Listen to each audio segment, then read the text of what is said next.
The ocean stretches endlessly before us, vast and unknowable, holding secrets that defy human understanding. Beneath its restless surface lie mysteries so profound, so chilling, that they challenge everything we think we know about our world. These aren't tales spun from imagination. They're real events, documented disappearances, and unexplained phenomena that have left scientists, investigators, and maritime experts grasping for answers in the dark. From cargo ships that vanished without sending a single distress signal, to strange sounds echoing from the deepest trenches, from lights that dance beneath the waves, to creatures that shouldn't exist. These mysteries remind us that the ocean is not just Earth's final frontier, but perhaps its most guarded secret keeper. So settle in, prepare yourself for a journey into the unknown, and join me as we explore 20 of the most baffling, most unsettling ocean mysteries that continue to haunt the maritime world. The deeper we dive, the stranger it gets, and some questions may never find their answers. Let's begin our descent into the abyss. Story 1. The Vanishing of the SS Tobol. The year was 1927, and the world was still reeling from the aftermath of the Great War. In the far north, where the Bering Sea meets the Arctic ice, a story was about to unfold that would become one of maritime history's most chilling enigmas. It's the tale of the SS Tobol, a Soviet cargo ship that sailed into legend, not for any heroic deed, but for the simple, terrifying fact that it disappeared completely, as if the ocean itself had reached up and pulled it into the abyss. The Bering Sea in November is no place for the faint of heart. It's a realm of endless gray, where towering waves crash against ice floes and the wind carries a bite that can freeze exposed skin in minutes. But for the hardy sailors of the Soviet merchant fleet, these waters were a highway. Dangerous, yes, but familiar. The SS Tobol was built for exactly these conditions, a sturdy vessel designed to brave the Arctic's worst moods. At 280 feet long and weighing over 3,000 tons, the Tobol was no fragile flower. Her steel hull was reinforced against ice, her engines powerful enough to push through the thick, syrupy waters of the northern seas. She had made this run before, from the Norwegian port of Tromsø to Murmansk, carrying vital supplies to the Soviet Union's northern territories. It was routine work, the kind of journey her experienced crew could make with their eyes closed. On November 15, 1927, the SS Tobol departed Tromsø under overcast skies. The weather forecast was typical for the season, cold, with moderate seas and scattered ice. Nothing that would concern a ship of her caliber or a crew with their experience. 26 souls were aboard. Officers, engineers, deckhands, and a cook who was known for his ability to make even the most basic rations taste like a feast during the long Arctic nights.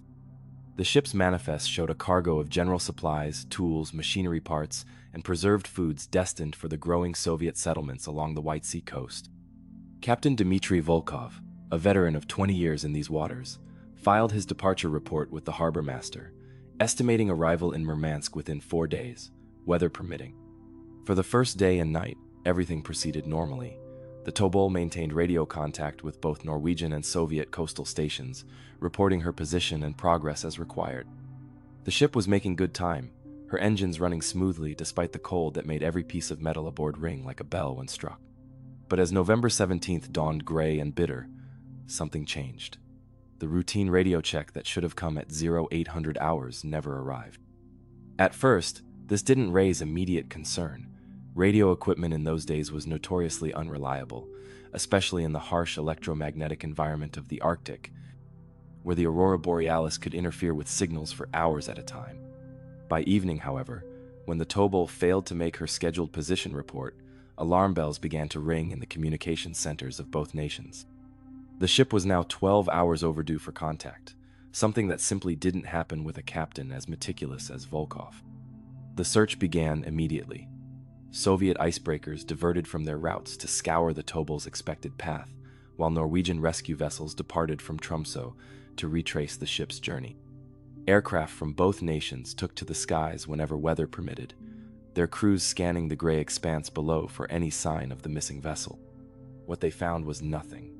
Not a single piece of debris, not an oil slick, not even the faint trace of smoke that might indicate a ship in distress. The Bering Sea, which should have been busy with fishing vessels and other merchant ships, seemed oddly empty along the Tobol's route. It was as if the ship had sailed into a void. Days turned into weeks as the search expanded. Every piece of ice large enough to hide wreckage was investigated. Every cove and inlet along the coastline was examined. Radio operators listened around the clock for any signal, any faint transmission that might indicate survivors on a life raft or emergency beacon. The silence was absolute. 26 men and a 3,000-ton ship had simply vanished. As winter deepened and ice began to claim more of the sea, theories began to emerge. Perhaps the Tobol had struck an iceberg, but the weather reports showed no major ice movements in her area during those crucial days. Maybe she had suffered a catastrophic fire or explosion, but such disasters usually left debris fields that could be spotted from miles away. Some suggested that the ship might have been caught in a sudden violent storm that had somehow escaped the notice of weather stations. The Bering Sea was notorious for its ability to spawn localized tempests that could overwhelm even the sturdiest vessels. But again, the meteorological records showed nothing unusual for that time period. More troubling theories began to surface as the political tensions of the era cast their shadow over the investigation. The late 1920s were a time of deep suspicion between the Soviet Union and the Western world. Some whispered that the Tobol might have been carrying more than simple supplies, perhaps sensitive documents or materials that certain parties would prefer never reach their destination. Could the ship have been sabotaged? The possibility couldn't be entirely dismissed. Agents from various nations were known to operate in the Arctic, where the vast distances and harsh conditions provided perfect cover for clandestine activities. But if sabotage was involved, it had been executed with a precision that left no trace. Local fishermen and coastal dwellers added their own pieces to the puzzle. Several reported strange radio static during the time the Tobol should have been passing through their area, not the clear distress signals that trained operators would send, but something more disturbing. A faint, rhythmic pulsing that seemed almost like a code, but one that no one could decipher. One elderly Norwegian fisherman claimed he had seen lights moving beneath the ice on the night of November 17th. Not the familiar glow of a ship's lights reflecting off the surface, but something deeper, more diffuse, as if emanating from far below. When pressed for details, he could only shake his head and mutter about things in the water that were, quote, not meant for Christian eyes, unquote. Such accounts were dismissed by official investigators, but they added to the growing folklore surrounding the Tobol's disappearance. The Arctic has always been a place where reality and legend blur together, where the extreme conditions can play tricks on both the mind and the senses. As 1928 dawned and the ice began its slow retreat, renewed search efforts were mounted. The theory was that if the Tobol had sunk, her wreckage might become visible once the ice cleared. But when summer arrived and the Bering Sea opened up to reveal its secrets, there was still nothing. Modern technology has only deepened the mystery. Sonar surveys conducted in recent decades have mapped vast areas of the seafloor along the Tobol's route, revealing the bones of other ships that met their fate in these unforgiving waters. German U-boats from 2 world wars, fishing vessels claimed by storms, even ancient wooden ships from the early days of Arctic exploration, all rest on the bottom, silent testament to the sea's appetite for human ambition. But of the SS Tobol, not a trace has ever been found. The disappearance has taken on an almost mythical quality in Russian maritime lore. Sailors still speak of the, quote, Tobol Zone, unquote, a stretch of the Bering Sea where compasses are said to spin wildly and radio equipment fails without explanation. While scientists attribute such phenomena to natural magnetic anomalies and atmospheric conditions, the stories persist. What makes the Tobol's disappearance particularly haunting is the complete absence of any evidence. Ships sink. It's a fact of maritime life. But they leave traces, debris, oil slicks, distress signals, lifeboats, sometimes survivors with stories to tell. The Tobol left nothing but silence, as if she had sailed out of our reality entirely. Some have suggested that the ship might have been trapped in ice and carried far from her intended route, only to be crushed when the flows shifted. It's a plausible theory. The Arctic ice is a living thing, constantly moving, capable of grinding steel ships to powder with casual indifference.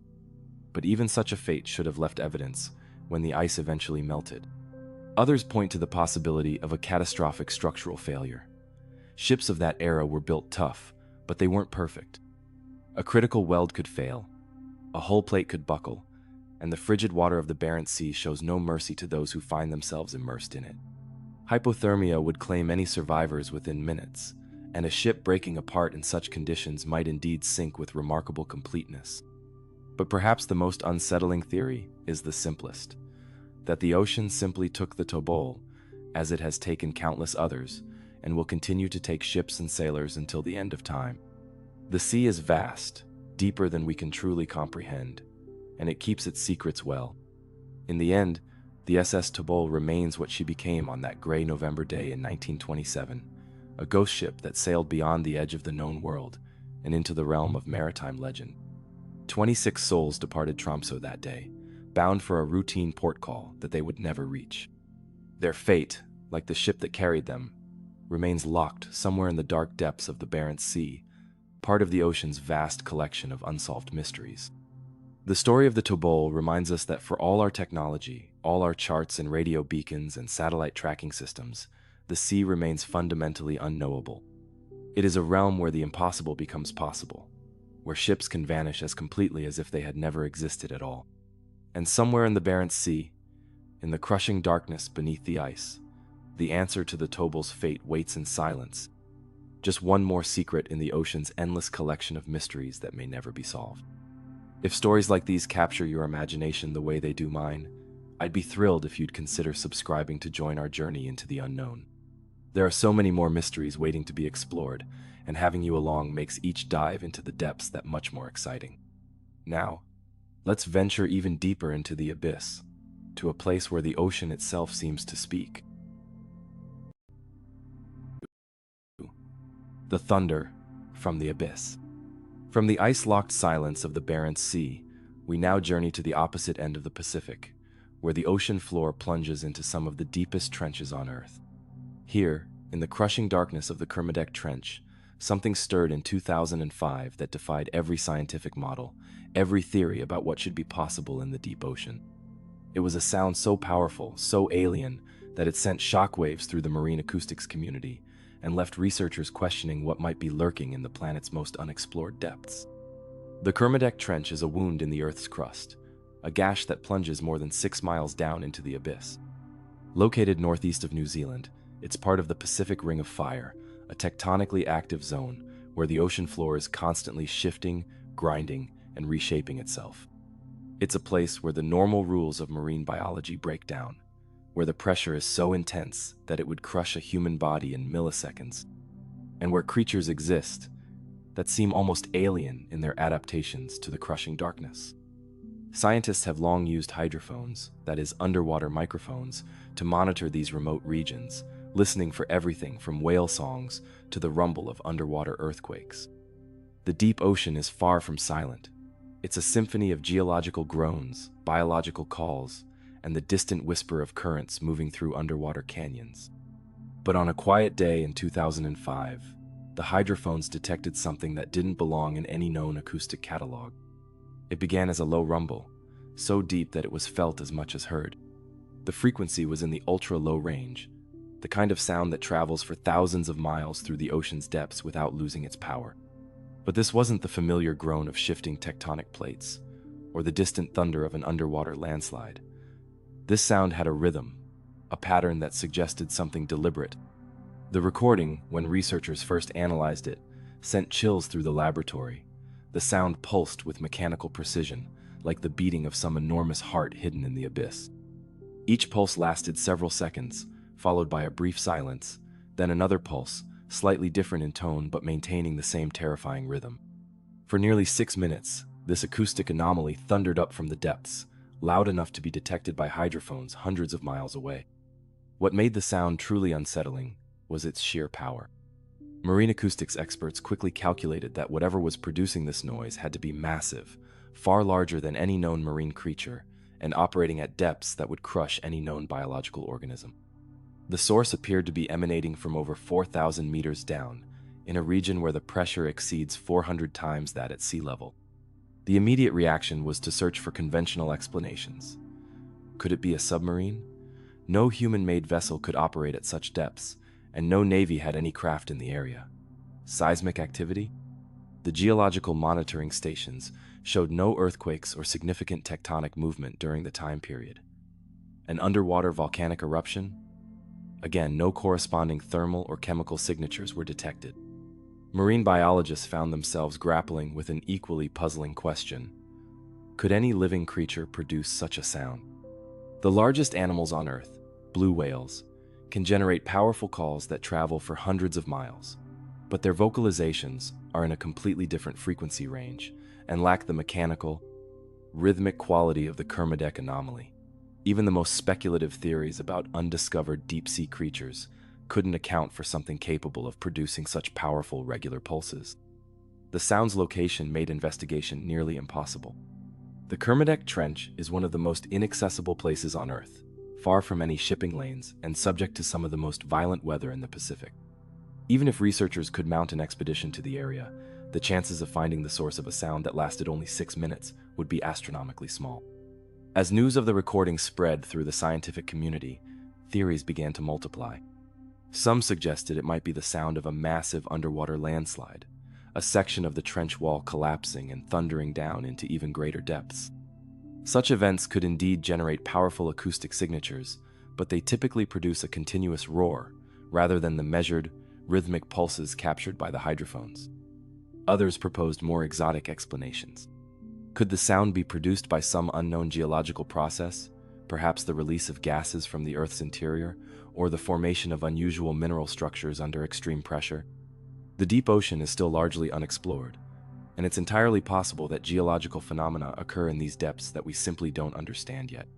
More speculative theories emerged from the fringes of marine science.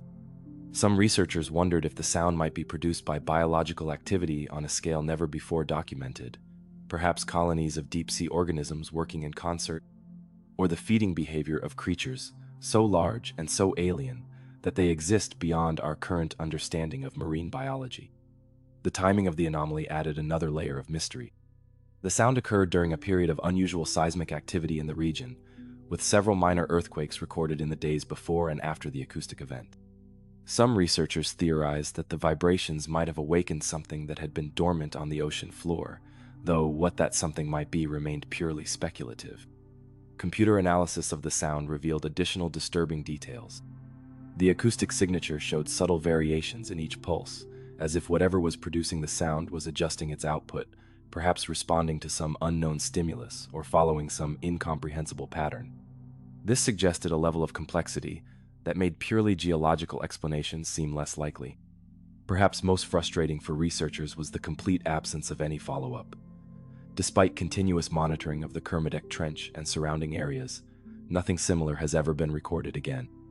It was as if something stirred briefly in the depths, announced its presence with 6 minutes of thunderous pulses, then fell silent forever. The lack of repetition has made the anomaly even more enigmatic. Most natural phenomena, whether geological or biological, tend to recur in patterns that scientists can study and eventually understand. Earthquakes follow predictable cycles, volcanic eruptions leave chemical traces, and even the most unusual deep-sea creatures typically leave some evidence of their existence. But the Kermadec anomaly remains a singular event, isolated in time and space like a message from an unknown sender. Modern technology has advanced significantly since 2005, with new generations of deep-sea monitoring equipment and remotely operated vehicles capable of reaching previously impossible depths. Yet despite these advances, no additional evidence has emerged to explain the source of those 6 minutes of rhythmic thunder from the abyss. The recording itself has become something of a legend in marine acoustics circles. Played back in laboratories around the world, it never fails to send chills through those who hear it for the first time. There's something profoundly unsettling about the sound, not just its power and regularity, but the sense that it represents something utterly alien, something that doesn't belong in our understanding of the natural world. Some researchers have suggested that the sound might be related to the bloop, another famous deep-sea acoustic anomaly recorded in 1997 and eventually attributed to the sound of icebergs breaking apart. But the Kermadec anomaly is fundamentally different, more regular, more powerful, and originating from a region where icebergs are unknown. The mystery has taken on a life of its own in popular culture, inspiring documentaries, articles, and countless hours of speculation on online forums. But for the scientists who first heard those thunderous pulses echoing up from the depths, it remains a humbling reminder of how little we truly know about our own planet. The ocean covers more than 70% of Earth's surface, yet we have explored less than 5% of it in any meaningful detail. The deepest trenches, like the Kermadec, remain as alien to us as the surface of Mars. In these crushing depths, where the pressure would instantly destroy any unprotected human, who knows what wonders and terrors might exist. The Kermadec anomaly stands as a testament to the ocean's ability to surprise us, to remind us that despite all our technology and scientific advancement, there are still places on Earth where the unknown reigns supreme. 6 minutes of sound from the abyss, rhythmic, powerful, and utterly inexplicable, continues to echo through the scientific community, a ghostly reminder that the deep ocean still holds secrets we cannot even begin to comprehend. And somewhere in the crushing darkness of the Kermadec Trench, perhaps whatever produced those thunderous pulses waits in silence, as unknowable and mysterious as the depths themselves. The ocean keeps its secrets well, and some mysteries may be too vast, too alien, for human understanding to ever fully grasp. Story 3. The Phantom Cargo. From the primordial depths, where unknown sounds echo through the darkness, we surface into the modern world of international shipping, where million-dollar vessels carry cargo across well-charted seas, under the protection of satellite tracking and maritime law. Yet even in this age of technology and transparency, some ships can still vanish as completely as if they had sailed off the edge of the world. The story of the motor vessel Arctic Sea is one of those mysteries, a tale of disappearance and reappearance that reads like a spy thriller, but one where the truth remains buried beneath layers of official silence and geopolitical intrigue. July 2009 was supposed to be a routine month for the motor vessel Arctic Sea. The Finnish-flagged cargo vessel was a modest but capable ship, 4,000 tons and 300 feet long, designed for the kind of steady, unremarkable work that keeps global commerce flowing. Her crew of 15 had sailed together for years, and Captain Sergei Zaretsky was known as a competent, no-nonsense mariner who kept his ship on schedule and his paperwork in order. The cargo manifest for this particular voyage seemed equally unremarkable. 6,500 cubic meters of timber loaded at a Finnish port destined for Algeria. Timber was Finland's bread and butter, one of the country's major exports, and ships like the Arctic Sea had been carrying such loads across European waters for decades without incident. It was honest work, if unglamorous, the kind of cargo run that rarely makes headlines or attracts attention from anyone other than port officials and insurance companies. The first hint that something was amiss came on July 24th, when the ship passed through the English Channel. According to later testimonies, a group of men claiming to be police officers boarded the vessel, allegedly searching for drugs or contraband. The boarding seemed routine enough. Maritime authorities regularly conduct such inspections, and experienced crews know to cooperate fully and maintain detailed records of any official interactions. But these weren't legitimate police officers, and what happened during those hours aboard the Arctic Sea remains one of the most perplexing aspects of the entire mystery. The men who boarded the ship were described as professional, well-equipped, and obviously experienced in maritime operations. They spoke multiple languages, knew their way around ship systems, and seemed to have specific objectives beyond a simple contraband search. When the supposed inspection was complete, the men departed, and the Arctic Sea continued on her voyage. Captain Zaretsky reported the boarding to his company, noting that while unusual, the encounter had concluded without incident. The ship's transponder continued to broadcast her position, and everything appeared normal to the casual observer. But something fundamental had changed aboard the Arctic Sea. Over the next several days, the ship's behavior became increasingly erratic. Instead of maintaining her planned route to Algeria, she began taking detours that made no sense from a navigation standpoint. Her speed varied unpredictably, and her course changes seemed random, as if the vessel was lost or her navigation equipment had failed. By August 7th, maritime authorities were becoming concerned. The Arctic Sea had deviated so far from her planned route that she was now hundreds of miles off course, sailing in circles in the Bay of Biscay off the coast of Portugal. Attempts to contact the ship by radio met with silence, though her automatic identification system continued to transmit position data. Then, on August 28th, the transponder signals ceased entirely. The motor vessel Arctic Sea had vanished from the digital map as completely as ships had once disappeared beyond the horizon in the age of sail. No distress signal was transmitted, no emergency beacon activated. One moment she was there, The next, she had become a ghost ship sailing through the vast expanse of the Atlantic. The disappearance triggered an international maritime emergency. Ships from multiple nations diverted to search the Arctic Sea's last known position, while aircraft swept the ocean for any sign of wreckage or survivors. The possibility of piracy was immediately considered. The waters off West Africa had seen an increase in maritime crime, and cargo ships were vulnerable targets for well-organized criminal groups. But this wasn't typical piracy. Pirates usually demanded ransom, made contact with shipping companies, or at least left some evidence of their activities. The Arctic Sea had simply vanished, taking her crew of 15 and her cargo of timber into the blue void of the Atlantic Ocean. Days passed without any contact, any demand for ransom, or any explanation for the ship's disappearance. Then, as suddenly as she had vanished, the Arctic Sea reappeared. On August 17th, Russian naval vessels intercepted the ship hundreds of miles off the Cape Verde Islands, far from any normal shipping route and thousands of miles from her original destination. The vessel was intact, her cargo apparently undisturbed, and her crew alive and unharmed. But the explanations that followed only deepened the mystery. According to official statements, the ship had been hijacked by pirates who had intended to sell the cargo on the black market. The crew claimed they had been held captive, while the hijackers sailed the ship toward an unknown destination, only to abandon the vessel when they realized they were being pursued by naval forces. The story had holes large enough to sail a cargo ship through.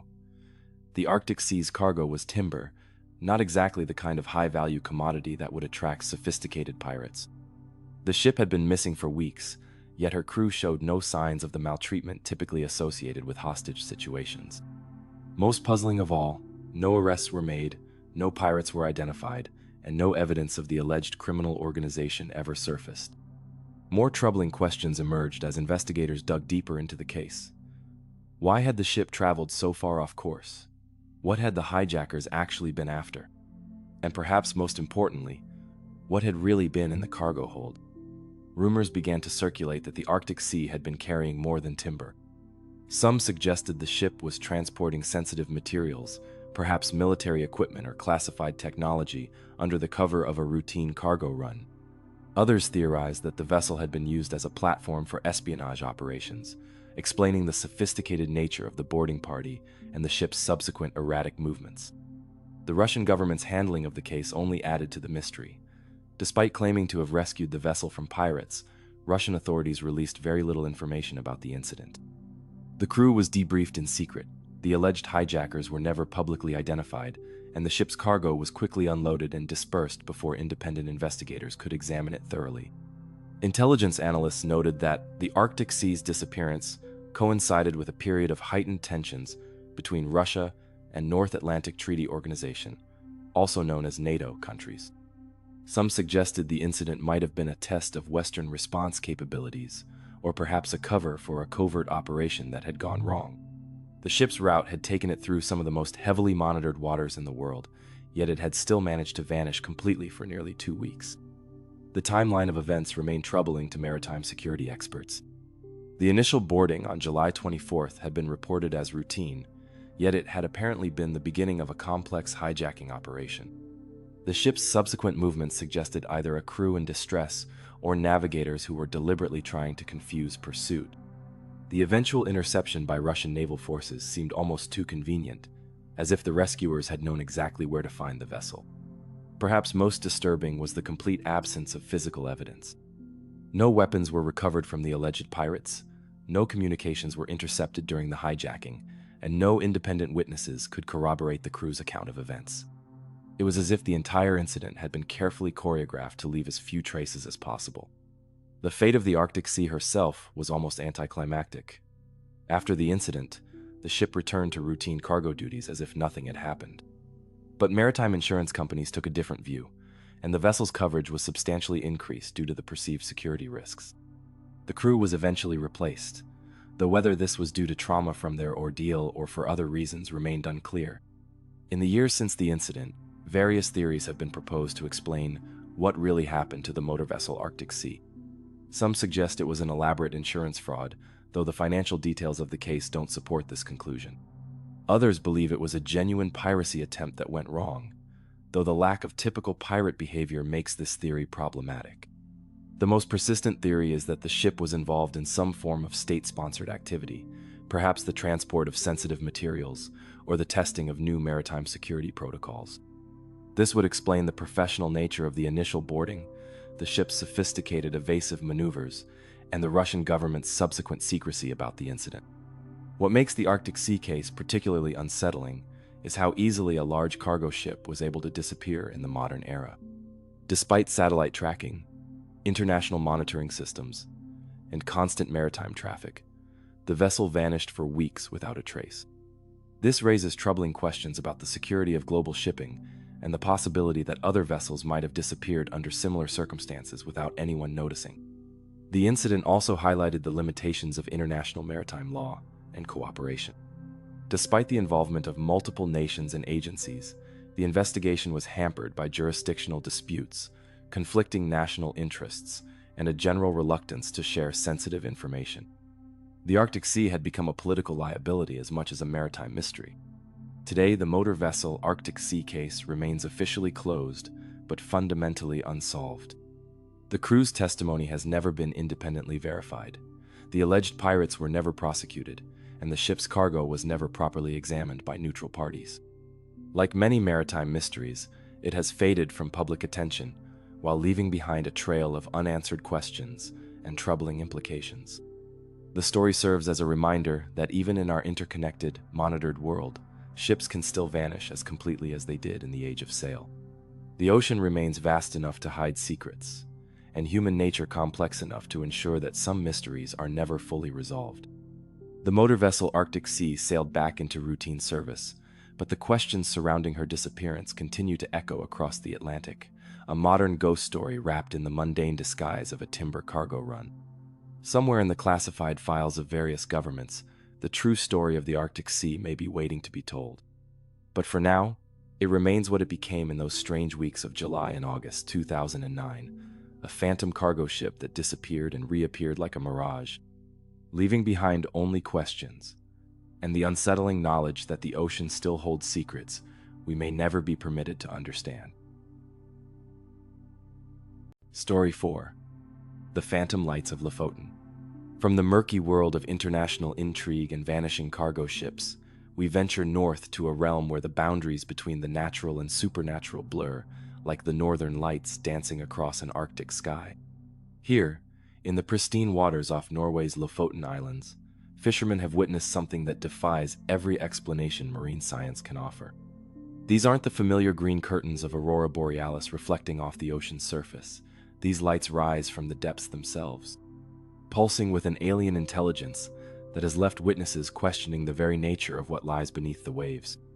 The Lofoten Islands rise from the Norwegian Sea, like the vertebrae of some ancient sea monster, their jagged peaks crowned with snow, even in summer. These islands have been home to fishing communities for over 1,000 years, their harbors sheltering vessels that brave some of the most treacherous waters in the North Atlantic.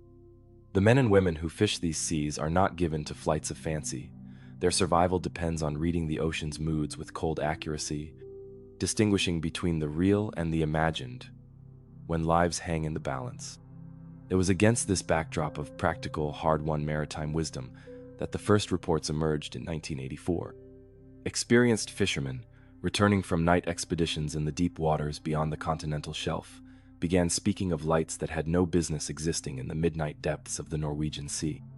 The initial accounts were remarkably consistent, despite coming from different crews operating independent vessels. The lights appeared as greenish orbs, roughly the size of car headlights, rising slowly from depths that no fish finder could measure. They moved with deliberate purpose, not drifting with the current as any biological phenomenon should, but tracing complex patterns beneath the waves, spirals, figure eights, and geometric forms that suggested an intelligence behind their movement. What made these sightings particularly credible was the caliber of the witnesses. These weren't weekend recreational fishermen spinning tales after too many drinks. They were professional mariners whose livelihoods depended on accurate observation and clear thinking. Men like Olav Henriksson, a third-generation fisherman who had spent 40 years working these waters, found themselves struggling to describe what they had seen. The lights possessed qualities that defied conventional explanation. Unlike bioluminescence, which typically appears as a brief flash or a sustained glow from disturbed plankton, these illuminations maintained their intensity for minutes at a time. They pulsed with a steady rhythm, growing brighter and dimmer in cycles that seemed almost like breathing. Most unsettling of all, they appeared to respond to the presence of fishing vessels, moving closer when boats remained stationary and retreating when engines started up. The geographical location of the sightings added another layer of mystery. The lights appeared exclusively in deep water, far from the shallow banks where most fishing activity took place. The seafloor in this region plunges to depths of over 2,000 meters, creating an underwater canyon system that remains largely unexplored.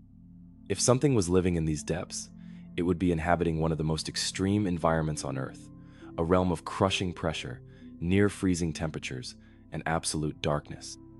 Marine biologists who investigated the reports initially suspected some form of unusual bioluminescent activity. The Norwegian Sea is home to numerous species capable of producing their own light, from tiny dinoflagellates that create phosphorescent wakes behind ships to deep-sea jellyfish that pulse with ethereal beauty in the abyss. But none of these known organisms could account for the size, duration, and behavior of the lights described by the fishermen.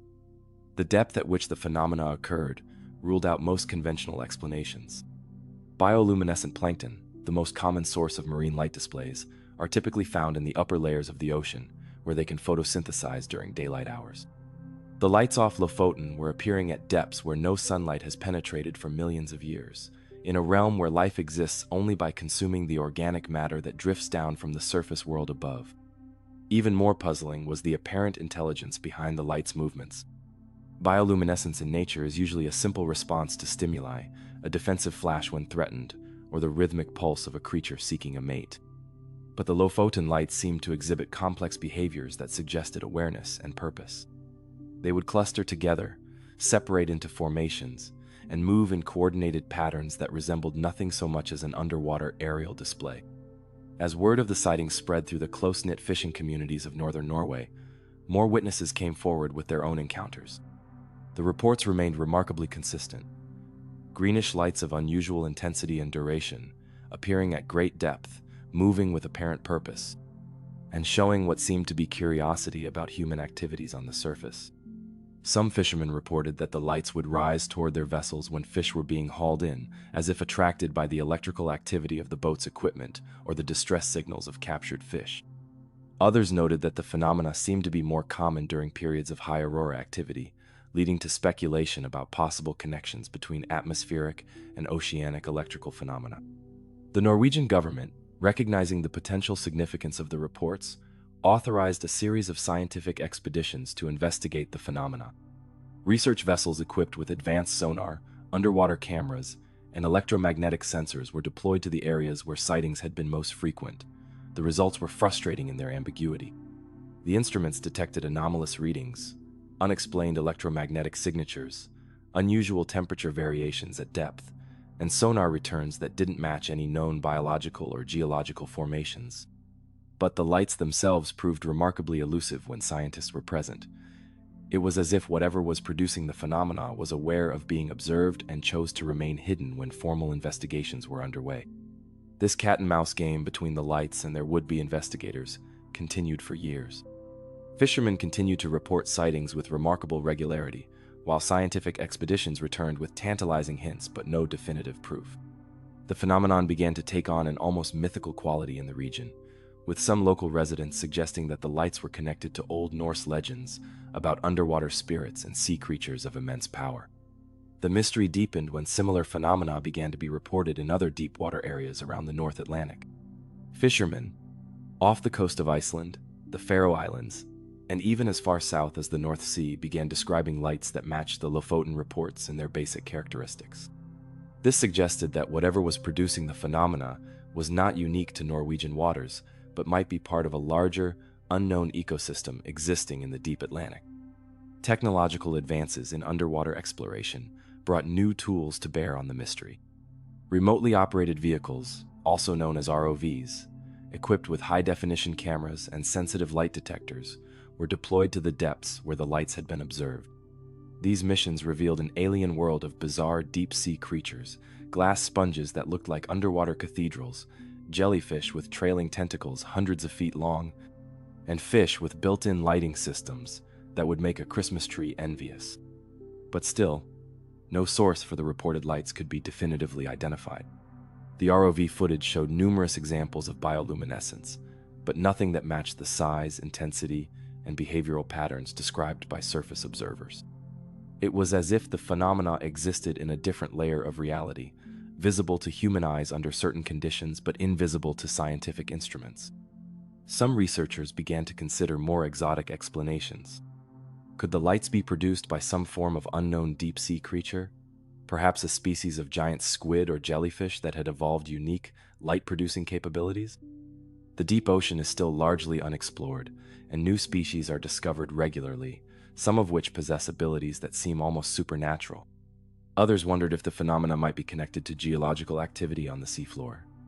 The Norwegian Sea sits atop a complex system of tectonic plates and underwater volcanic activity.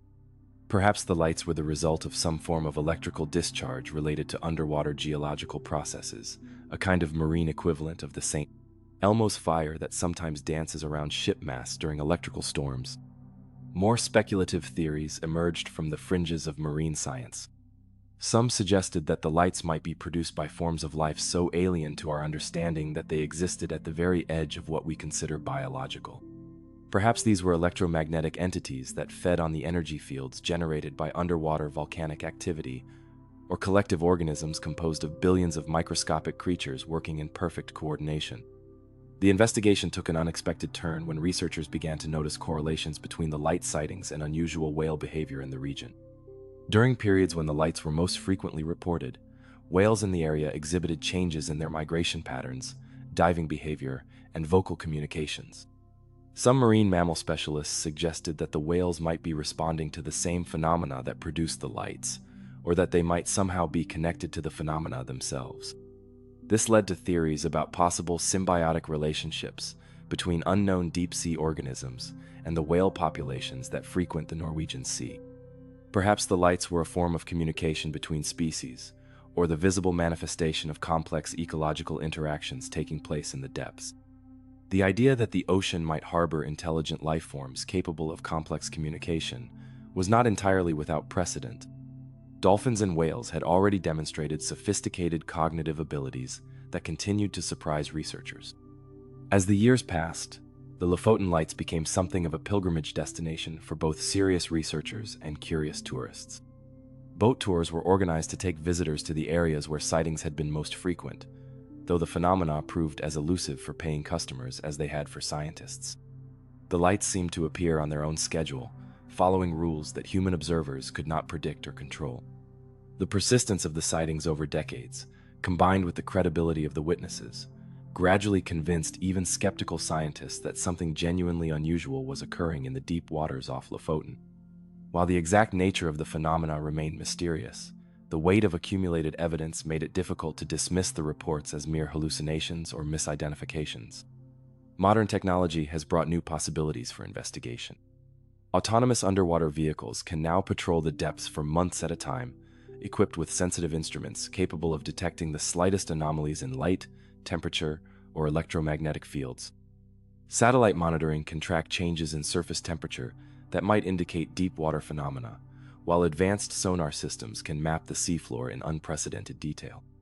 Yet despite these technological advances, the lights of Lofoten remain as mysterious as ever. They continue to appear to fishermen working the deep waters, still rising from the abyss with their eerie green glow and impossible movements. Whatever force or entity produces them seems to exist just beyond the reach of human understanding, a reminder that the ocean still holds secrets that our science cannot yet explain. The phenomenon has become part of the cultural fabric of the Lofoten Islands, woven into the stories that fishermen tell their children and the legends that connect modern Norway to its ancient maritime heritage. But for those who have witnessed the lights firsthand, they remain something more than folklore. They are evidence that the deep ocean harbors mysteries that challenge our understanding of life itself. In the end, the lights of Lofoten stand as testament to the ocean's inexhaustible capacity for wonder. They remind us that beneath the waves lies a world as alien as any distant planet, populated by phenomena that exist at the very limits of our comprehension. And in the deep waters off Norway's coast, something continues to pulse with green fire in the darkness, as mysterious and beautiful as the northern lights themselves, but infinitely more enigmatic. Story 5. The Silent Crossing. From the ethereal lights dancing in Norwegian depths, we turn to another kind of darkness, the kind that swallows ships whole and leaves no trace of their passage. It was October 1980, and the Cold War cast its shadow across every international waterway, turning routine cargo runs into potential flashpoints, and making the disappearance of vessels a matter of national security as much as maritime concern. Into this tense atmosphere sailed the SS Poet, an American cargo ship bound for Egypt, with a hold full of grain and a future that would end somewhere in the vast emptiness of the Atlantic Ocean. The SS Poet was a workhorse of the American Merchant Marine, one of those unremarkable vessels that formed the backbone of international trade. At 522 feet long, and weighing 10,000 tons when fully loaded, she was neither the largest nor the most modern ship in the fleet, but she was dependable. Built in the early 1940s as part of the massive wartime shipbuilding effort, the Poet had served faithfully for nearly 4 decades, carrying everything from military supplies to commercial cargo across the world's oceans. By 1980, the ship was showing her age, but remained seaworthy and profitable. Her steel hull bore the scars of countless voyages, patches where salt water had eaten through the metal, welds that had been repaired and reinforced over the years, and the general weathering that comes from decades of exposure to the ocean's relentless assault. But she was solid, built in an era when ships were constructed to last, with redundant systems and the kind of robust engineering that had seen similar vessels through the storms of World War II. The crew of 34 that boarded the SS Poet in Philadelphia that October were experienced merchant mariners, men who had chosen a life at sea despite its hardships and dangers. Captain George Geller was a veteran of 25 years, known for his meticulous attention to safety protocols and his ability to handle any crisis that might arise at sea. His officers were equally competent, and the crew included engineers who could coax life from ancient machinery and able seamen who could work the deck in any weather. The cargo manifest showed 13,500 tons of corn, loaded in Philadelphia and destined for the port of Alexandria in Egypt. It was a routine shipment, part of America's foreign aid program that helped feed hungry populations while supporting American farmers. The grain had been loaded efficiently, the paperwork was in order, and the ship's departure on October 24th attracted no more attention than any other commercial vessel leaving one of America's busiest ports. The route to Egypt was well-traveled, following shipping lanes that had been established for decades. The SS Poet would sail east across the Atlantic, through the Strait of Gibraltar, and across the Mediterranean to her destination. It was a journey that took roughly 2 weeks in normal conditions, and one that thousands of ships had completed safely over the years. For the first few days, everything proceeded exactly as planned. The ship's radio operator maintained regular contact with both American and international maritime authorities, reporting the vessel's position and progress according to standard protocols. The weather was typical for October in the North Atlantic, rough but manageable for a ship of the Poet's size and design. Captain Geller's reports indicated steady progress and no significant problems. The crew settled into the familiar rhythm of ocean voyaging. Watch schedules were maintained, the engines ran smoothly, and the cargo remained secure in the hold. For most of the men aboard, this was just another routine crossing, the kind of uneventful voyage that professional mariners preferred. Dramatic adventures might make for good stories, but experienced sailors knew that boredom was usually a sign that everything was going well. But somewhere in the vast expanse of the Atlantic, something went wrong. On October 26th, the SS Poet transmitted her routine position report, indicating that she was approximately 300 miles north of the Azores, making good time toward the Mediterranean. The message was received clearly, acknowledged by the appropriate authorities, and logged in the ship's official record. It would be the last anyone would ever hear from the vessel or her crew. When the Poet failed to make her next scheduled report 12 hours later, maritime authorities initially assumed equipment failure. Radio problems were common enough at sea, especially on older vessels, and a delay of a few hours was not unusual. But as the silence stretched into days, concern began to mount. This wasn't just a communication problem. Something serious had happened to the SS Poet. The search effort that followed was massive by the standards of 1980. The United States Coast Guard coordinated with naval forces from several nations, deploying ships and aircraft across thousands of square miles of ocean. The search area encompassed the ship's last known position and expanded outward to account for possible drift caused by currents and weather. Every piece of debris, every oil slick, every floating object was investigated with the hope that it might provide a clue to the Poet's fate. The results were mystifying. Despite covering an area larger than many European countries, the searchers found nothing. No lifeboats, no life preservers, no pieces of cargo or ship structure, nothing to indicate that a 10,000-ton vessel had ever existed in those waters. It was as if the SS Poet had simply evaporated, leaving behind only the radio silence that marked her passage into mystery. The complete absence of debris was particularly puzzling to maritime experts. When ships sink, they typically leave evidence of their destruction. Modern vessels contain countless items that float: life preservers, plastic containers, pieces of superstructure, personal belongings of the crew. Even if a ship sank quickly in deep water, something usually survives to wash ashore or be spotted by other vessels. The Poet had left nothing. Weather records for the time period showed no severe storms or unusual conditions in the area where the ship had vanished. October could be rough in the North Atlantic, but nothing approaching the kind of meteorological violence that might overwhelm a ship without warning. The absence of any distress signal suggested that whatever had happened to the Poet had occurred too quickly for the crew to react. But what could cause such sudden destruction? Theories began to emerge as investigators struggled to explain the inexplicable. Some suggested that the ship might have suffered a catastrophic explosion, perhaps caused by cargo shifting and rupturing fuel tanks, or by the buildup of grain dust that could ignite under certain conditions. Such explosions were not unknown in the shipping industry, and they could indeed destroy a vessel so completely that little debris remained. Others pointed to the possibility of structural failure.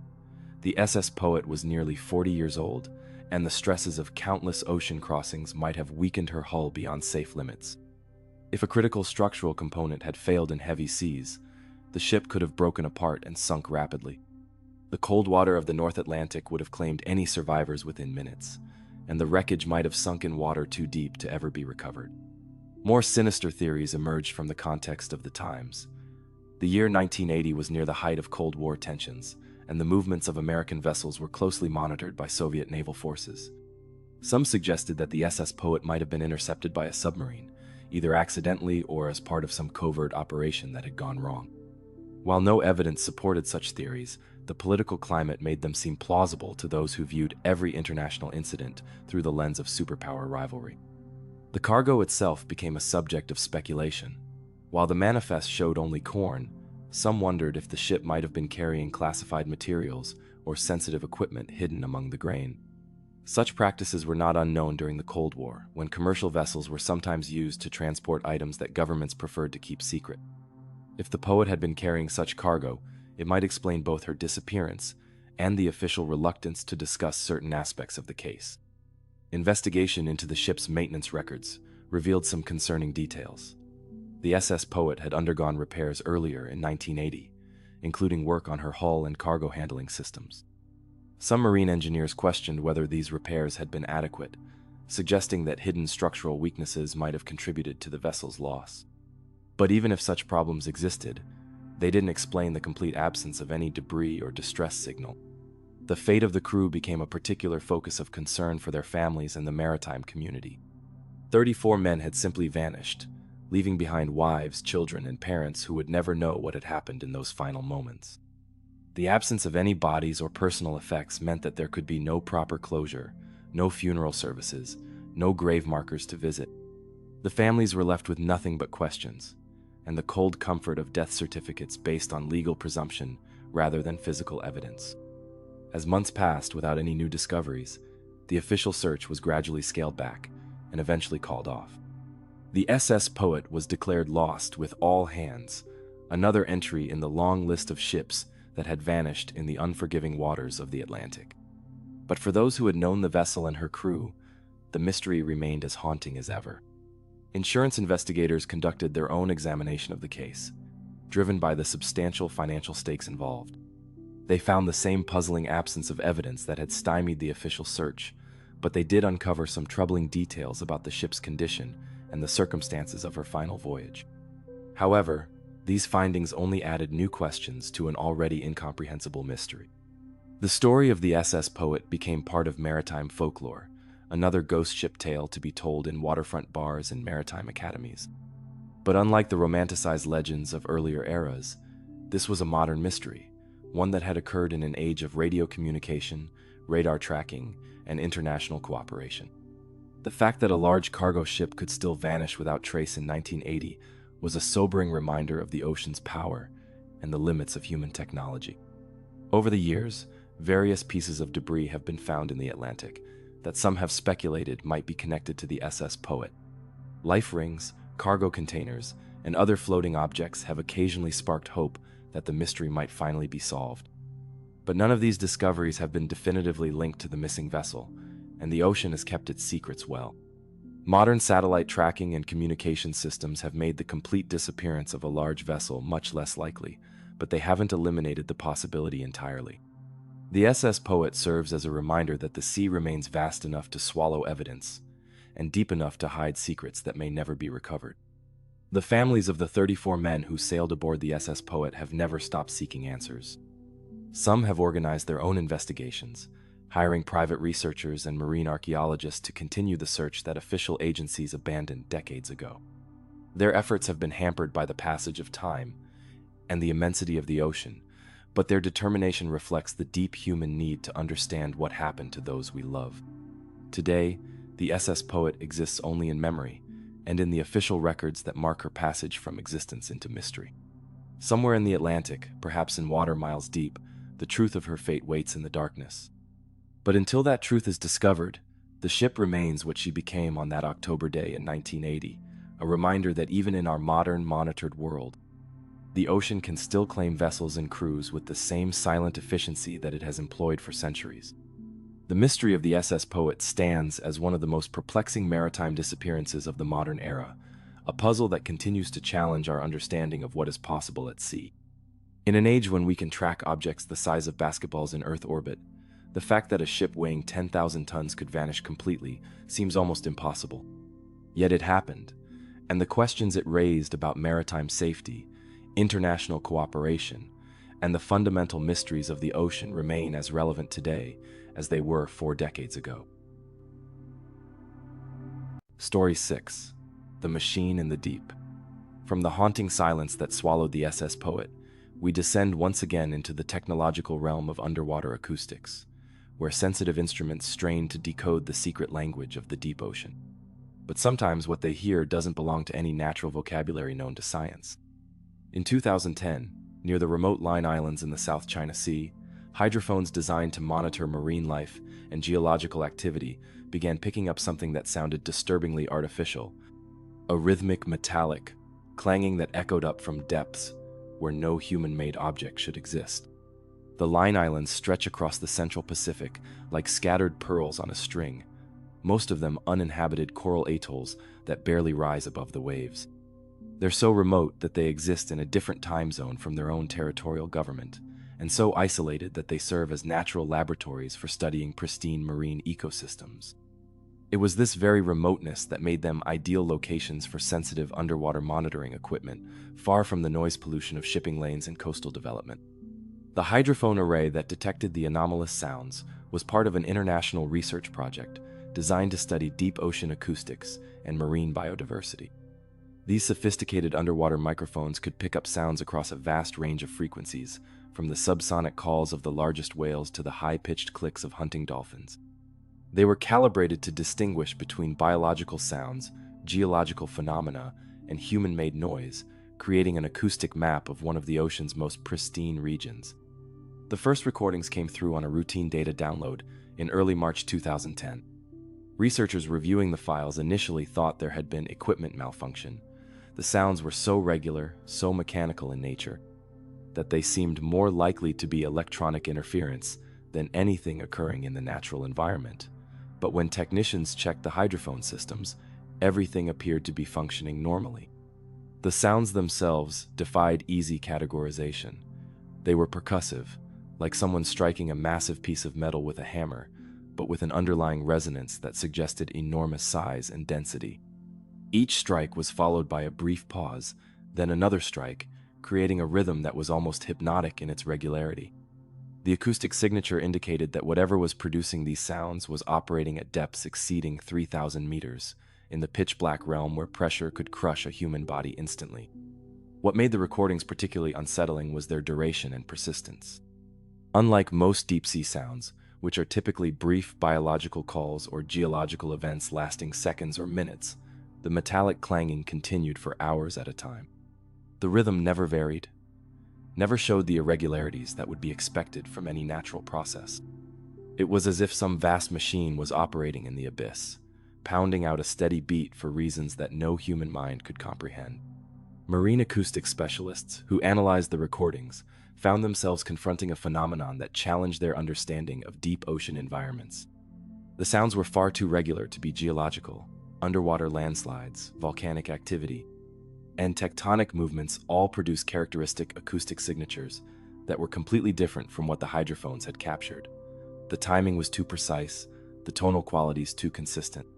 Biological explanations proved equally unsatisfactory. While some marine creatures do produce sounds that could be described as clicking or knocking, nothing in the known catalog of marine bioacoustics matched the power and regularity of the Line Islands recordings.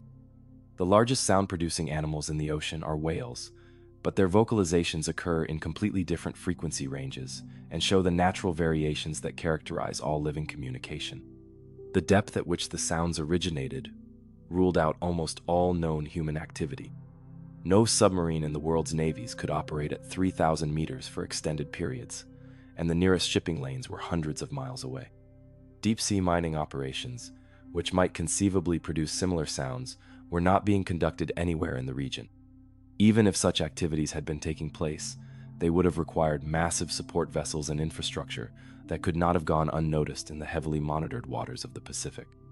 Researchers began to consider the possibility that the sounds might be produced by some form of unknown geological phenomenon. The South China Sea sits atop a complex system of tectonic plates, and the region is seismically active. Perhaps the rhythmic clanging was the result of some previously undocumented process, rocks grinding against each other in underwater caverns, or mineral formations responding to tidal pressures in ways that scientists had never observed. But geological processes, no matter how unusual, typically show some variation in their patterns. They respond to changing conditions, accelerate and decelerate based on external forces, and display the irregularities that characterize all natural phenomena. The Line Island sounds maintained their mechanical precision day after day, as if controlled by some form of intelligence or automated system. The international nature of the research project meant that the recordings were shared among scientists from multiple countries, each bringing their own expertise and theoretical frameworks to bear on the mystery.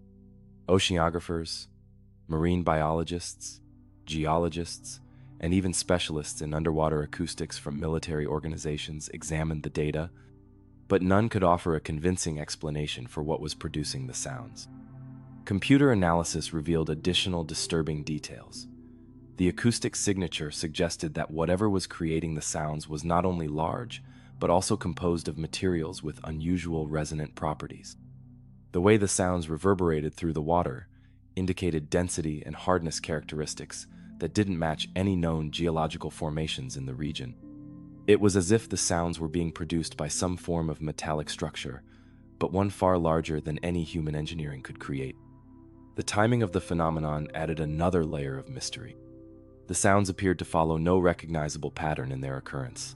They would begin suddenly, continue for hours or sometimes days, then stop just as abruptly. There was no correlation with tidal cycles, seismic activity, weather patterns, or any other natural phenomenon that researchers could identify. Whatever was controlling the rhythm seemed to operate according to its own incomprehensible schedule. Attempts to triangulate the exact source of the sounds proved frustrating. While the hydrophone array could determine that the sounds were coming from the deep waters near the Line Islands, the acoustic properties of the ocean made precise localization extremely difficult. Sound waves bounce off thermal layers, refract through different water masses, and scatter off underwater terrain in ways that make pinpointing sources a complex challenge, even with the most sophisticated equipment. Some researchers proposed mounting an expedition to the area, using deep-sea submersibles or remotely operated vehicles to investigate the source of the sounds directly. But the logistics of such an operation were daunting. The location was extremely remote.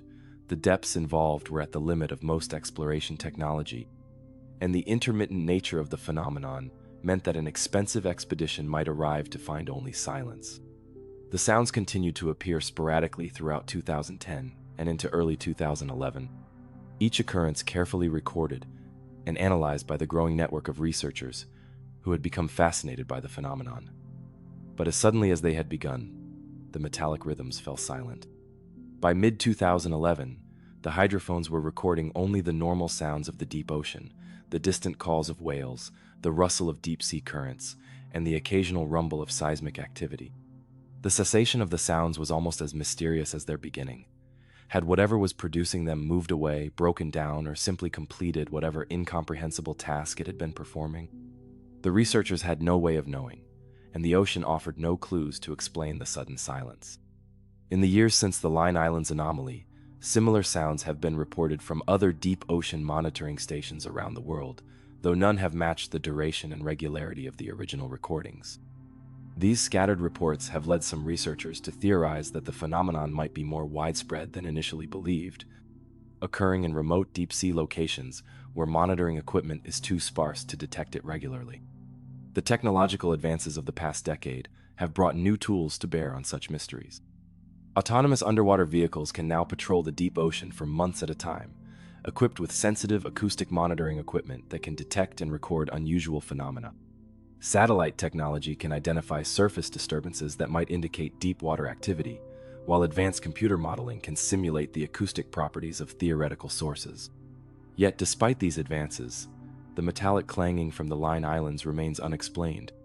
The recordings have been studied by experts from dozens of institutions, subjected to every form of analysis that modern science can devise, and compared with databases of known sounds from around the world. The conclusion is always the same. Whatever produced those rhythmic metallic strikes was unlike anything in the current scientific understanding of deep ocean phenomena. Some researchers have suggested that the sounds might represent evidence of unknown technological activity, perhaps experimental equipment deployed by government agencies for purposes that remain classified. The precision and regularity of the rhythm certainly suggest artificial origin, and the extreme depth would provide perfect concealment for sensitive operations.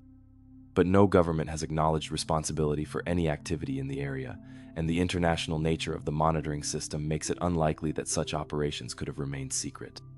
More speculative theories have emerged from the fringes of marine science. Could the sounds represent some form of previously unknown life, perhaps a species of deep-sea creature that has evolved unusual communication methods or feeding behaviors? The ocean is still largely unexplored, and new species are discovered regularly, some with capabilities that challenge our understanding of what life can achieve in extreme environments. Others have suggested even more exotic possibilities. Could the sounds be produced by geological processes that science has not yet recognized? The deep ocean is subject to pressures and temperatures that create conditions unlike anywhere else on Earth. Perhaps under these extreme circumstances, rock formations or mineral deposits behave in ways that could produce regular, mechanical-sounding rhythms. The mystery of the Line Islands clanging has become part of a growing catalog of unexplained deep ocean phenomena that challenge our understanding of what lies beneath the waves. Each new discovery of unusual sounds, lights, or activities in the deep sea adds to the evidence that we have barely begun to comprehend the complexity of our planet's marine environments. For the researchers who first heard those metallic rhythms echoing up from the abyss, the experience was both humbling and inspiring.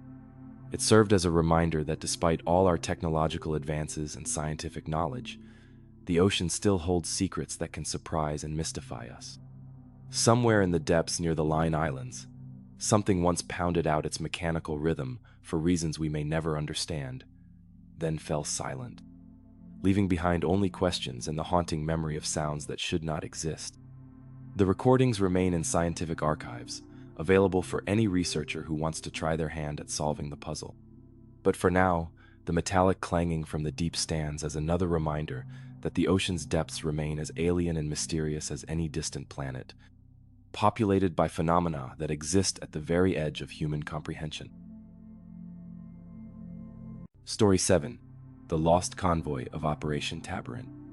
From the mysterious mechanical rhythms of the deep Pacific, we travel to the frozen waters of the Antarctic, where the white silence of the world's end has swallowed secrets that may never be recovered. It was 1944, and while the world's attention was focused on the great battles raging across Europe and the Pacific, a smaller but no less significant drama was unfolding in the ice-bound waters of the Southern Ocean. Operation Tabarin, Britain's secret Antarctic mission, was about to lose an entire supply convoy in circumstances so mysterious that they remain unexplained to this day. The Antarctic Peninsula in 1944 was one of the most remote and inhospitable places on Earth, a realm of towering ice cliffs, howling winds, and temperatures that could freeze exposed flesh in minutes. Yet even in the midst of global war, this frozen wasteland had acquired strategic importance. Argentina and Chile had been making territorial claims in the region, and Britain was determined to establish a permanent presence to protect its own Antarctic interests. Operation Tabarin was conceived as a covert mission to establish secret research stations and weather monitoring posts along the Antarctic Peninsula. Officially, these were scientific endeavors designed to improve weather forecasting for shipping in the South Atlantic. Unofficially, they were strategic outposts that would give Britain eyes and ears in one of the world's last unclaimed territories. The operation required a steady flow of supplies, including food, fuel, equipment, and personnel, to sustain these isolated bases through the brutal Antarctic winter. The convoy that vanished into legend was designated Supply Run 7, the seventh in a series of dangerous voyages that had been launched to support the Tabarin bases. 3 vessels comprised this particular convoy: the requisitioned fishing trawler, His Majesty's Ship Endurance, the military transport ship, His Majesty's Ship Discovery, and a converted cargo vessel whose name remains classified in British Admiralty records even today. Together, they carried enough supplies to sustain the secret bases for 6 months, along with scientific equipment whose nature was considered so sensitive that it was listed only as, quote, special cargo, unquote, in the mission files. The convoy departed from the Falkland Islands on March 15, 1944, under the command of Captain Richard Thornton, a Royal Navy veteran who had spent the previous 2 years navigating the treacherous waters around Antarctica. The weather forecast was typical for the region, severe but manageable for experienced crews with ice-strengthened vessels. The route would take them southeast through the Scotia Sea, around the tip of the Antarctic Peninsula, and along the coast to the hidden bases that marked Britain's secret presence in the continent. For the first 3 days, radio communications with the convoy proceeded normally. Captain Thornton reported steady progress despite heavy seas and the constant threat of ice. The ships were maintaining formation and expected to reach their first supply drop within the scheduled timeframe. The last transmission from the convoy came at 0800 hours on March 18th, reporting their position as approximately 200 miles northeast of the Larsen Ice Shelf. That radio call would be the last anyone would hear from Supply Run 7. When the convoy failed to make its next scheduled report 12 hours later, the Tabarin Command Center initially attributed the silence to equipment failure or atmospheric interference, both common problems in the electrically active environment of the Antarctic. But as hours stretched into days without any word, the realization began to dawn that something catastrophic had happened to the 3 ships and their crews. The search effort that followed was hampered by the classified nature of Operation Tabarin itself. Since the mission officially didn't exist, the Royal Navy could not launch a large-scale rescue operation without potentially compromising the secrecy of the entire Antarctic program. Instead, a single reconnaissance aircraft was dispatched from the Falklands to overfly the convoy's planned route, while the few ships already operating in Antarctic waters were quietly diverted to search for any sign of the missing vessels. What the searchers found was the Antarctic Ocean at its most desolate. Massive icebergs drifted through seas that were gray and empty, their surfaces scoured clean by winds that howled across the water with the voice of eternity itself. The search aircraft spotted no wreckage, no oil slicks, no life rafts, nothing to indicate that 3 ships carrying nearly 80 men had ever passed through these waters. The absence of any debris was particularly mystifying given the nature of Antarctic shipwrecks. When vessels are crushed by ice or founder in these waters, they typically leave extensive debris fields. The extreme cold preserves materials that would quickly degrade in warmer climates, and the lack of marine life at these latitudes means that even organic materials can remain intact for years. Yet the Southern Ocean, had seemingly swallowed the entire convoy, without leaving so much as a life preserver floating on its surface. Ice conditions in the region were examined meticulously. The Antarctic Peninsula is notorious for its unpredictable ice movements, where massive bergs can drift together to form crushing zones that can trap and destroy even the strongest vessels. The phenomenon known as, quote, ice nip, unquote, had claimed numerous ships over the years, grinding their hulls to splinters as the frozen masses closed together with the inexorable force of geological time. But the weather records for March 1944 showed no major ice movements in the area where the convoy had vanished. The Larsen ice shelf was relatively stable during that period, and the drift patterns of major icebergs had been tracked by other ships in the region. While small-scale ice hazards were always present, there was no evidence of the kind of massive ice event that could have destroyed 3 ships simultaneously. Some investigators theorized that the convoy might have encountered a sudden storm of unprecedented violence. Antarctic weather is notoriously unpredictable, capable of generating winds exceeding 100 miles per hour and waves tall enough to overwhelm any vessel. But meteorological records from the period showed no severe weather systems passing through the area. The storm that could have destroyed 3 ice-strengthened ships would have been visible on weather maps and reported by other vessels in the region. The classified nature of the convoy's cargo added another dimension to the mystery. While the official manifest listed routine supplies and scientific equipment, rumors persisted that Supply Run 7 had been carrying something far more sensitive. Some suggested that the ships were transporting components for secret radar installations or experimental weather monitoring equipment that could have military applications. Others whispered about even more exotic cargo, perhaps early atomic research materials or captured German technology that was being transported to remote locations for testing. The possibility that the convoy had been intercepted by enemy forces could not be entirely dismissed. German U-boats were known to operate in South Atlantic waters, and there were persistent rumors of secret German bases in Antarctica itself. While no confirmed U-boat attacks had occurred so far south, the possibility that Supply Run 7 had encountered enemy action remained a dark cloud hanging over the investigation. More troubling was the suggestion that the convoy might have been carrying personnel and equipment related to classified research into Antarctic mineral resources. The continent was known to harbor vast deposits of coal, minerals, and possibly oil, resources that could prove strategically vital in the post-war world. If the convoy had been supporting secret geological surveys or mining feasibility studies, its loss would represent more than just a maritime tragedy. It would be a significant intelligence failure. The families of the missing crew members were told only that their loved ones had been lost in a shipping accident while performing valuable service to the Crown.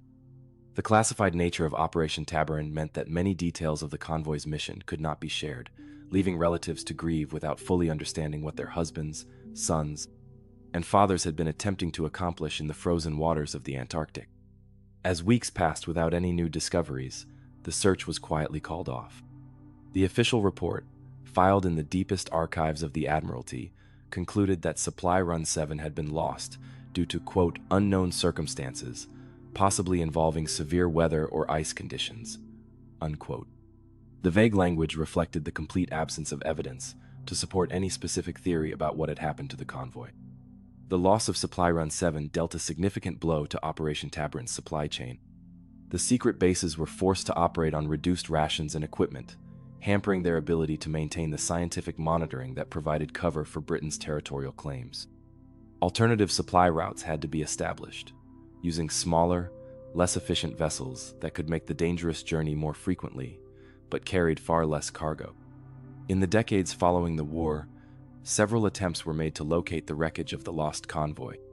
Advances in sonar technology and underwater exploration raised hopes that the ships might be found preserved in the Antarctic's frigid waters. But the Southern Ocean guards its secrets well, and the shifting ice and extreme weather conditions make systematic searching nearly impossible. The development of satellite surveillance and global positioning system tracking might have made the convoy's fate easier to determine if such technology had existed in 1944. Modern ships operating in Antarctic waters are continuously monitored, their positions tracked in real time by multiple agencies. But in 1944, once a ship passed beyond radio range, it entered a realm where anything could happen without the outside world ever knowing. Some researchers have suggested that the convoy might have been trapped in pack ice and carried far from its intended route before being crushed and sunk in waters far from where anyone thought to look. The Antarctic ice is constantly in motion, and vessels caught in its grip can be transported hundreds of miles before meeting their fate. This theory would explain the complete absence of debris in the search area, but it raises new questions about why no distress signals were ever transmitted. Others point to the possibility of a catastrophic accident involving the convoy's classified cargo. If the ships were carrying experimental equipment or hazardous materials, an accident could have resulted in explosions or toxic releases that might have made rescue attempts impossible. The secretive nature of such cargo would also explain the reluctance of authorities to discuss details of the convoy's mission, even decades after the war's end. The mystery deepened when researchers examining German archives after the war discovered references to unusual activity detected by U-boat patrols in the Southern Ocean during March 1944. While no specific attacks were documented, several submarine commanders reported detecting sonar contacts in the area where the British convoy vanished. These reports were fragmentary and difficult to verify, but they added weight to theories that the convoy might have encountered enemy action. Modern analysis of Antarctic ice cores has revealed traces of unusual chemical compounds dating to the 1940s, suggesting that some form of industrial or research activity was taking place in the region during that period. While these findings could be related to legitimate scientific work or natural phenomena, some researchers have speculated that they might be connected to the classified activities that Supply Run 7 was supporting. The fate of Operation Tabarin itself adds another layer to the mystery. While some of the secret bases continued to operate after the war, several were abandoned under circumstances that remain classified. Official records indicate that some facilities were closed due to budget constraints or changing strategic priorities, but former personnel have suggested that certain bases were abandoned because of, quote, unusual incidents, unquote, or, quote, security concerns, unquote, that they were never permitted to discuss. In recent years, climate change has begun to reveal artifacts and structures in Antarctica that were previously hidden beneath the ice.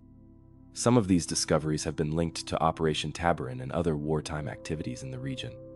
While most findings consist of routine equipment and supplies, some items have been classified as sensitive and removed from the sites before independent researchers could examine them.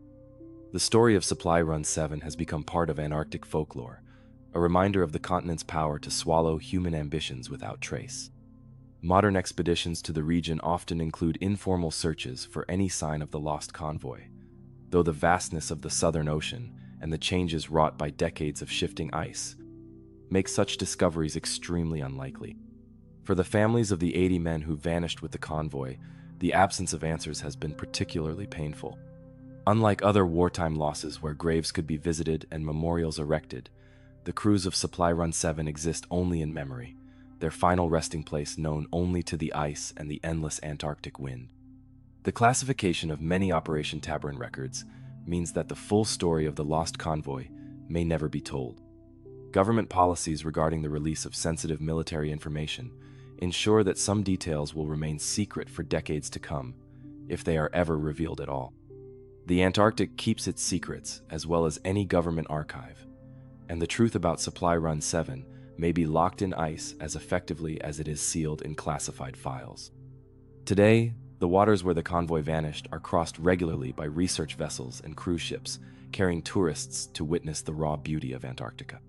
Few of these modern travelers know that they are passing over one of the ocean's greatest unsolved mysteries, where 3 ships and their crews became part of the continent's vast collection of secrets, hidden beneath the ice and snow. The loss of Supply Run 7 stands as a reminder that even in the modern era of global communication and surveillance, the sea remains capable of swallowing human endeavors completely. In the Antarctic's frozen waters, where survival is measured in minutes and rescue is often impossible, the ocean's power to erase all trace of human passage remains as absolute as it was in the age of sail. Story 8. The Spectral Light of Banda Sea. From the ice-locked secrets of Antarctica, we venture into the tropical depths of Southeast Asia, where the warm waters of the Indonesian archipelago hide mysteries as profound as any found in the polar regions. The Banda Sea, nestled among the scattered islands of eastern Indonesia, is a realm of volcanic vents, deep trenches, and coral gardens that teem with life. But in 2001, the This underwater paradise became the stage for a phenomenon so strange and beautiful that it challenged everything marine scientists thought they knew about the deep ocean's capacity for wonder. The Banda Sea has always been a place of legends. For centuries, the islanders who fish its waters have told stories of strange lights that dance beneath the waves, glowing spirits that rise from the deepest trenches to warn sailors of danger or guide them to safety. Western science had long dismissed such tales as folklore, the products of imagination and cultural tradition rather than observable reality. But sometimes, the boundary between legend and fact proves to be more porous than skeptics would prefer to believe. The research expedition that encountered the phenomenon was part of an international collaboration studying deep-sea biodiversity in the Indo-Pacific region. The team included marine biologists, oceanographers, and underwater photographers from universities and research institutions across 3 continents. Their mission was to document the extraordinary variety of life that exists in the deep waters between the Indonesian islands, from bizarre fish that manufacture their own light to creatures so alien in appearance that they seem to belong on distant planets. The diving operation was based aboard the research vessel Banda Explorer, anchored above one of the sea's deepest points where the ocean floor plunges to more than 7,000 meters. The team was using state-of-the-art diving equipment and submersibles to explore depths that few humans had ever visited, regions where the pressure would crush an unprotected human body instantly, and where the only illumination comes from the bioluminescent displays of deep-sea creatures. It was during a routine deep dive to collect specimens at 2,000 meters that the phenomenon first appeared.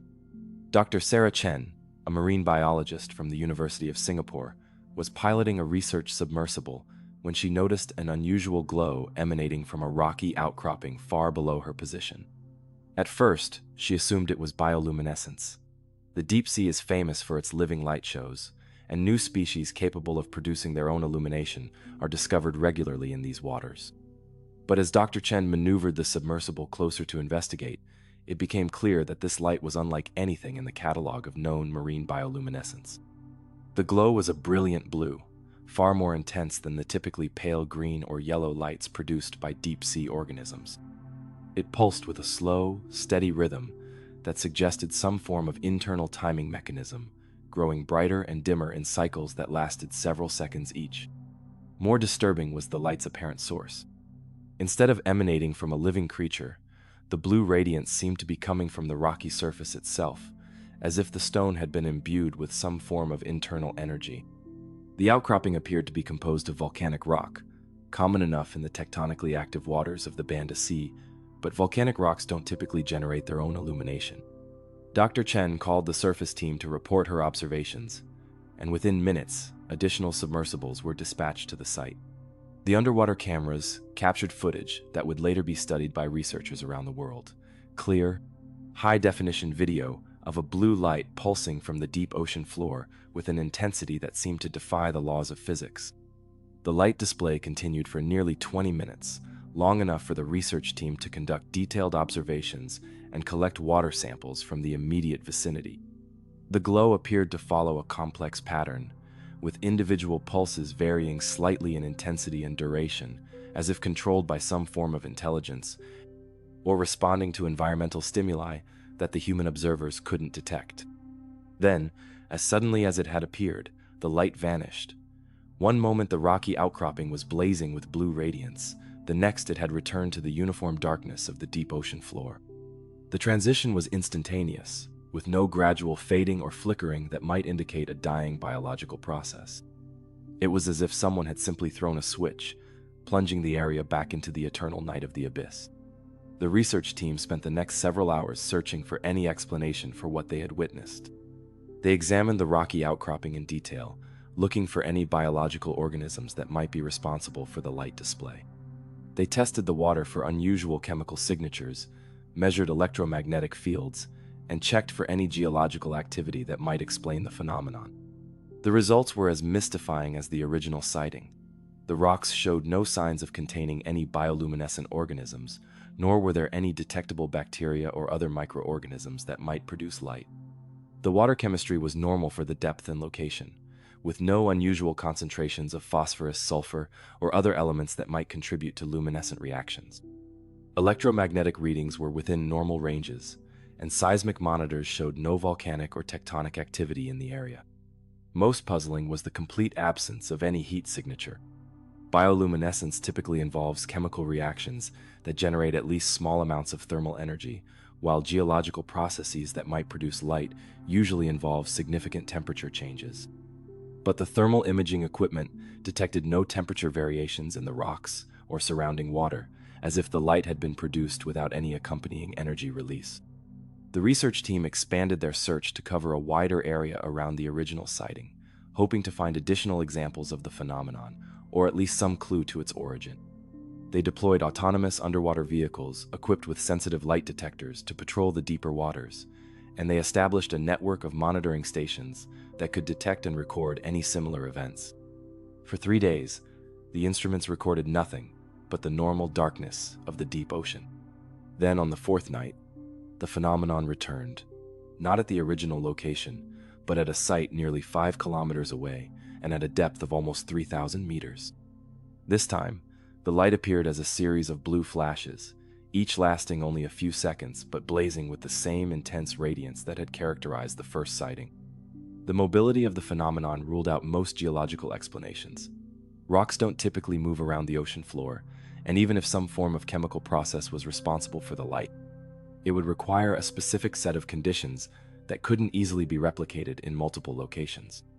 The researchers were forced to consider the possibility that they were observing some form of biological activity, perhaps involving creatures so unusual that they didn't fit into any known taxonomic categories. Deep-sea biology is full of surprises, with new species discovered regularly that challenge our understanding of what life can accomplish in extreme environments. The crushing pressure, near-freezing temperatures, and complete absence of sunlight in the deep ocean have driven evolution in directions that seem almost alien to surface dwellers. Perhaps the Banda Sea harbored creatures capable of producing light in ways that science had never encountered before. But the intensity and duration of the light displays seem to exceed the capabilities of any known biological system. Bioluminescence in marine organisms is typically brief and relatively dim, evolved as a communication tool or defensive mechanism rather than as a way to illuminate large areas. The blue light from the Banda Sea was powerful enough to be visible from hundreds of meters away, suggesting an energy output that would be difficult for any living system to sustain. Some researchers theorize that the phenomenon might involve colonies of microorganisms working in concert to produce the light displays. Similar cooperative behavior has been observed in other marine environments, where bacteria or other microscopic life forms coordinate their activities to achieve effects that would be impossible for individual organisms. Perhaps the Banda Sea harbored previously unknown communities of bioluminescent microbes capable of organizing themselves into large-scale light displays.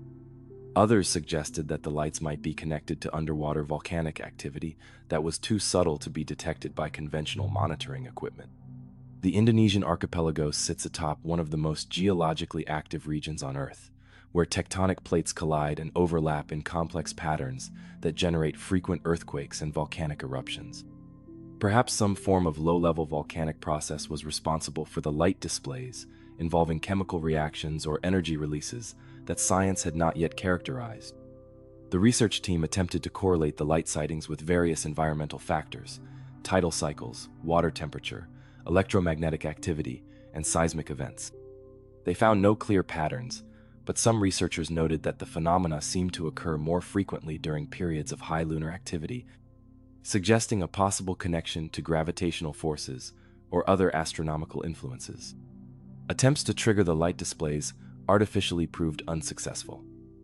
The researchers tried exposing the rocky areas to various forms of energy, light, sound, electrical current, and chemical stimuli, but nothing seemed to activate whatever mechanism was responsible for the blue radiance. It was as if the phenomenon operated according to its own internal logic, appearing and disappearing according to rules that human science could not decipher. The expedition eventually concluded without any definitive explanation for the lights. The team had documented several additional sightings, each as mysterious as the first, but they had found no physical evidence that could explain the source of the phenomenon. The rocks remained ordinary volcanic stone, the water showed no unusual characteristics, and no new species of bioluminescent organisms were discovered in the area. The findings were published in several scientific journals, accompanied by the dramatic footage of the blue lights pulsing in the darkness of the deep ocean. The images generated considerable interest in the marine science community, but they also sparked debates about the reliability of the observations and the adequacy of the investigation techniques. Some researchers questioned whether the lights might have been artifacts of the filming equipment or optical illusions created by the interaction of artificial lights with the water and rocky surfaces. Deep-sea photography is notoriously difficult, with numerous opportunities for technical problems or misinterpretation of visual data. But the consistency of the observations across multiple sightings and different pieces of equipment made such explanations seem unlikely. Others suggested that the phenomenon might be related to previously unknown properties of deep-sea water or unusual mineral compositions in the volcanic rocks. The extreme conditions of the deep ocean create opportunities for chemical and physical processes that don't occur anywhere else on Earth. Perhaps the Banda Sea harbored unique environmental conditions that could produce light displays through mechanisms that terrestrial science had never encountered. The mystery gained additional credibility when similar phenomena were reported from other deep-sea locations around the world. Research teams working in the Mariana Trench, the Peru-Chile Trench, and the Mid-Atlantic Ridge all documented brief sightings of unexplained lights in the deep ocean, though none were as sustained or well documented as the Banda Sea observations. These additional reports suggested that the phenomenon might be more widespread than initially thought, occurring in deep ocean environments around the globe, but only rarely observed due to the limited human presence in such extreme locations. The deep sea remains one of the least explored environments on Earth, and it's entirely possible that numerous phenomena occur in its depths without ever being witnessed by human observers. In the years since the original expedition, several follow-up missions have been mounted to study the Banda Sea phenomenon. Advanced monitoring equipment has been deployed to provide continuous surveillance of the areas where lights were observed, while new generations of submersibles and underwater robots have been used to investigate the rocky formations in greater detail. Despite these efforts, the blue lights of the Banda Sea have remained as elusive as ever. Occasional sightings continue to be reported, but the phenomenon seems to occur only when human observers are not actively looking for it. It's as if whatever produces the lights is aware of being watched, and chooses to remain hidden when scientific instruments are present. The mystery has become part of the folklore of deep-sea research, a reminder that despite all our technological advances, the ocean still holds secrets that can surprise and humble us. The blue lights of the Banda Sea represent one of those phenomena that exist at the very edge of human understanding, challenging our assumptions about what is possible in the natural world. Today, the research continues, driven by the hope that advancing technology and persistent observation will eventually reveal the source of the mysterious lights. But for now, they remain what they have always been, a beautiful, unexplained mystery dancing in the darkness of the deep ocean, a reminder that the sea still holds wonders that science has yet to comprehend. Story 9. The Silent Death of the Arabian Sea. From the mesmerizing blue lights dancing in the depths of the Banda Sea, we turn to a mystery that unfolded not in the crushing darkness of the abyss, but in the sun-drenched waters of the Arabian Sea, where life usually thrives in abundance. In 2017, the coastline of Oman became the stage for one of the most baffling marine biological disasters in recent memory. A mass die-off so vast and sudden that it left scientists scrambling for explanations, and local communities staring in horror at beaches carpeted with the bodies of countless sea creatures. The Arabian Sea, bounded by the Arabian Peninsula to the west and the Indian subcontinent to the east, is one of the world's most productive marine ecosystems. Its waters teem with life, from microscopic plankton that form the base of the food chain to massive whale sharks that cruise its depths. The seasonal monsoons bring nutrients from the deep ocean to the surface, creating upwelling zones that support some of the richest fishing grounds on Earth. For the coastal communities of Oman, the sea has always been a source of life and livelihood, providing sustenance and economic opportunity for generations. It was against this backdrop of marine abundance that the first reports began to emerge in early March 2017. Fishermen returning to the port of Muscat spoke of strange changes they had observed during their overnight expeditions.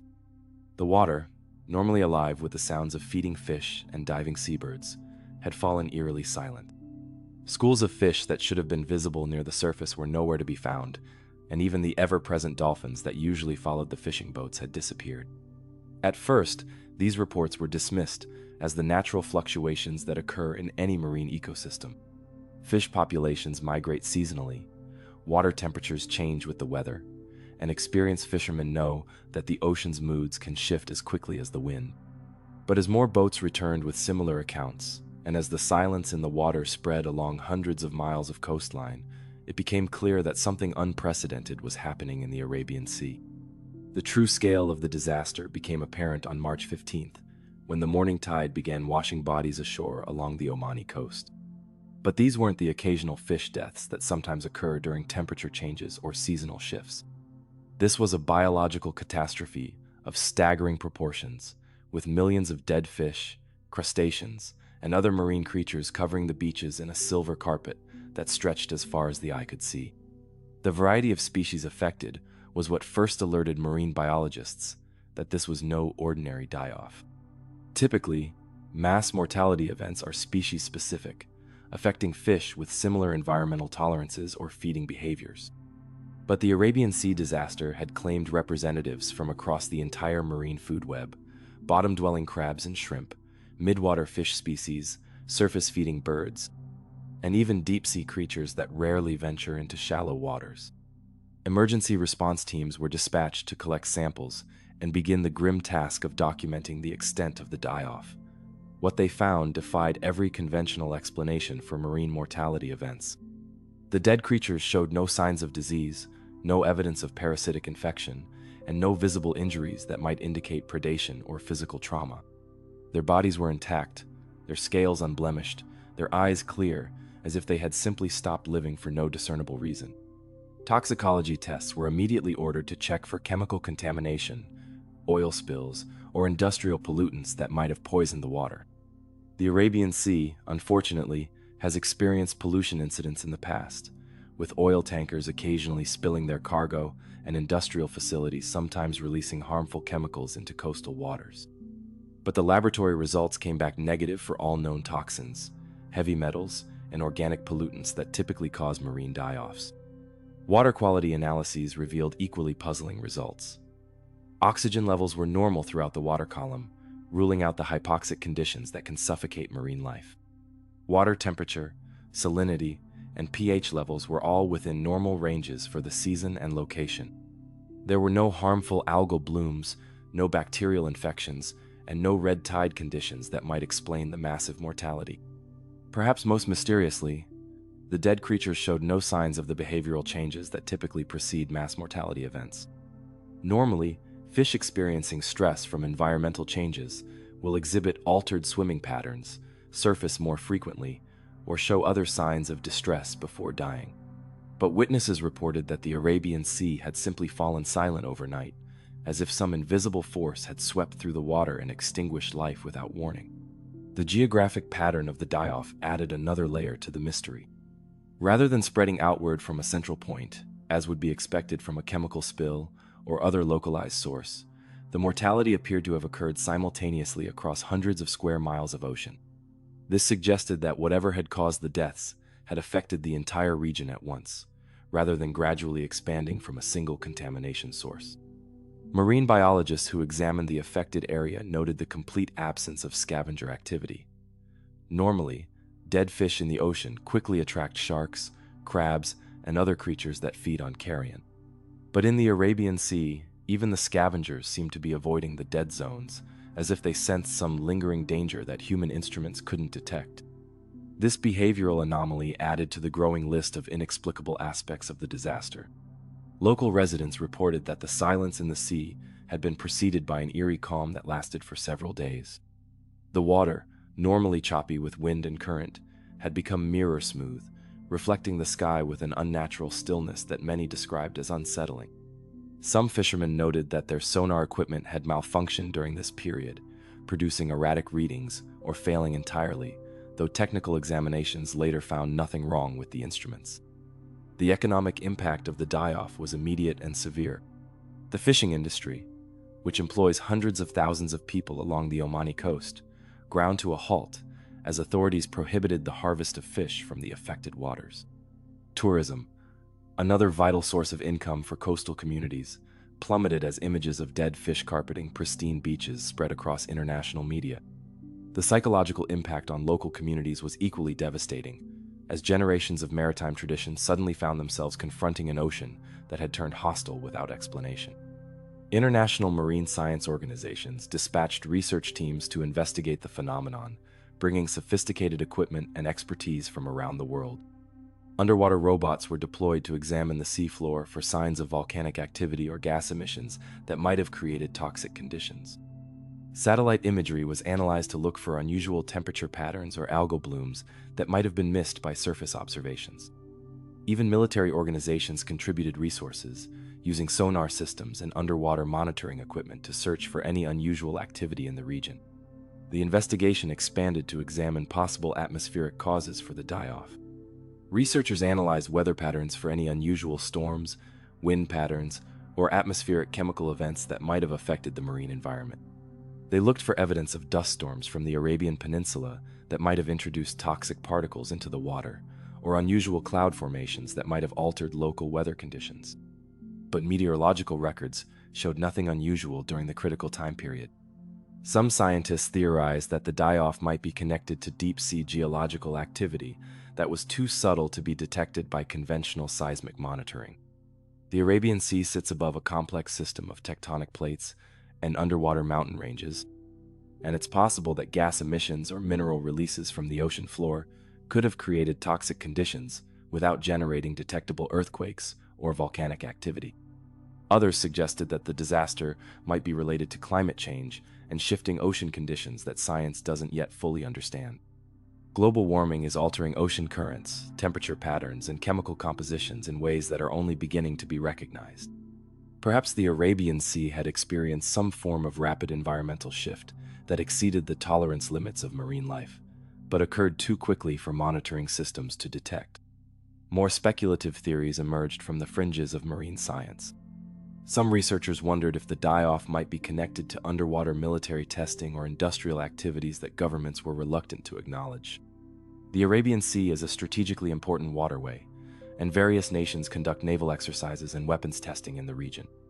While no official military activities were reported during the relevant time period, the possibility of classified operations could not be entirely ruled out.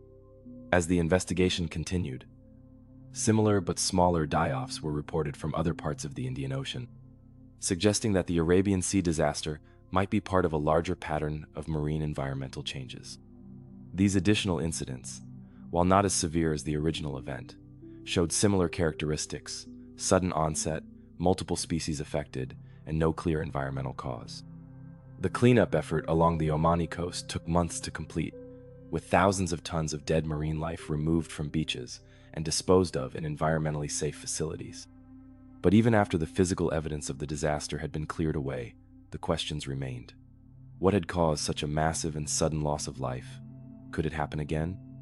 And what did it mean for the long-term health of one of the world's most important marine ecosystems?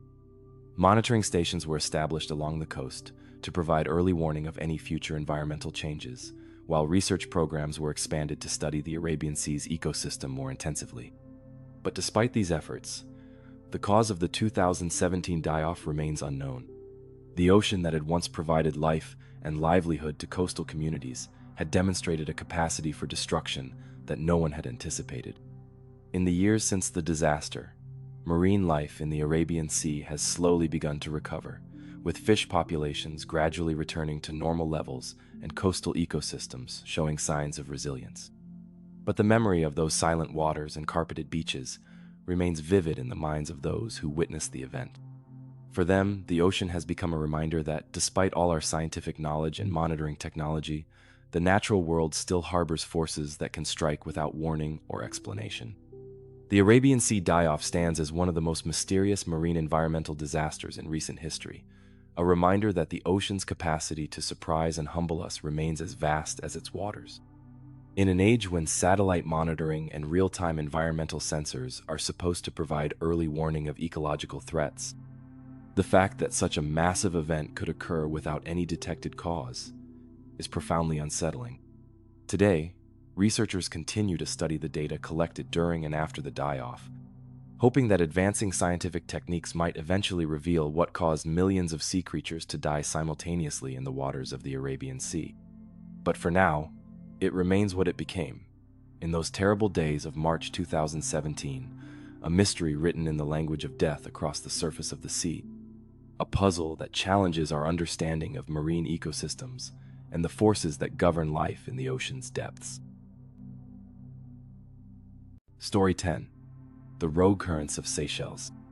From the inexplicable death that claimed millions of creatures in the Arabian Sea, we venture into the Indian Ocean's heart, where the laws of physics themselves seem to have gone astray. The Seychelles Plateau, that vast underwater mountain range crowned by Paradise Islands, became the setting for a phenomenon so bizarre that it challenged everything oceanographers thought they knew about how water moves through the sea. In 1997, researchers encountered currents that defied every model, every theory, every basic principle of how the ocean should behave. The Seychelles archipelago rises from one of the Indian Ocean's most fascinating geological features, a massive plateau that was once part of the ancient supercontinent Gondwana.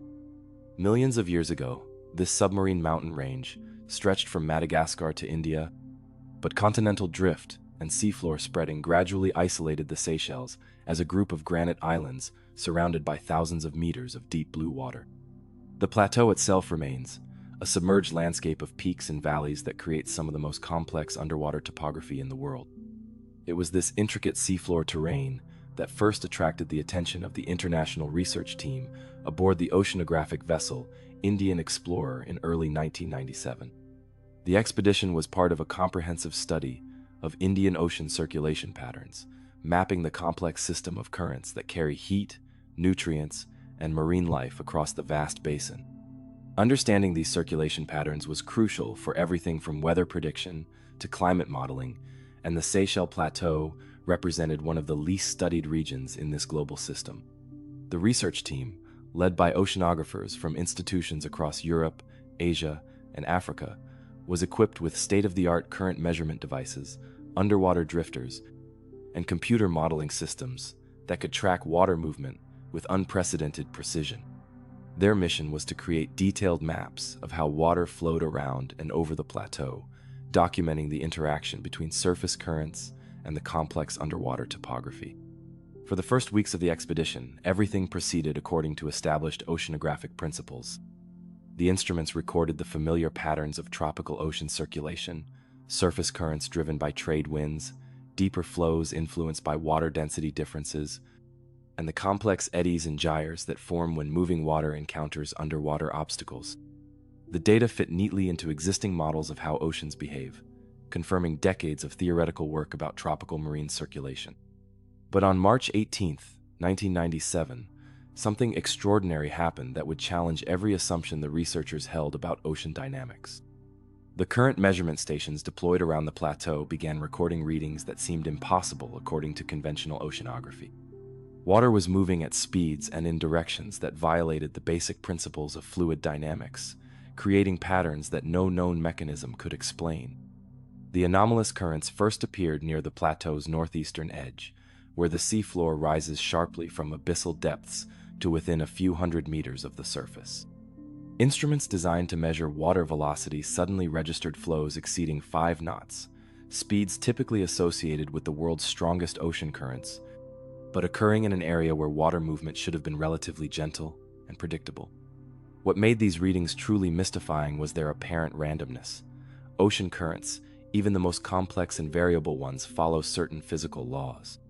They respond to wind patterns, temperature differences, the Earth's rotation, and the topography of the ocean floor in ways that can be predicted and modeled.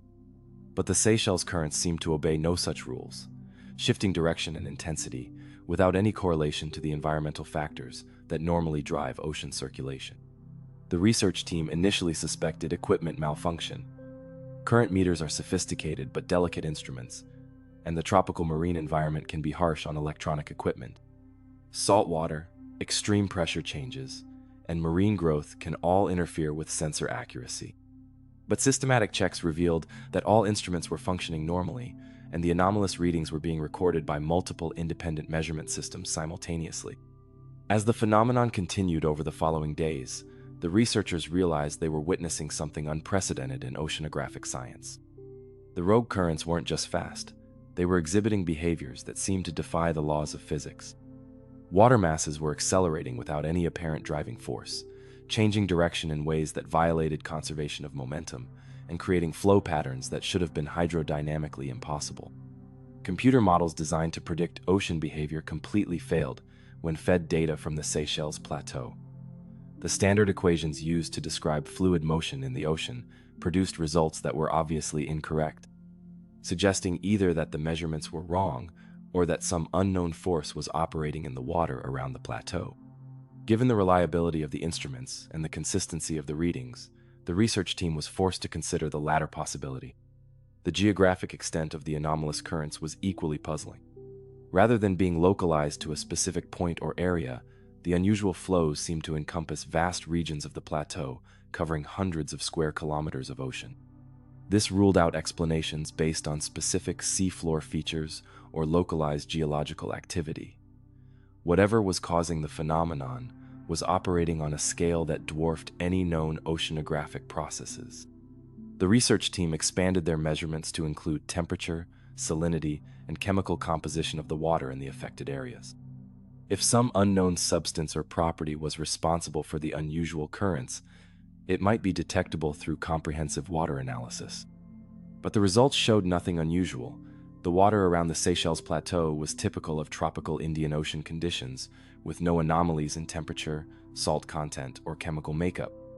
Even more mysteriously, the currents seemed to be self-organizing into complex patterns that resembled natural phenomena, but occurred at scales and intensities that made no physical sense.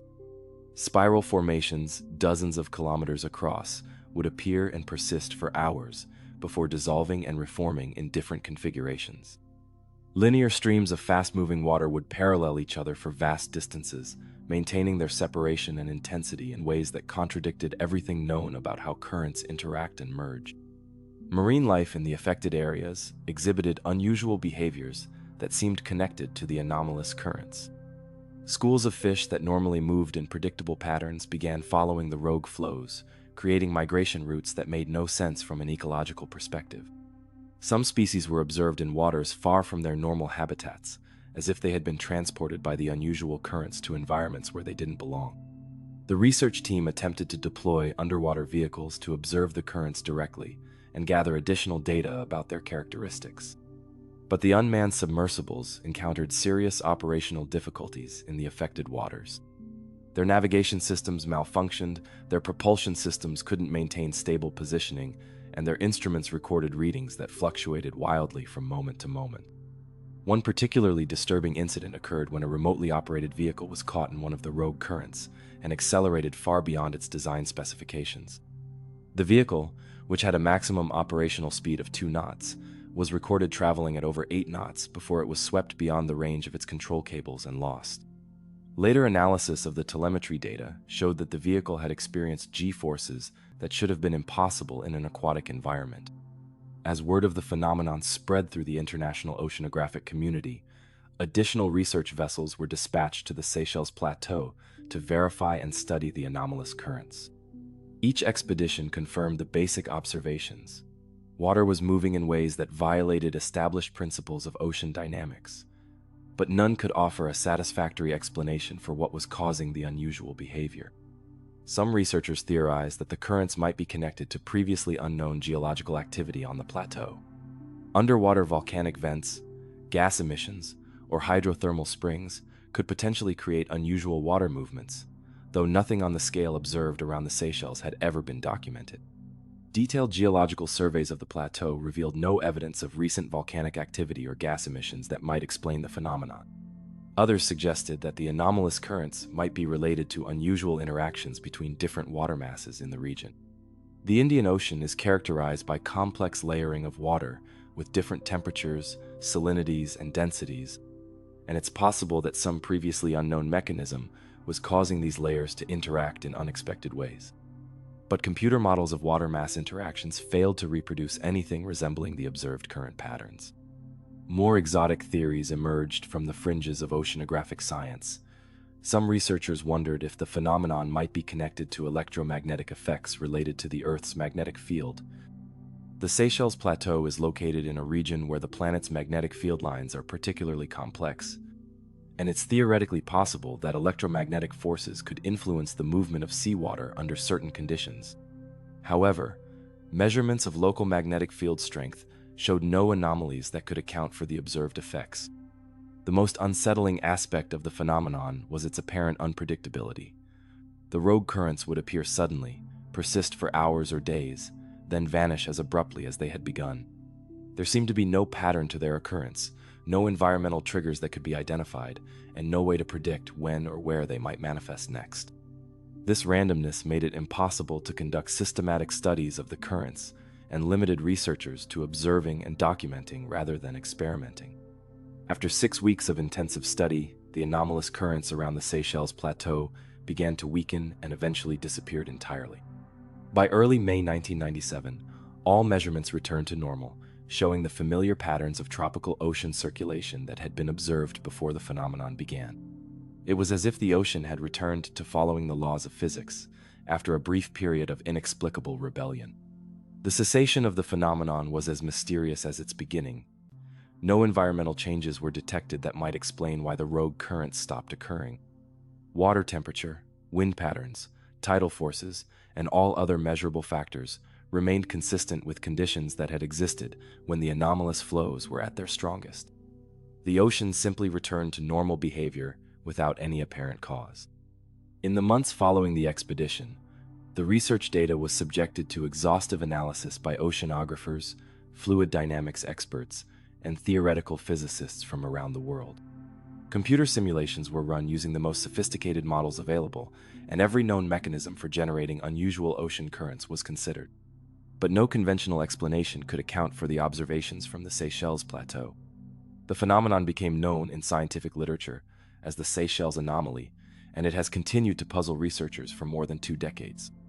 Subsequent expeditions to the region have found no trace of the unusual currents, though monitoring stations have been established to detect any recurrence of the phenomenon. The plateau appears to have returned to normal oceanographic behavior, showing no signs of the forces that once drove water to move in impossible ways. The Seychelles Anomaly stands as one of the most challenging puzzles in modern oceanography, a reminder that despite centuries of study, the ocean still harbors phenomena that exceed our understanding.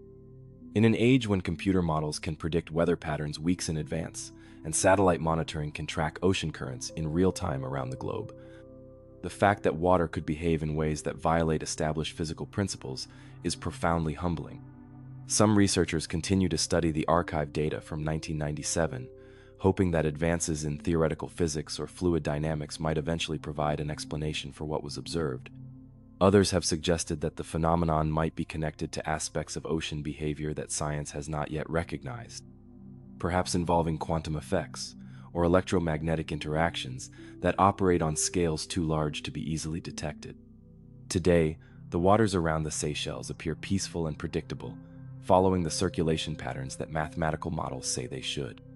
But for those who witnessed the impossible currents of 1997, the ocean has become a reminder that the natural world still holds secrets that challenge our most fundamental assumptions about how the universe operates. In the clear blue waters surrounding those tropical islands, the sea briefly demonstrated that it follows rules more complex and mysterious than any human science has yet discovered. Story 11. The Silent Hunt. From the impossible currents that defied physics in tropical waters, we journey north to the harsh realm of the Bering Sea, where the frigid waters between Alaska and Siberia have claimed countless vessels over the centuries. Here, in 1987, another ship would join the ocean's vast collection of mysteries, but this disappearance carried implications that reached far beyond maritime tragedy into the shadowy world of Cold War tensions and international intrigue.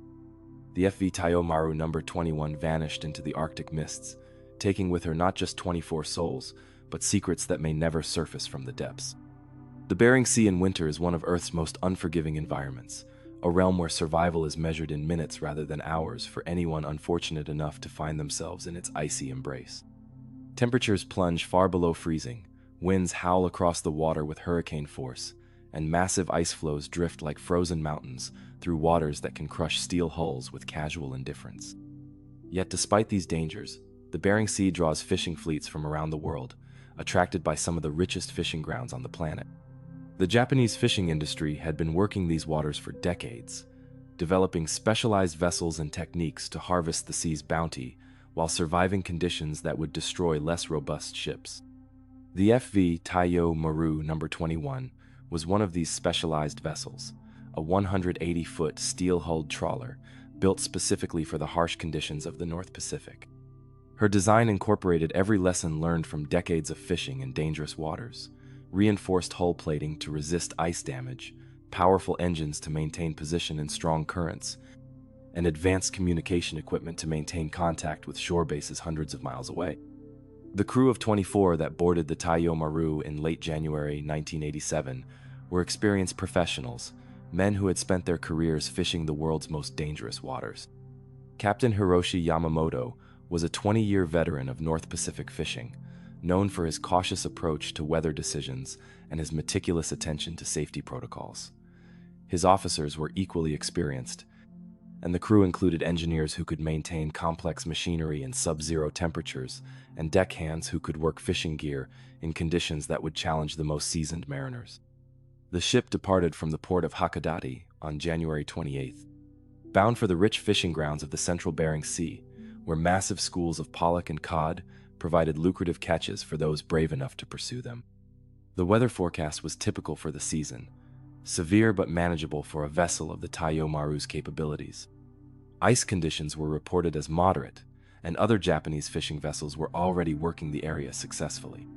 For the first week of the voyage, everything proceeded according to plan. The Taiyo Maru reached her fishing grounds without incident and began the demanding work of commercial trawling in Arctic conditions. Daily radio reports to the company's base in Japan indicated steady progress, with the ship's holds gradually filling with the high-quality fish that made these dangerous voyages profitable. Captain Yamamoto's transmissions reflected his typical professionalism, reporting weather conditions, catch rates, and mechanical status, with the precision of a man who understood that communication could mean the difference between life and death in these remote waters. The international political context of the voyage added layers of complexity that were invisible to casual observers but well understood by anyone operating in the North Pacific during the 1980s. The Cold War was still at its height, and the waters between Alaska and Siberia were patrolled by naval forces from multiple nations, each watching the others with intense suspicion. Fishing vessels, while nominally civilian, often served as informal intelligence gatherers, their crews reporting on military activities and unusual sightings to their respective governments. The Bering Sea had been the scene of several international incidents during the 1980s, including confrontations between Soviet patrol boats and foreign fishing vessels that strayed too close to territorial waters. Japanese fishing fleets were particularly scrutinized, as their advanced electronics and long-range capabilities made them ideal platforms for intelligence collection. While most fishing captains focused solely on their commercial missions, the political tensions of the era meant that any vessel operating in these waters existed in a shadowy realm where commerce and espionage intersected. It was against this backdrop of international tension and Arctic danger that the FV Taiyo Maru No. 21 sent her last radio transmission on February 6, 1987. The message was routine, a daily position report indicating that the ship was operating approximately 150 miles northwest of St. Lawrence Island, well within international waters but close to the boundaries of Soviet territorial claims. Captain Yamamoto reported normal operations, moderate weather conditions, and no significant problems with equipment or crew. 12 hours later, when the ship failed to make her next scheduled radio contact, the Japanese Coast Guard initially attributed the silence to equipment failure or atmospheric interference. Radio communications in the Arctic are notoriously unreliable, subject to disruption from solar activity, weather phenomena, and the electromagnetic effects of the aurora borealis. A delay of several hours was not unusual, and experienced operators knew to wait before declaring an emergency. But as the hours stretched into days without any word from the Taiyo Maru, concern began to mount among both commercial and government officials in Japan. The ship was carrying sophisticated navigation and communication equipment that included backup systems and emergency beacons designed to operate even if the main radio failed. The complete absence of any signal suggested that something catastrophic had happened to the vessel. The search effort that followed was complicated by the international sensitivities surrounding operations in the Bering Sea.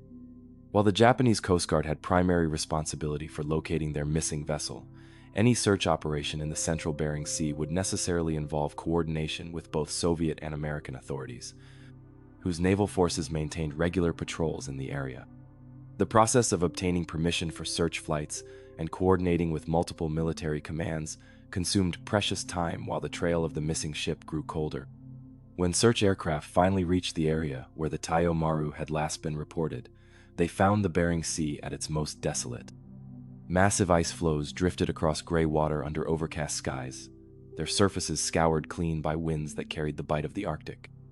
The search pattern covered hundreds of square miles, but the aircraft spotted no wreckage, no oil slicks, no life rafts, nothing to indicate that a large fishing vessel had ever operated in these waters. The absence of any debris was particularly puzzling given the violent conditions that prevail in the Bering Sea during winter. When ships are lost in these waters, they typically leave extensive evidence of their destruction: pieces of superstructure, fishing gear, life preservers, and the countless items that make up a working vessel's equipment. The cold water preserves such debris for months, and the strong currents typically spread wreckage over vast areas where it can be spotted by search aircraft. Soviet naval forces, despite the political tensions of the era, participated in the search effort with a level of cooperation that surprised many observers. Soviet ships and aircraft covered the eastern sections of their territorial waters, while sharing information about ice conditions and weather patterns that might be relevant to the search. This unprecedented level of collaboration suggested that all parties recognized the humanitarian nature of the crisis, regardless of political differences. American Coast Guard assets also joined the search, deploying aircraft and vessels from bases in Alaska to cover the eastern portions of the search area. The multinational effort represented one of the few bright spots in U.S.-Soviet relations during the late Cold War period, as crews from 3 nations worked together to locate survivors who might be struggling for life in the Arctic wilderness. But despite the extensive search effort and international cooperation, no trace of the FV Taiyo Maru No. 21 was ever found. After 2 weeks of intensive searching in conditions that challenged both aircraft and surface vessels, the operation was officially called off. The ship and her crew of 24 had vanished as completely as if they had sailed off the edge of the world. The official investigation that followed examined every aspect of the vessel's final voyage, from her mechanical condition to the experience of her crew to the weather and ice conditions she had encountered. The Taiyo Maru was found to have been in excellent mechanical condition, with recent inspections showing no significant defects or maintenance issues. Her crew was among the most experienced in the Japanese fleet, and Captain Yamamoto's record showed no incidents of poor judgment or safety violations. Weather records for the period showed typical winter conditions for the Bering Sea, severe but not unprecedented. While several storms had passed through the area, none had reached the intensity that would be expected to overwhelm a vessel of the Taiyo Maru's size and design. Ice conditions were moderate, with no reports of the massive ice movements that could trap or crush fishing vessels. The investigation also examined the possibility of collision with another vessel or with ice, but found no evidence to support such theories. Other ships operating in the area reported no unusual incidents, and satellite imagery showed no major ice movements that might have created crushing zones. The waters where the Taiyo Maru vanished were well traveled by fishing vessels, making collision with uncharted obstacles unlikely. More sensitive aspects of the investigation focused on the possibility that the ship had encountered military activity or had been involved in intelligence-gathering operations that went wrong. While fishing vessels were officially civilian craft, the electronics and long-range capabilities of modern trawlers made them valuable platforms for monitoring military communications and activities. Some intelligence analysts theorized that the Taiyo Maru might have been intercepted by Soviet naval forces if she had strayed too close to sensitive military installations or had been detected gathering intelligence. However, Soviet authorities consistently denied any involvement in the ship's disappearance, and their cooperation in the search effort seemed to contradict theories about military action. If Soviet forces had been responsible for the vessel's loss, they would have been unlikely to participate so actively in looking for survivors or wreckage that might provide evidence of their involvement.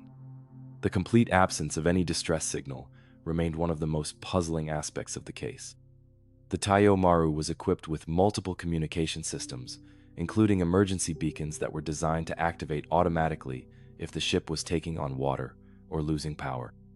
The fact that none of these systems transmitted any signal suggested that whatever happened to the vessel occurred so quickly that the crew had no time to react, or that some catastrophic event disabled all communication equipment simultaneously.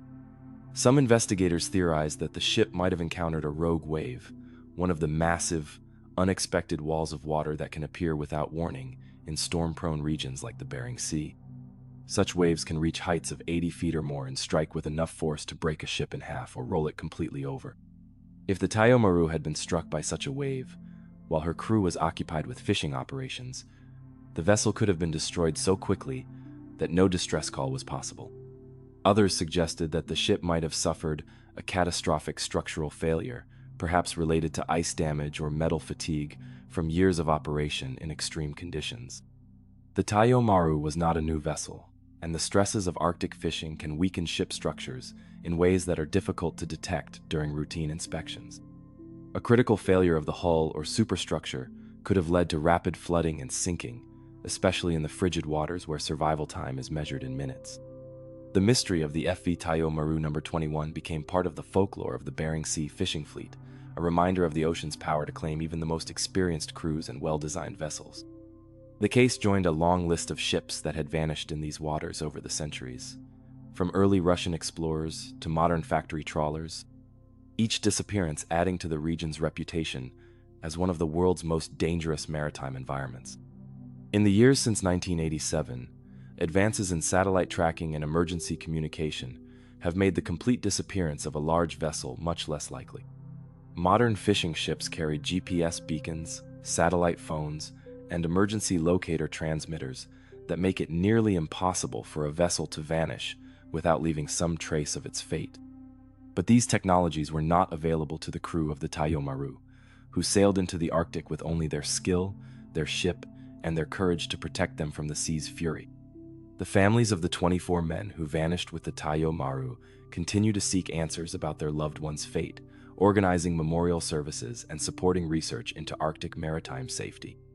Their loss remains a reminder that despite all our technological advances, the sea retains its ancient power to humble human ambition and claim those who venture too far from shore.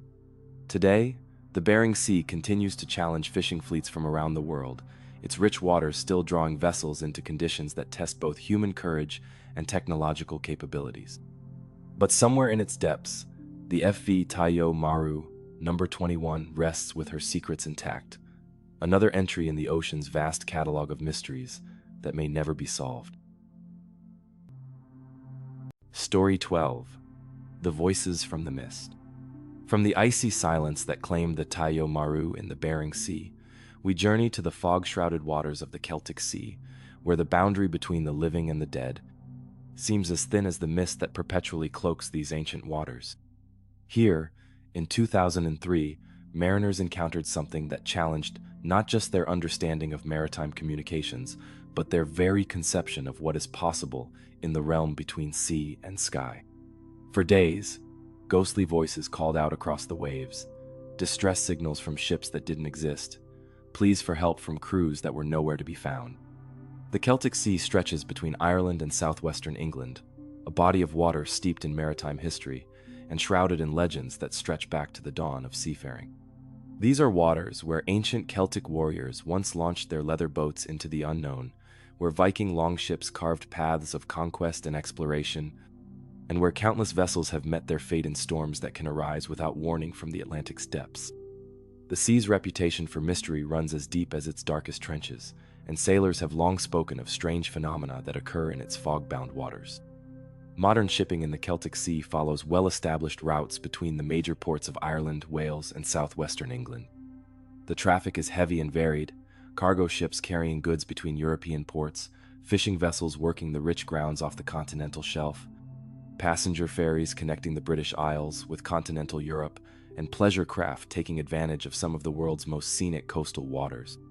The maritime infrastructure is sophisticated, with radar stations, GPS networks, and radio monitoring systems that track vessel movements with precision that would have seemed magical to earlier generations of sailors. It was within this highly monitored and technologically advanced maritime environment that the ghostly transmissions first appeared on October 15, 2003. The initial report came from the bridge of the cargo vessel Celtic Dawn, en route from Cork to Bristol with a load of Irish whiskey and agricultural products. At approximately 2300 hours, while navigating through a thick fog bank about 50 miles southwest of Land's End, the ship's radio operator received what appeared to be a standard distress call. The transmission was weak but clear enough to understand. A male voice with what sounded like a Scottish accent reporting that his vessel was taking on water and requesting immediate assistance. The caller identified his ship as the Highland Mist and provided coordinates that placed him roughly 10 miles from the Celtic Dawn's position. Following standard maritime protocol, the cargo ship immediately altered course toward the reported position while broadcasting the distress call to Coast Guard stations and other vessels in the area. What followed was a search that would challenge everything the crew thought they knew about radio communications and maritime safety. Despite having clear coordinates and multiple vessels converging on the position, no ship in distress could be found. The fog was thick but not impenetrable, and the various search vessels were equipped with powerful radar systems that should have detected any vessel within miles. Yet the waters remained empty, with no sign of the Highland Mist or any other vessel in distress. The Coast Guard expanded the search area, reasoning that the distress call might have been garbled or that the vessel might have drifted from its reported position. Aircraft were dispatched when weather conditions permitted, and additional ships diverted from their routes to join the search effort. But despite covering hundreds of square miles of ocean, the searchers found nothing. No wreckage, no life rafts, no oil slicks, no trace of any vessel that might have transmitted the distress call. More disturbing than the absence of any ship was the fact that the distress calls continued.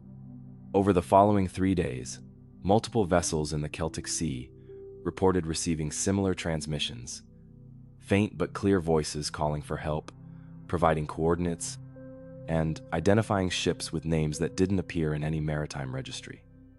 Each call triggered search operations that found nothing but empty water and thickening fog. The voices themselves became a source of growing unease among the maritime community. Radio operators are trained to distinguish between different types of transmissions, and these calls had characteristics that didn't match normal radio communications. The voices seemed to fade in and out of audibility in ways that suggested the transmitters were moving, but not in patterns consistent with vessels drifting in current or wind. Sometimes the same voice would be heard by ships hundreds of miles apart at nearly the same time, which should have been impossible given the limited range of marine radio equipment.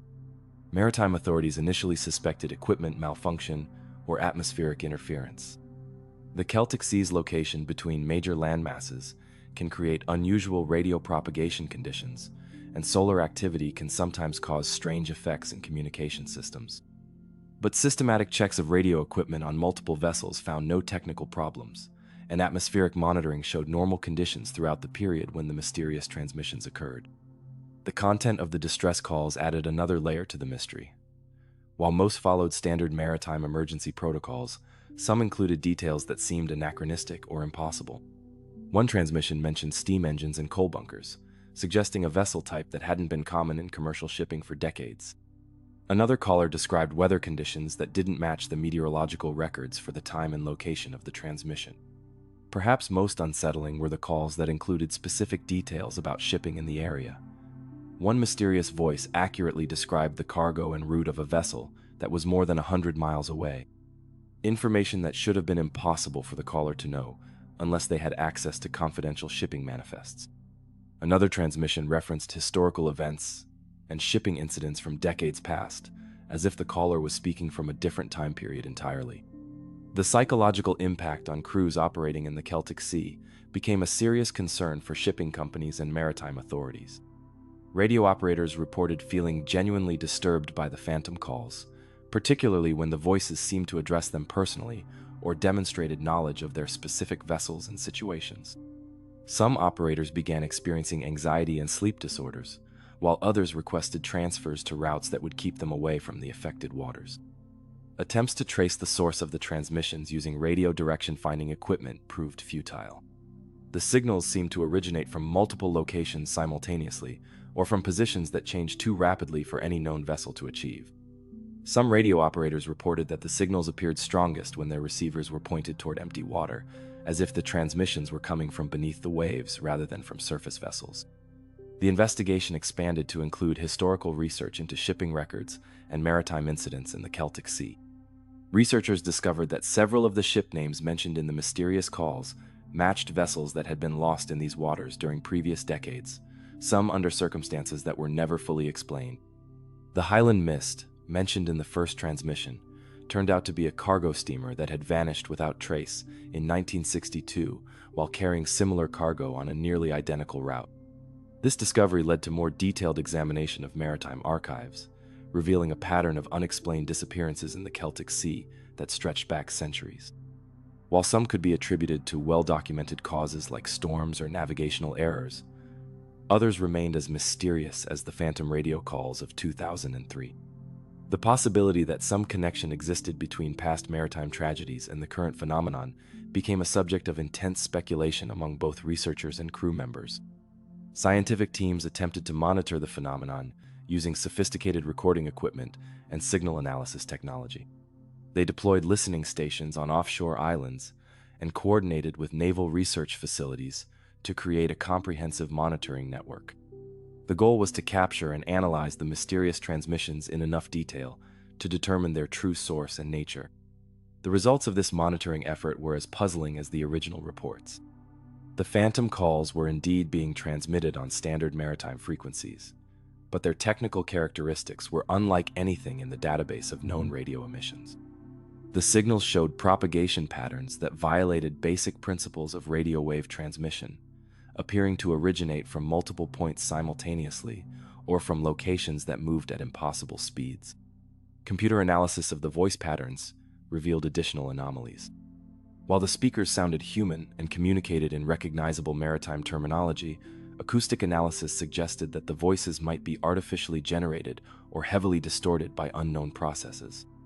Some transmissions included background sounds that seemed to come from environments that couldn't exist, the groaning of wooden ship hulls combined with the hum of modern electronics, or the sound of wind and waves mixed with mechanical noises that had no identifiable source. The phenomenon reached its peak intensity during the new moon period in late October, when fog conditions in the Celtic Sea were at their most dense and persistent.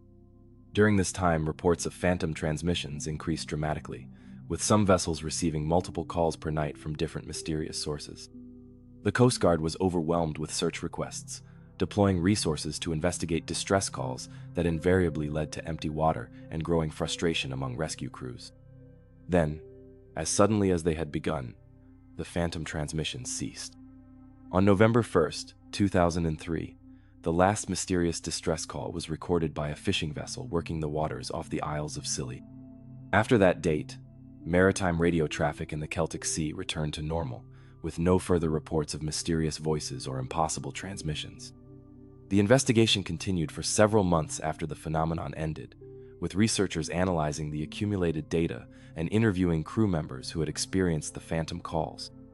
Despite extensive technical analysis and historical research, no satisfactory explanation was ever found for the source of the mysterious transmissions.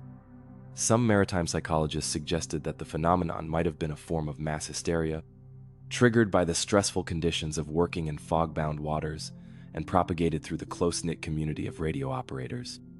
But this theory couldn't account for the technical aspects of the transmissions or their detection by automated recording equipment that was immune to psychological influence. Others proposed that the calls might have been elaborate hoaxes, perhaps perpetrated by individuals with access to powerful radio transmitters and detailed knowledge of maritime operations. But the technical requirements for such a hoax would have been enormous, requiring coordination across vast areas and equipment capabilities that exceeded those available to most civilian operators. The most persistent theory suggested that the phantom calls might represent some form of temporal anomaly, actual distress transmissions from vessels lost in the past, somehow propagating through time to be received by modern radio equipment. While this explanation ventures far from conventional science, some researchers noted that the Celtic Sea's unique geological and electromagnetic characteristics might create conditions where such phenomena could theoretically occur. In the years since 2003, Similar but less extensive phantom transmission incidents have been reported from other fog-prone maritime regions around the world. These scattered reports suggest that the Celtic Sea phenomenon might not have been entirely unique, but rather an extreme example of something that occurs occasionally in maritime environments where atmospheric and electromagnetic conditions create unusual propagation effects. Modern digital communication systems and satellite tracking have made it much more difficult for vessels to vanish without trace, but they have also created new opportunities for unusual phenomena to manifest in electronic systems. Some researchers continue to monitor maritime communication frequencies, hoping to detect and study any recurrence of phantom transmission phenomena. The legacy of the 2003 Celtic Sea incident remains vivid in the memories of those who experienced it firsthand. For many maritime professionals, it serves as a reminder that despite all our technological advances, the sea remains a realm where the impossible can become manifest, where the voices of the past might still echo across waters that have witnessed centuries of human triumph and tragedy. Today, ships continue to navigate the Celtic Sea, using the most sophisticated communication and navigation equipment ever developed. But radio operators working these waters sometimes pause when they hear faint voices emerging from static, wondering whether they're receiving transmissions from vessels sailing the same routes they once traveled, or from ships that may still be searching for harbors they will never reach. Story 13. The Inexplicable Gathering. From the ghostly voices that haunted the Celtic Sea's fog-bound waters, we journey to the stark beauty of Iceland's coast, where the North Atlantic meets volcanic shores, in a landscape that seems carved from the very foundations of the earth. Here, in 2019, the ocean delivered a mystery that challenged marine biologists' understanding of one of the sea's most intelligent inhabitants. On a remote beach where the aurora borealis dances across winter skies, over 50 pilot whales beached themselves in perfect formation, a synchronized death that left no clues, no explanation, and no peace for those who witnessed the ocean's most inexplicable tragedy. Iceland's coastline is a masterpiece of geological violence, shaped by millions of years of volcanic activity and glacial erosion. Black sand beaches stretch beneath towering cliffs, while geothermal springs warm pools that steam in the Arctic air. The surrounding waters are among the most pristine on Earth, home to vast populations of marine life that thrive in the nutrient-rich currents flowing down from the Arctic Ocean. For centuries, these waters have supported not just Iceland's fishing industry, but some of the largest populations of whales and dolphins anywhere in the North Atlantic. Pilot whales are among the most social and intelligent of all marine mammals, living in tight-knit family groups that can include hundreds of individuals. These sleek, dark cetaceans are known for their sophisticated communication abilities, their complex social hierarchies, and their remarkable capacity for coordinated behavior. They navigate the ocean's vast expanses with precision that rivals the best human technology, using echolocation, magnetic field sensing, and social communication to maintain group cohesion across thousands of miles of open water. The beach where the tragedy unfolded lies on Iceland's remote southern coast, far from major settlements and accessible only by rough hiking trails that wind through landscapes of volcanic rock and tundra grass. Reykjanes Peninsula is a place where the boundary between land and sea seems fluid, where hot springs bubble up through black sand, and the aurora borealis reflects off water that remains ice-free even in the depths of winter. It's a place of raw, natural beauty, where the forces that shape our planet remain visible and immediate. The discovery came at dawn on March 15, 2019, when Bjorn Eriksson, a local photographer seeking to capture the interplay of northern lights and ocean waves, crested a ridge overlooking the isolated beach. What he saw below stopped him in his tracks, a line of dark shapes arranged along the waterline with the precision of a military formation. At first he thought they might be boats or debris washed ashore by the previous night's storm, but as he descended toward the beach, the terrible truth became clear. 53 pilot whales lay motionless on the black sand, their sleek bodies arranged in a pattern that seemed almost ceremonial in its precision. They weren't scattered randomly as might be expected from animals driven ashore by panic or disorientation. Instead, they formed a gentle arc that followed the curve of the beach, with larger adults positioned toward the center and smaller juveniles arranged symmetrically on either side. It was as if they had chosen their positions deliberately, creating a formation that served some purpose comprehensible only to themselves. Eriksson immediately contacted Icelandic marine rescue authorities, who dispatched teams of marine biologists and veterinarians to the remote site. The logistical challenges of reaching the location meant that several hours passed before experts could examine the whales, but when they arrived, they found a scene that defied every conventional explanation for mass whale strandings. The pilot whales showed no signs of disease, injury, or malnutrition that might explain their decision to beach themselves.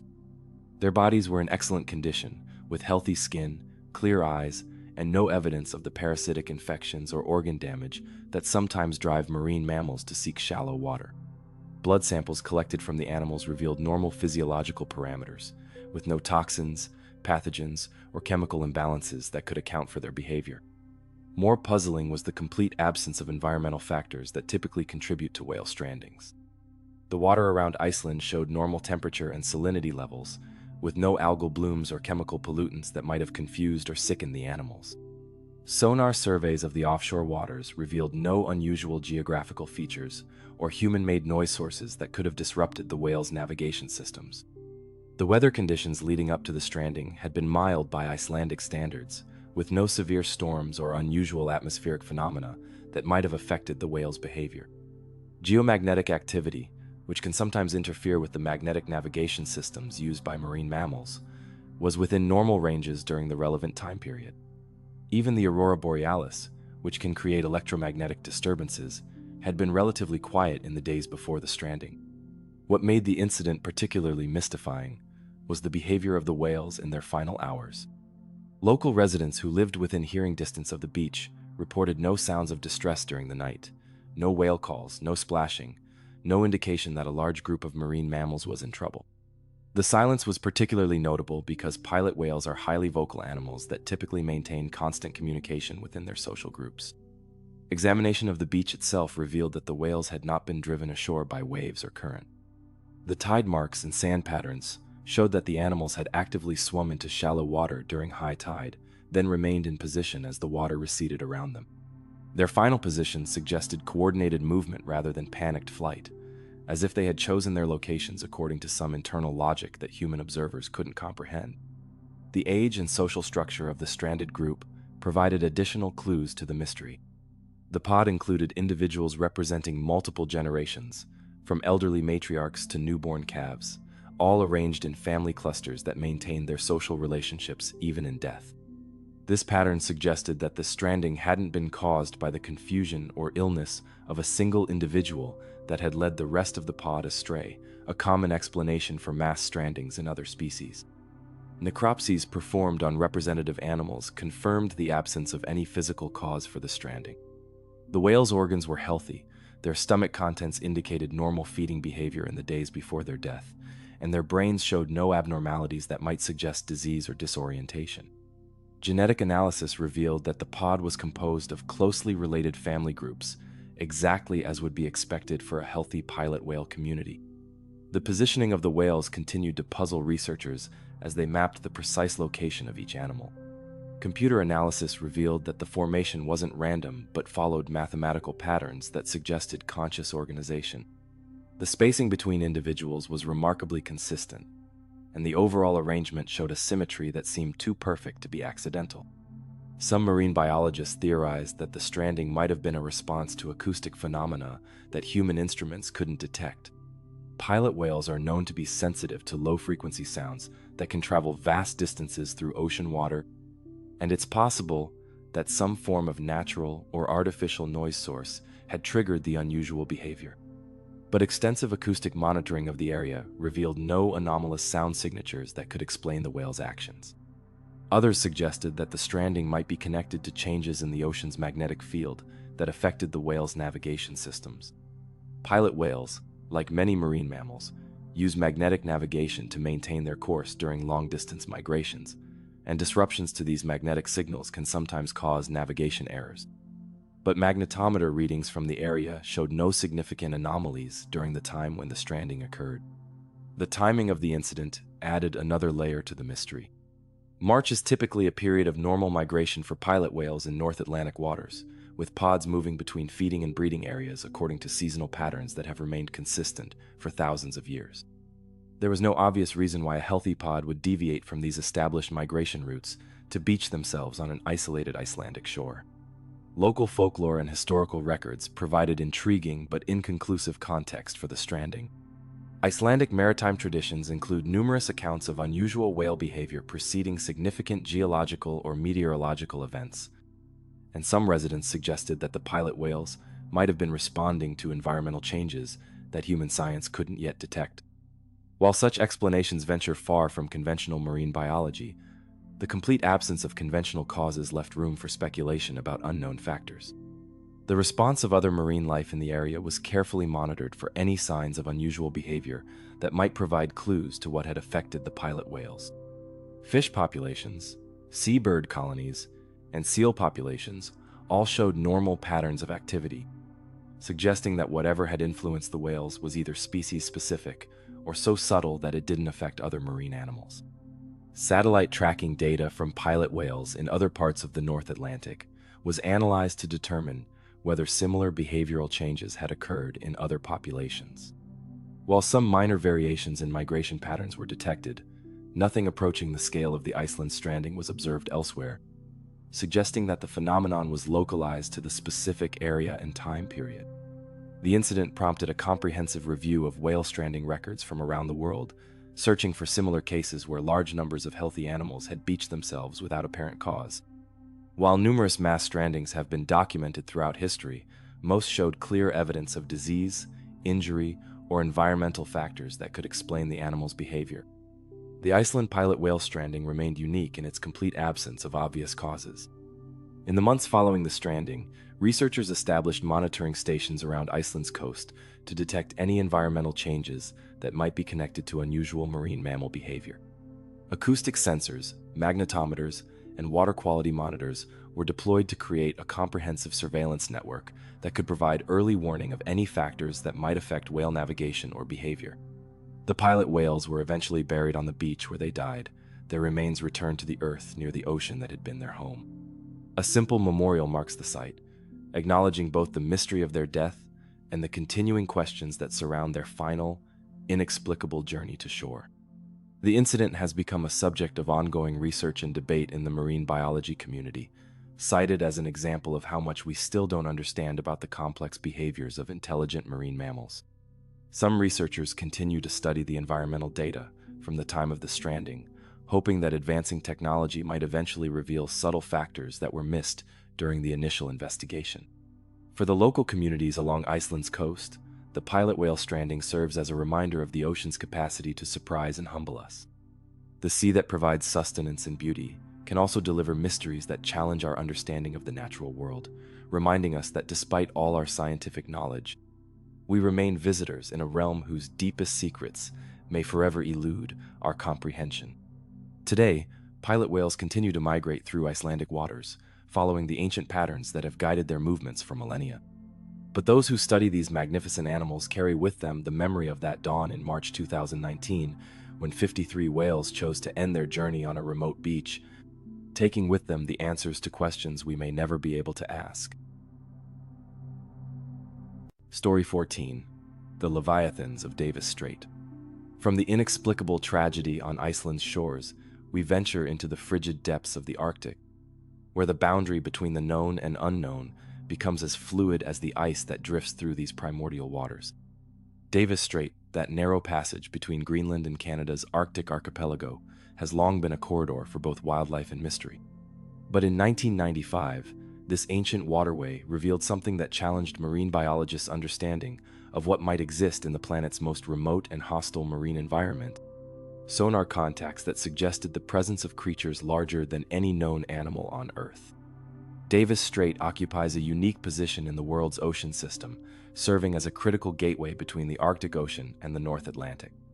During the brief Arctic summer, this 400-mile-wide passage becomes a highway for migrating marine life, from microscopic plankton to massive whales that journey thousands of miles to reach the rich feeding grounds of the high Arctic. The strait's complex underwater topography, carved by glacial action over millions of years, creates a maze of deep channels, underwater ridges, and abyssal trenches that remain largely unexplored even today. The Canadian naval exercise that detected the anomalous contacts was part of a routine sovereignty patrol designed to monitor the remote waters where three nations, Canada, Denmark, and the United States, maintain overlapping territorial interests. The Her Majesty's Canadian ship Nipigon, a destroyer escort equipped with sophisticated sonar systems, was conducting underwater surveillance operations in the central portion of the strait, where water depths exceed 3,000 meters and ice conditions make surface navigation treacherous, even during summer months. The sonar operator who first detected the unusual contacts was Chief Petty Officer James McLeod, a veteran of 20 years' service in Arctic waters whose experience made him intimately familiar with the acoustic signatures of everything from ice movements to whale songs. What appeared on his sonar screen during the mid-watch on July 23, 1995, was unlike anything in his considerable experience. Massive objects moving through the deep water with purpose and coordination that suggested intelligence. The initial contact appeared at maximum sonar range, roughly 15 miles from the ship's position, as a cluster of large returns moving northward through the strait's deepest channel. McLeod's first assumption was that he was tracking a pod of large whales, possibly blue whales or fin whales that occasionally venture into Arctic waters during summer feeding migrations. But as he refined his sonar settings and tracked the contacts more closely, it became clear that these objects were far larger than any known whale species. The sonar returns indicated objects between 40 and 60 meters in length, roughly twice the size of the largest blue whales ever recorded. More disturbing was their behavior, which showed none of the random wandering typical of feeding whales or the predictable patterns of migrating marine mammals. Instead, the objects moved in formation, maintaining precise spacing and coordinated direction changes that suggested group intelligence and purpose. McLeod immediately notified the ship's commanding officer, who authorized a course change to close with the mysterious contacts while maintaining the passive sonar tracking that had initially detected them. As the Nipigon approached, additional details became visible on the sonar displays that only deepened the mystery. The objects appeared to be maintaining a depth of approximately 500 meters, deep enough to avoid surface ice, but not so deep as to suggest bottom-dwelling creatures. Most unsettling was the object's apparent awareness of the approaching naval vessel. As the Nipigon closed to within 10 miles, the sonar contacts began exhibiting evasive behavior, changing course and speed in ways that suggested they were monitoring the ship's approach and taking deliberate action to avoid contact. This level of sophisticated response was unprecedented in McLeod's experience with marine life. The ship's captain, Commander Sarah Mackenzie, was faced with a dilemma that had no precedent in naval operating procedures. The contacts were clearly not submarines. No known vessel could maintain the depths and speeds being recorded, and the object's size exceeded any military craft in service with any nation. Yet their behavior suggested intelligence and intent that went far beyond the capabilities of any known marine life. Mackenzie authorized the deployment of additional monitoring equipment, including passive acoustic sensors that could detect the sounds produced by the mysterious objects. The results added another layer to the puzzle. The contacts were generating low-frequency vocalizations that resembled whale songs, but occurred at frequencies and volumes that no known whale species could produce. The sounds were so deep and powerful that they could be felt as vibrations through the ship's hull even at distances of several miles. As word of the contacts spread through the ship's crew, speculation ranged from the scientific to the fantastic.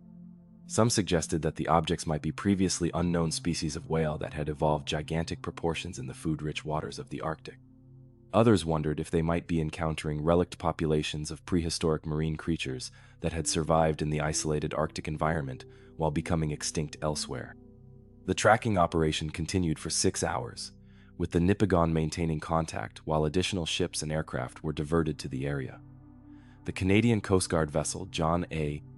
MacDonald arrived first, its more advanced scientific sonar systems confirming the presence of the large objects while adding new details about their behavior and characteristics. The Coast Guard vessel's marine biology officer, Dr. Elizabeth Thornton, had extensive experience studying Arctic marine life and was initially skeptical of reports about unusually large sonar contacts. But examination of the acoustic data convinced her that the crew was indeed tracking something extraordinary, objects whose size and behavior fell outside every known category of marine life. Dr. Thornton authorized the deployment of underwater cameras and hydrophones in an attempt to obtain visual confirmation of the mysterious objects. But as the monitoring equipment approached the contact's estimated position, the objects began a coordinated dive toward the bottom of the strait. descending so rapidly that they disappeared from sonar contact within minutes. The descent pattern observed during this dive was perhaps the most remarkable aspect of the entire encounter. The objects maintained perfect formation while dropping through more than 2,500 meters of water column, reaching the seafloor in a coordinated movement that suggested either unprecedented intelligence or some form of collective consciousness that allowed them to act as a single entity. Bottom mapping sonar revealed that the objects had settled in a deep trench that formed part of an ancient glacial canyon system. The topography of this underwater landscape was so complex that maintaining sonar contact became impossible once the objects reached the bottom. Despite extensive searching with both active and passive sonar, no further contacts were detected. The search operation was expanded to include aircraft equipped with magnetic anomaly detectors and surface vessels with deep water sonar capabilities. If the objects were mechanical rather than biological, they might generate magnetic signatures that could be detected even when acoustic contact was lost. But 3 days of intensive searching revealed no magnetic anomalies or sonar contacts that could be connected to the original sighting. Underwater robots were deployed to examine the trench where the objects had disappeared, but the extreme depth and complex terrain made systematic searching nearly impossible. The few images captured by the unmanned vehicles showed a barren seafloor covered with glacial debris, with no sign of the massive objects that had vanished into the abyss. The official report filed by Commander Mackenzie documented the incident in careful detail while avoiding speculation about the nature of the contacts. Naval protocol required factual reporting of all unusual sightings, but offered no guidance for encounters that seemed to transcend the boundaries between known science and the realm of the impossible. Subsequent analysis of the sonar data by marine acoustics experts confirmed that the objects were indeed of extraordinary size and exhibited behavior patterns unlike any known marine life. Computer models of their movement patterns revealed mathematical precision in their formations and course changes that suggested intelligence far beyond the cognitive capabilities of any documented ocean species. The incident was classified at a relatively low level, but the unusual nature of the contacts ensured that it received attention from various government agencies interested in unusual phenomena. Marine biologists, naval intelligence analysts, and even theoretical physicists examined the data, searching for explanations that could account for the observed characteristics without venturing into the realm of the fantastical. Some researchers theorized that the contacts might represent a previously unknown species of whale that had evolved extreme gigantism in the isolated Arctic environment. Gigantism is a known evolutionary response to cold water environments, and it's theoretically possible that Arctic conditions could support marine mammals far larger than those found in temperate waters. Others suggested that the objects might be geological phenomena rather than living creatures, perhaps massive ice formations or unusual seafloor features that could create sonar returns resembling large moving objects. But this theory couldn't account for the coordinated movement patterns and apparent intelligence exhibited by the contacts. More exotic theories proposed connections to submarine geological activity or previously unknown deep-sea phenomena. The Arctic Ocean floor is geologically complex, with volcanic activity and gas emissions that could theoretically create unusual acoustic signatures. But no known geological process could account for the mobility and behavioral sophistication observed during the encounter. In the years following the incident, similar but less well-documented sightings have been reported from other Arctic waters. Fishing vessels, research ships, and military patrols have occasionally detected large sonar contacts that seem to exceed the size limits of known marine life. But none have been tracked as extensively as the 1995 Davis Strait encounter. The development of more sophisticated underwater monitoring technology has made it increasingly difficult for large marine animals to remain completely undetected, but the vast expanses and extreme conditions of Arctic waters still provide refuge for phenomena that science cannot easily explain. The depths of Davis Strait, with their complex topography and seasonal ice cover, remain among the least explored regions of the world's oceans. Modern satellite tracking and acoustic monitoring systems have been deployed throughout Arctic waters as part of climate change research and environmental monitoring programs.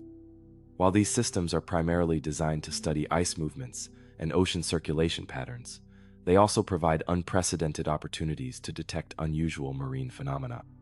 Some marine biologists continue to search for evidence of unknown Arctic species, using genetic analysis of water samples and acoustic monitoring of marine communications to identify previously undocumented life forms.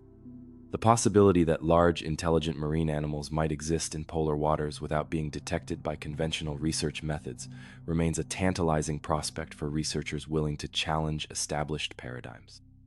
The crew members who witnessed the 1995 Davis Strait encounter have largely remained silent about their experience, bound by military protocols, and perhaps by an understanding that their account challenges conventional explanations for what is possible in the natural world. But for those who track the massive objects through 6 hours of Arctic night, the memory remains vivid, a reminder that the ocean's deepest waters may harbor secrets that our science has barely begun to fathom. Today, Davis Strait continues to serve as a corridor for marine life migrating between Arctic and Atlantic waters, its depths still largely unmapped and unexplored. But somewhere in those dark waters, perhaps in trenches carved by ancient glaciers, something extraordinary may wait in the crushing silence of the abyss. Creatures of impossible size moving through a realm where the boundaries between the known and unknown remain as fluid as the ice that drifts endlessly through Arctic seas. Story 15. The Grid Beneath the Ice. From the mysterious leviathans that vanished into Davis Strait's depths, we journey to the bottom of the world, where Antarctica's ice-locked seas hide secrets that may predate human civilization itself. In the Bellingshausen Sea, where massive ice shelves meet waters so remote that few humans have ever gazed upon their surface, sonar surveys in 2009 revealed something that shouldn't exist: the geometric patterns on the seafloor so precise and vast that they challenge our understanding of what natural forces can create in the planet's most isolated depths. The Bellingshausen Sea represents one of Earth's last true frontiers, a body of water so remote and hostile that it remained largely unexplored until the advent of modern icebreaking technology. Named after the Russian explorer who first sighted it in 1820, this section of the Southern Ocean is locked beneath thick ice for most of the year, accessible only during brief summer windows when research vessels can penetrate the pack ice that extends hundreds of miles from the Antarctic coast. The seafloor beneath these ice-shrouded waters has remained almost entirely unmapped, hidden beneath kilometers of ice and hundreds of meters of frigid seawater. Until recently, what lay beneath the Bellingshausen Sea was as mysterious as the far side of the moon, known only through theoretical models and occasional glimpses captured by the most advanced deep-sea exploration technology available to human science. The research expedition that made the startling discovery was part of the International Polar Year, a comprehensive scientific effort to study the rapidly changing polar regions as climate change began to alter ice patterns that had remained stable for millennia. The research vessel Antarctic Explorer, a state-of-the-art icebreaker equipped with the most advanced seafloor mapping technology available, had spent weeks penetrating the pack ice to reach the previously unexplored depths of the Bellingshausen Sea. The ship's mission was straightforward in concept, but extraordinarily challenging in execution: to create detailed maps of the seafloor topography that could help scientists understand how changing ice conditions might affect ocean circulation patterns and marine ecosystems. The data would be crucial for predicting how Antarctic ice melt might influence global sea levels and climate patterns in the coming decades. Dr. Michael Reeves, the expedition's chief oceanographer, had spent 15 years studying Antarctic waters, but the Bellingshausen Sea represented uncharted territory even for someone of his experience. The combination of extreme weather, shifting ice conditions, and technical challenges made every day of the survey a battle against the forces that had kept these waters secret for so long. The sonar mapping systems aboard the Antarctic Explorer represented the pinnacle of underwater surveying technology, capable of creating three-dimensional images of the seafloor with resolution measured in centimeters rather than meters. As the ship slowly worked its way through breaks in the ice, these instruments began painting a picture of an underwater landscape that had never been seen by human eyes. For the first weeks of the survey, the sonar revealed exactly what scientists expected to find: a rugged seafloor carved by ancient glacial action, dotted with the debris of ice ages, and shaped by the geological forces that had created the Antarctic continent. The topography was dramatic but unsurprising, consistent with similar regions that had been mapped around Antarctica's coast. But on February 15, 2009, as the ship crossed into the deepest section of the Bellingshausen Sea, the sonar began detecting something extraordinary. At depths exceeding 4,000 meters, where crushing pressure and eternal darkness should have created a landscape of random geological chaos. The instruments revealed patterns of geometric precision that seemed impossible to explain through natural processes. The initial discovery appeared as a series of parallel lines stretching across the seafloor for distances measured in kilometers. At first, the research team assumed they were looking at geological formations, perhaps ancient shorelines or the tracks left by massive glacial movements. But as the survey continued and more data accumulated, it became clear that these weren't random natural features, but part of a vast, organized pattern that covered hundreds of square kilometers of ocean floor. The lines formed a grid system of remarkable precision, with intersecting patterns that created regular geometric shapes across the deep seafloor.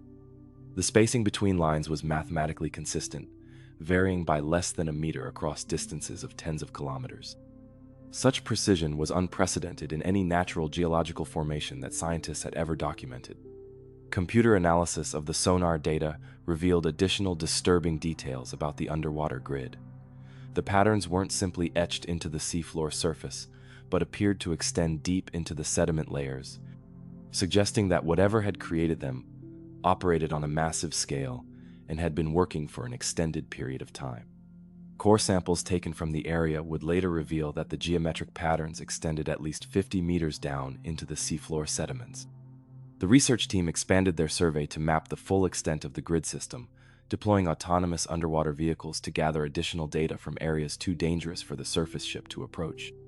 What they discovered was a pattern that defied every conventional explanation for seafloor geology, geometric formations that covered an area larger than many European countries, all executed with engineering precision that exceeded the capabilities of any known natural process.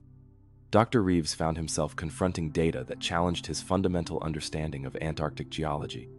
The grid patterns showed characteristics that suggested intentional design, parallel lines that maintained consistent spacing across vast distances, intersection points that formed perfect geometric angles, and an overall organization that implied planning and execution rather than random natural formation. The depth at which the grid existed added another layer to the mystery. At 4,000 meters below the surface, covered by ice and seawater, this region of the seafloor had been isolated from surface conditions for millions of years.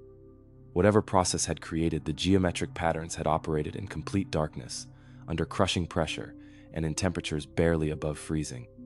No known geological force could account for such organized activity under these extreme conditions. The age of the formations became a critical question for the research team. Sediment analysis suggested that the grid patterns were ancient, possibly dating back hundreds of thousands or even millions of years. This timing placed their creation in geological periods, when Antarctica's ice coverage and ocean conditions were very different from today, raising questions about what environmental factors might have existed to enable such large-scale geometric formations. Some researchers theorized that the patterns might be the result of unusual ice age processes, perhaps massive glacial movements that had carved geometric patterns into the seafloor through mechanisms that science didn't yet understand. Antarctica had experienced multiple ice ages over millions of years, and it was possible that extreme glacial activity could create organized patterns under the right conditions. Others suggested that the grid might be connected to volcanic or hydrothermal activity. The seafloor beneath Antarctica is geologically complex, with volcanic systems and geothermal activity that remain poorly understood. Perhaps some combination of volcanic gases, thermal heating, and chemical processes could create organized patterns in seafloor sediments over long periods of time. More exotic theories emerged from researchers willing to consider possibilities beyond conventional geology. Some wondered if the patterns might be the result of massive biological activity, perhaps ancient microbial colonies that had organized themselves into geometric patterns for reasons related to nutrient distribution or chemical processing. While no known biological process could account for such large-scale organization, the deep ocean continues to yield discoveries of life forms with capabilities that challenge scientific understanding. The implications of the discovery extended far beyond marine geology. If natural processes could create such organized patterns, it suggested that the Earth's systems operated according to principles that science had not yet recognized. The mathematical precision of the grid implied underlying physical laws or geological mechanisms that might apply to other unexplored regions of the planet. The research team attempted to gather additional data using deep-sea drilling equipment, but the extreme conditions and logistical challenges of working in the Bellingshausen Sea made such operations extremely difficult. The few core samples that were successfully extracted showed normal Antarctic seafloor sediments, with no unusual minerals or chemical signatures that might explain the geometric patterns. Photography of the grid proved nearly impossible due to the extreme depth and harsh conditions. The autonomous underwater vehicles deployed by the expedition were equipped with cameras, but the images they captured showed only small sections of the vast patterns, making it difficult to appreciate the full scope and organization of the formations. The discovery was published in several scientific journals, accompanied by detailed sonar maps and computer analyses of the geometric patterns. The papers generated considerable interest in the marine geology community, but they also sparked debates about the adequacy of current theories to explain unusual seafloor formations. Some critics argued that the patterns might be artifacts of the sonar mapping process, rather than actual seafloor features. Advanced sonar systems can sometimes create false images when operating in extreme conditions, and the complex ice and water conditions of the Bellingshausen Sea could potentially interfere with accurate mapping. But multiple independent surveys using different equipment confirmed the existence of the geometric patterns. The possibility that the grid might have artificial origins was discussed only in the most speculative contexts. While the precision and organization of the patterns seemed to suggest intelligent design, the age and location of the formations made such explanations extremely difficult to support. The idea that any form of intelligence could have operated at such depths, under such conditions, and for such extended periods, challenged every assumption about what was possible in the natural world. Climate change research has added new urgency to the study of Antarctic seafloor formations. As ice sheets continue to melt and ocean conditions change, previously inaccessible areas of the Antarctic seafloor may become available for more detailed study. The grid patterns in the Bellingshausen Sea represent just one example of what might be discovered as more of Antarctica's hidden underwater landscape becomes accessible to scientific investigation. Advanced underwater robotics and remote sensing technology continue to improve, offering new possibilities for studying extreme marine environments like the Bellingshausen Sea. Future expeditions may be able to gather more detailed data about the grid formations, perhaps revealing additional clues about their origin and significance. The discovery has inspired renewed interest in Antarctica's geological history and the possibility that the continent's ice-covered landscape harbors other phenomena that challenge conventional understanding. The geometric patterns beneath the Bellingshausen Sea serve as a reminder that even in the most thoroughly studied regions of our planet, fundamental mysteries remain waiting to be discovered.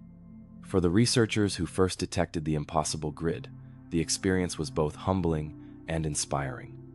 They had ventured into one of Earth's most remote regions, expecting to find familiar geological formations, only to encounter patterns that suggested the natural world operates according to principles more complex and mysterious than human science has yet recognized. Today, the grid lies undisturbed beneath kilometers of ice and water, its geometric perfection maintained in the crushing darkness of the deep Antarctic seafloor. Whether created by unknown geological processes, ancient biological activity, or forces that science has yet to identify, it stands as a testament to the ocean's capacity to hide secrets that challenge our understanding of what is possible in the natural world.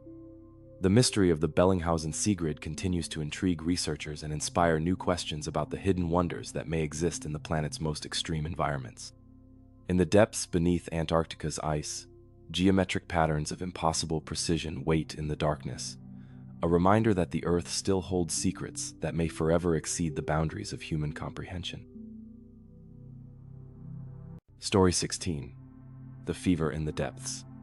From the impossible geometry hidden beneath Antarctic ice, we venture into the Scotia Sea, where the cold waters surrounding the Southern Ocean's most remote islands became the stage for a phenomenon that defied every principle of physics and oceanography.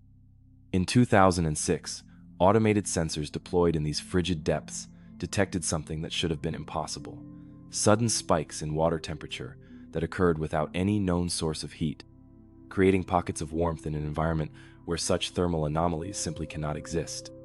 The Scotia Sea stretches between the southern tip of South America and the Antarctic Peninsula, encompassing some of the most isolated islands on Earth and waters that rank among the coldest and most turbulent in any ocean. This is where the Pacific, Atlantic, and Antarctic waters converge in a maelstrom of currents that has shaped global ocean circulation for millions of years.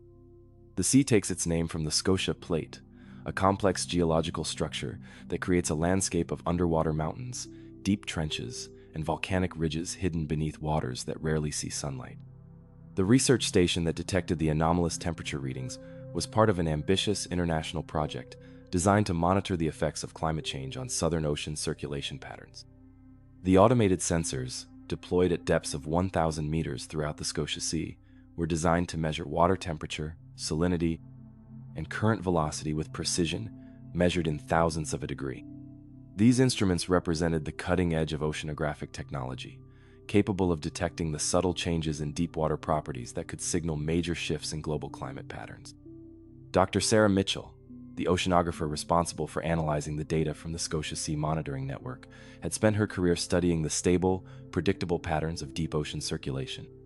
The waters at 1,000 meters depth were supposed to be among the most thermally consistent environments on Earth, changing temperature by fractions of a degree over periods measured in decades rather than hours. It was this very stability that made them ideal for detecting the subtle signals of climate change. The first anomalous reading came through on March 8, 2006, from a sensor station positioned above the South Scotia Ridge, an underwater mountain range that creates some of the most complex seafloor topography in the Southern Ocean. At 14:47 hours Greenwich Mean Time, the sensor recorded a sudden temperature increase of 5.2 degrees Celsius, a change so dramatic that Dr. Mitchell's first assumption was that the instrument had malfunctioned. Deep ocean water at this latitude typically maintains temperatures just above freezing year-round, varying by no more than a few tenths of a degree, even during seasonal changes. A temperature spike of 5 degrees was not just unusual, it was physically impossible according to every model of oceanic thermal dynamics. There was simply no known mechanism that could heat such a large volume of water so quickly at such depths. Dr. Mitchell immediately checked the data from surrounding sensor stations, expecting to find evidence of equipment failure or some form of systematic error affecting the monitoring network.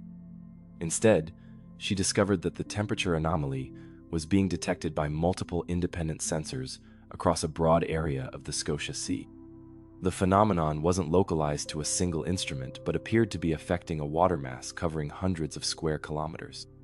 The temperature spikes followed no recognizable pattern, appearing suddenly at different locations throughout the monitoring network and persisting for periods ranging from minutes to several hours before disappearing as abruptly as they had begun.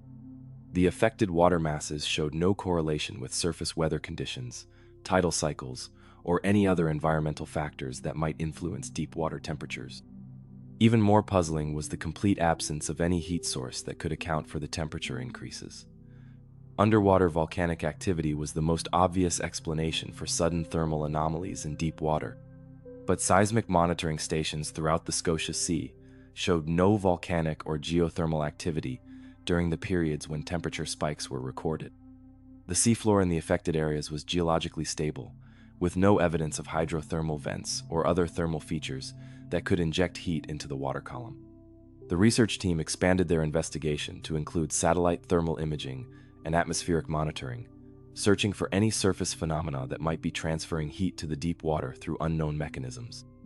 But surface temperatures in the Scotia Sea remained consistently cold throughout the period when the anomalies were occurring, and atmospheric conditions showed no unusual patterns that could explain the thermal effects at depth.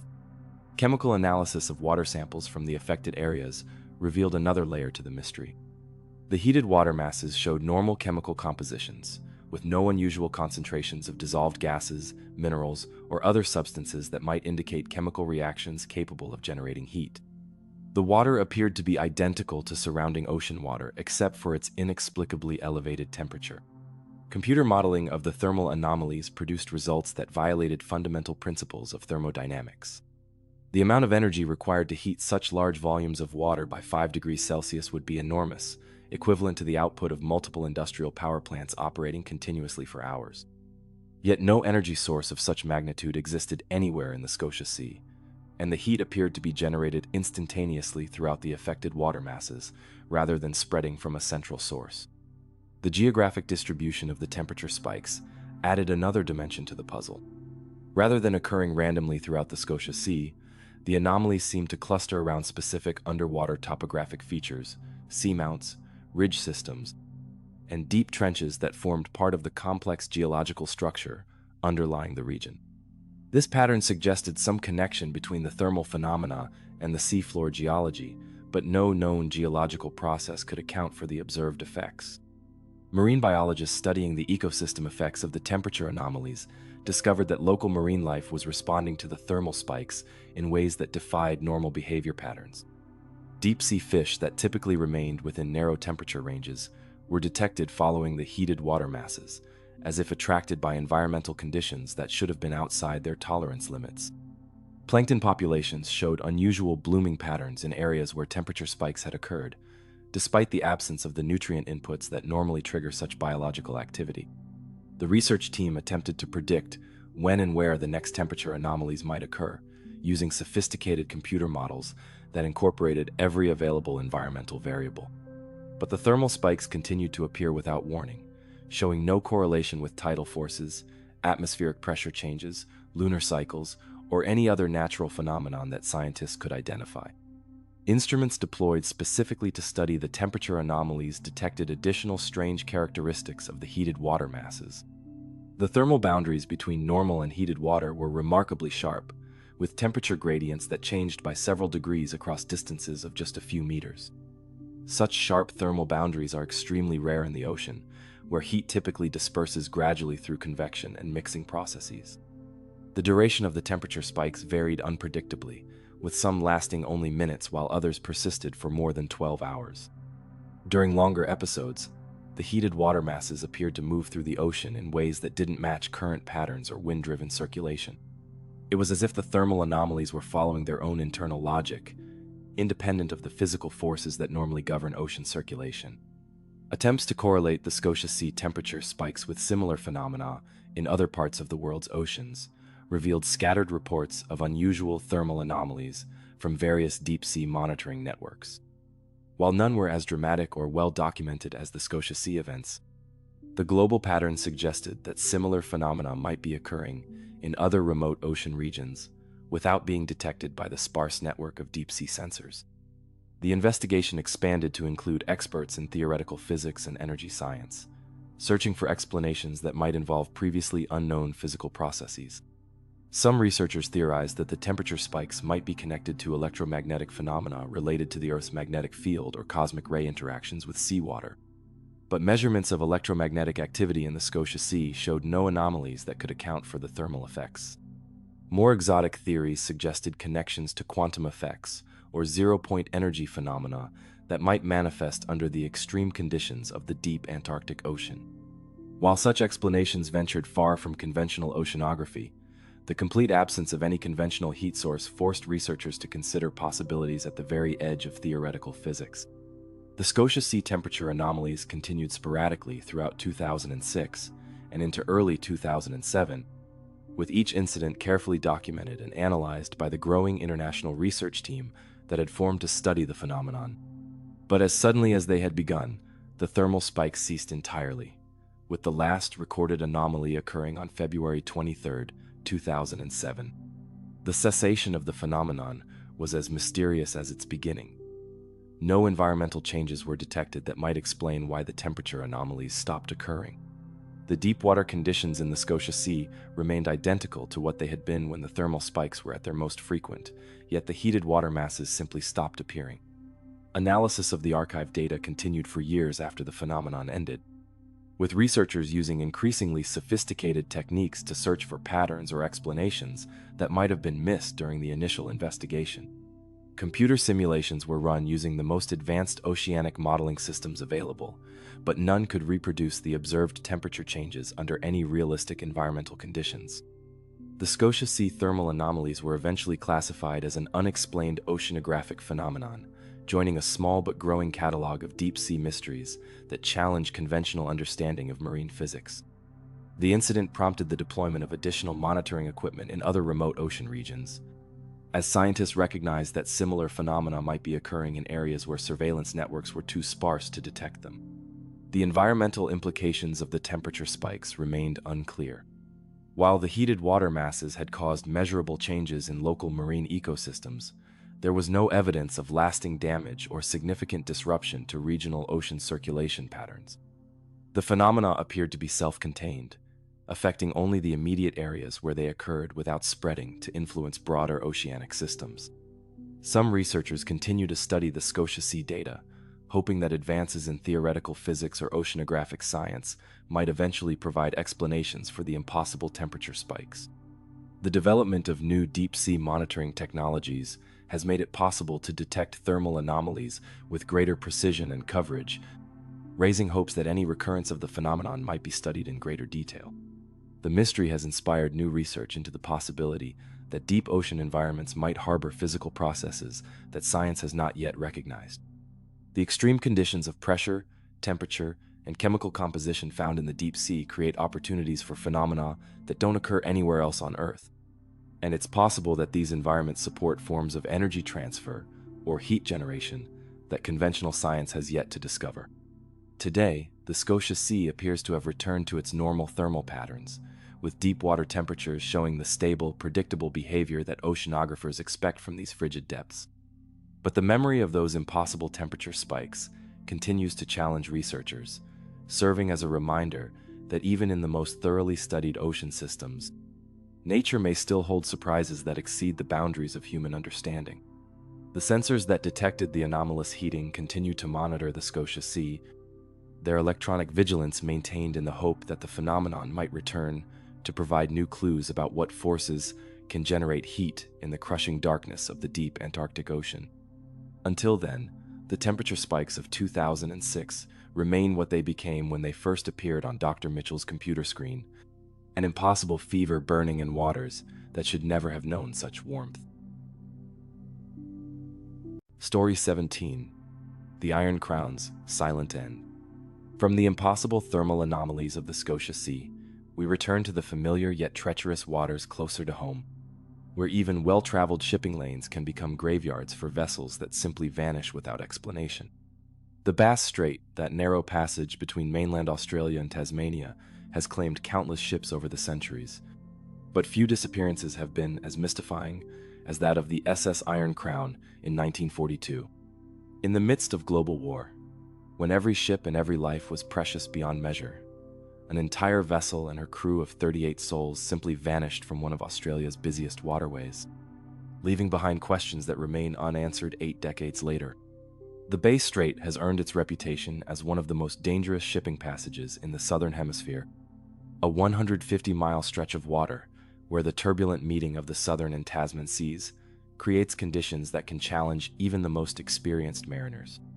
The strait's shallow waters, hidden reefs, and sudden storms have trapped countless vessels over the years, but it remains a vital shipping route, connecting Australia's southern ports with the industrial centers of the mainland. In 1942, the Bass Strait carried more than commercial significance. It was a lifeline for a nation at war. Japanese forces had advanced to within striking distance of Australia's northern coast, and the country's southern shipping routes had become critical arteries for moving war materials, supplies, and personnel. Every vessel that traveled these waters carried not just cargo, but the hopes and fears of a nation fighting for its survival. The SS Iron Crown was built for exactly these conditions, a sturdy ore carrier designed to transport the iron ore and coal that fueled Australia's war effort. At 3,353 tons and 350 feet in length, she was a substantial vessel, constructed with the robust engineering that characterized Australian merchant ships of the era. Her steel hull was built to withstand the battering of Bass Strait's notorious seas, and her experienced crew had navigated these treacherous waters countless times before. Captain William Walsh had commanded the Iron Crown for 3 years, earning a reputation as one of the most competent masters in the Australian merchant fleet. His crew of 37 men included experienced officers and seamen who knew the Bass Strait's moods as well as any mariners in the world. They understood the channel's hidden dangers, its sudden weather changes, and the precise navigation required to avoid the reefs and shoals that lay hidden beneath its deceptively blue surface. On the morning of June 4th, 1942, the SS Iron Crown departed from Whyalla, South Australia, carrying a full load of iron ore destined for the steelworks at Port Kembla near Sydney. The cargo was desperately needed for the production of weapons and ammunition, and the ship's departure was part of a carefully coordinated convoy system designed to maintain the flow of strategic materials despite the threat of enemy action. The voyage should have been routine despite the wartime conditions. The route across Spencer Gulf and through the Bass Strait was well established, and the Iron Crown had made similar journeys dozens of times since the war began. The weather forecast was favorable, with moderate seas and clear visibility expected along the entire route. Captain Walsh filed his departure report with maritime authorities, estimating arrival at Port Kembla in approximately 48 hours. For the first day of the voyage, everything proceeded according to plan. The Iron Crown maintained radio contact with shore stations and other vessels, reporting her position and progress as required by wartime navigation protocols. The ship was making good time through calm seas, and there were no indications of mechanical problems or navigational difficulties.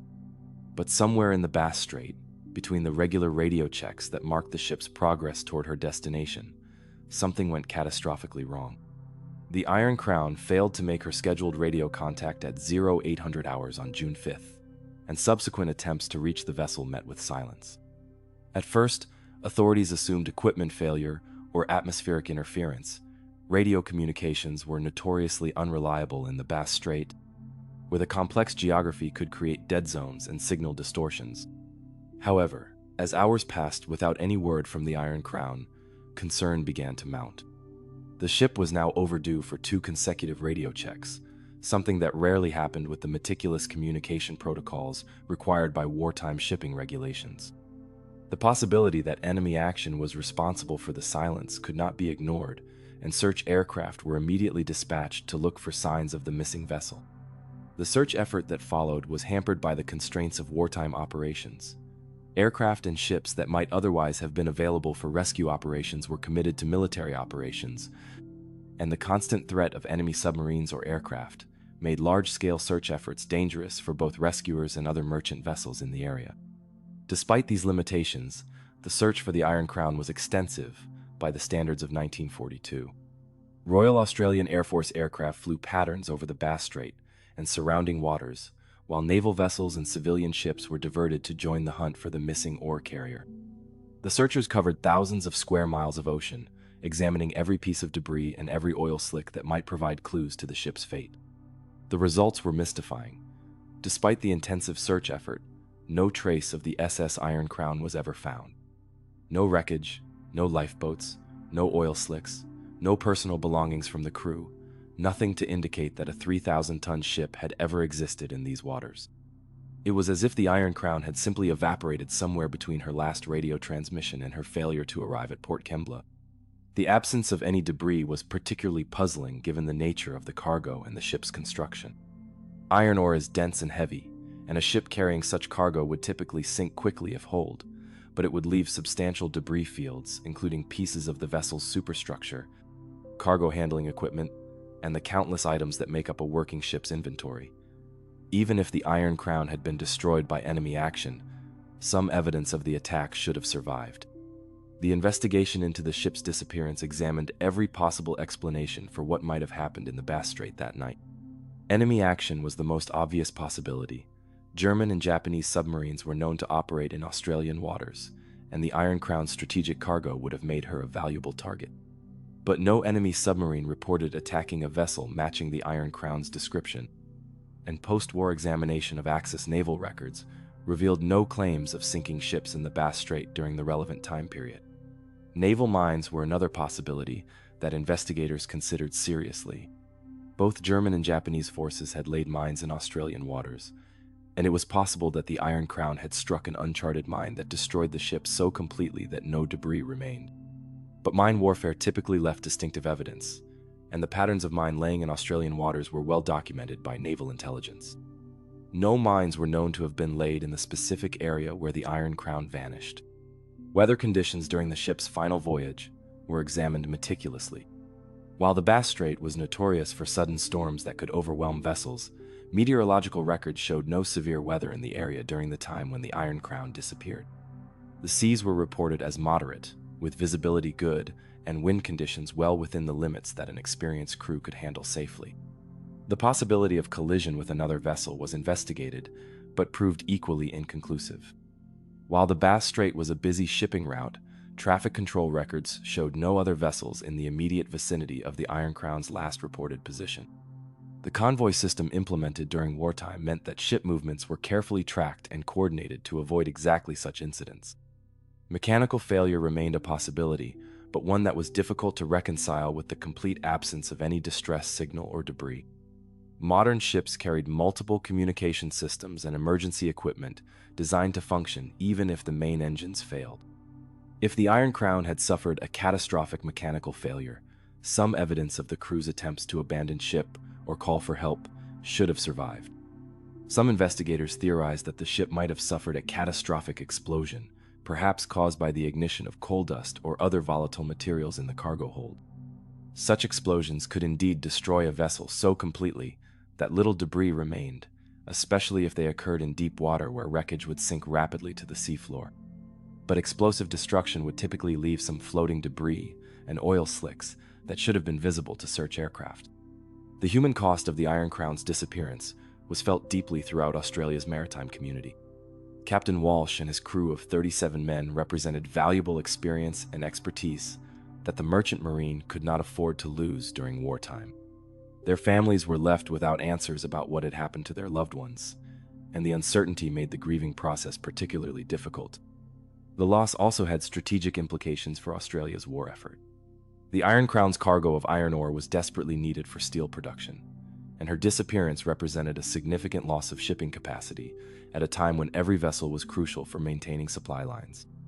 The mystery of her fate also raised disturbing questions about the security of coastal shipping routes that were vital to the country's defense. In the decades following the war, several attempts were made to locate the wreckage of the SS Iron Crown using advancing underwater exploration technology. Side-scan sonar surveys of the Bass Strait revealed numerous shipwrecks on the seabed, but none could be positively identified as the missing ore carrier. The strait's complex underwater topography and strong currents made systematic searching difficult, and many areas remained unexplored. The development of more sophisticated search techniques and underwater robotics raised hopes that the Iron Crown might eventually be found, providing answers to the questions surrounding her disappearance.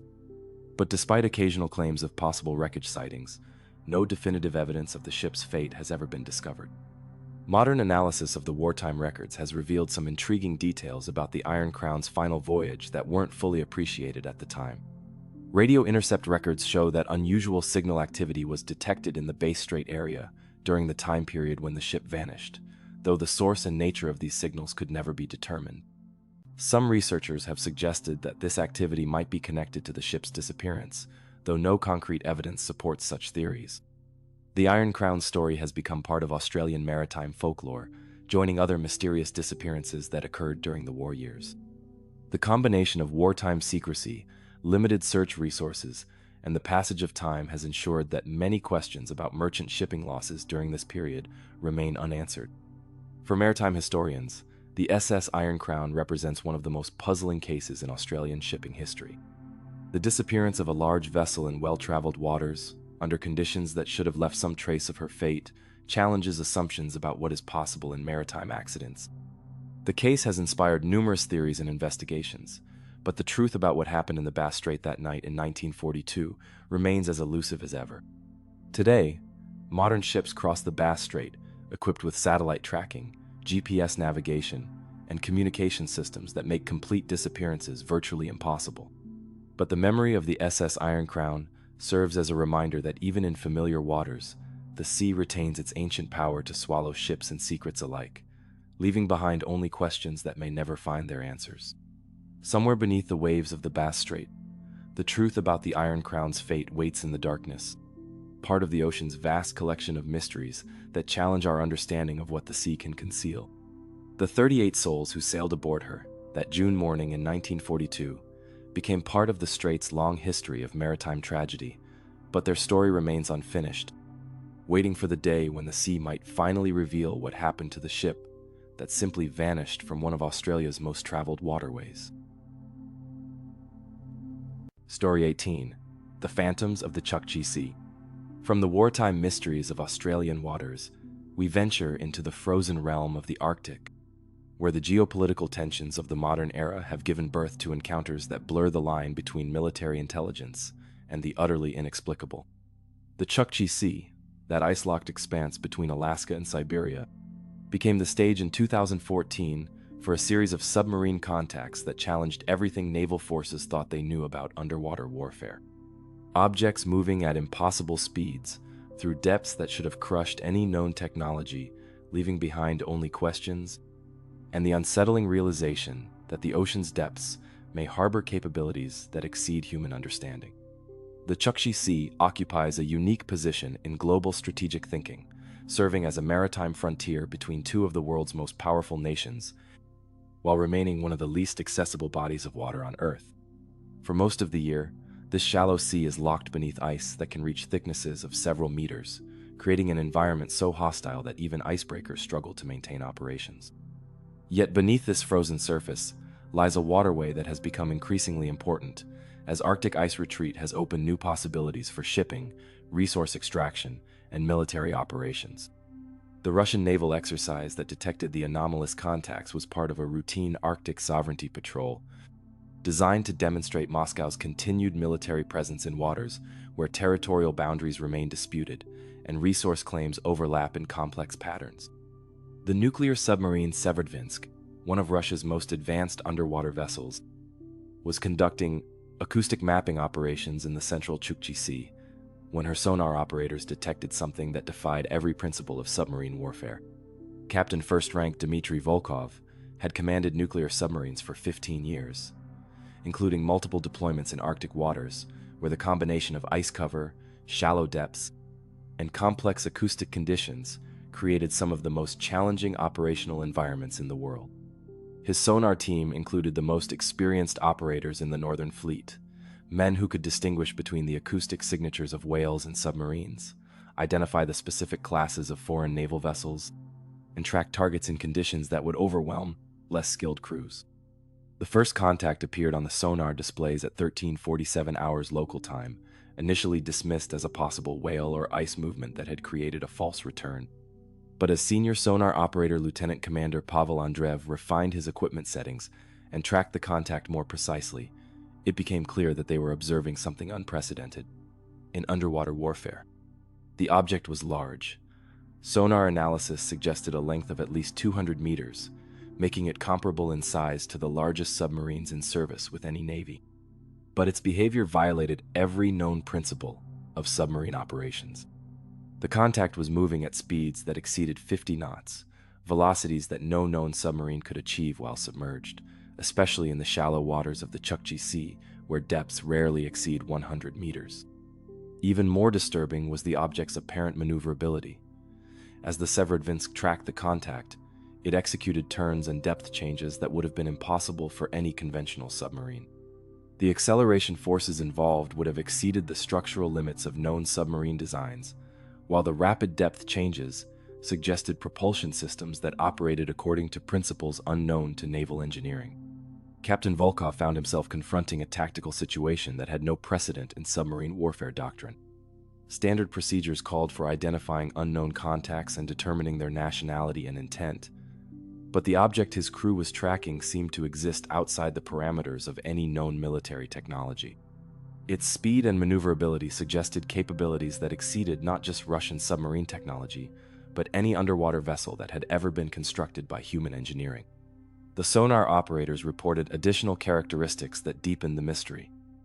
The contact appeared to be generating no detectable noise signature, unusual for any mechanical object moving at high speed through water. Submarine stealth technology had advanced considerably in recent decades, but complete acoustic silence at such velocities was considered theoretically impossible, given the physics of water displacement and mechanical operation. Lieutenant Commander Andreev attempted to classify the contact using the extensive database of acoustic signatures maintained by Russian naval intelligence. The system contained detailed records of every known submarine class operated by North Atlantic Treaty Organization nations, China, and other potential adversaries, along with theoretical profiles of experimental vessels that might be under development. But the Chukchi Sea contact matched none of these signatures, displaying characteristics that fell outside every category of known underwater technology. The depth at which the object was operating added another layer to the puzzle. The Chukchi Sea's shallow depths should have severely limited the maneuvering options for any submarine, yet the contact seemed to move freely between the surface and the seabed, without regard for the bathymetric constraints that governed conventional submarine operations. Sonar tracking showed the object descending to within meters of the seafloor before ascending rapidly to just below the ice surface, executing these depth changes at speeds that would have catastrophically damaged any known vessel.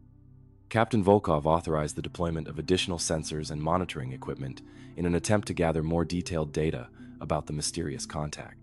Passive sonar arrays were deployed to triangulate the object's position more precisely, while magnetic anomaly detectors were activated to determine whether the contact was generating any electromagnetic signatures that might reveal its nature or origin. The results only deepened the mystery. While sonar continued to track the object's movement, magnetic sensors detected no anomalies that would indicate the presence of a large metallic vessel. This suggested either that the contact was composed of non-magnetic materials, or that it was generating some form of electromagnetic shielding that masked its magnetic signature. Both possibilities were beyond the technological capabilities of any known submarine design. The contact's behavior became even more unusual as the Severodvinsk continued tracking it through the Arctic afternoon. Rather than following predictable patrol patterns or navigation routes, the object seemed to be conducting some form of survey or investigation of the seafloor. It would approach specific underwater features like ridges, valleys, or geological formations, and maintain position for periods of several minutes before moving on to the next area of interest. This systematic exploration of the seafloor suggested intelligence and purpose, rather than random movement or mechanical malfunction. The object appeared to be conducting deliberate reconnaissance of the Chukchi Sea's underwater topography, using capabilities that exceeded any known form of underwater survey technology.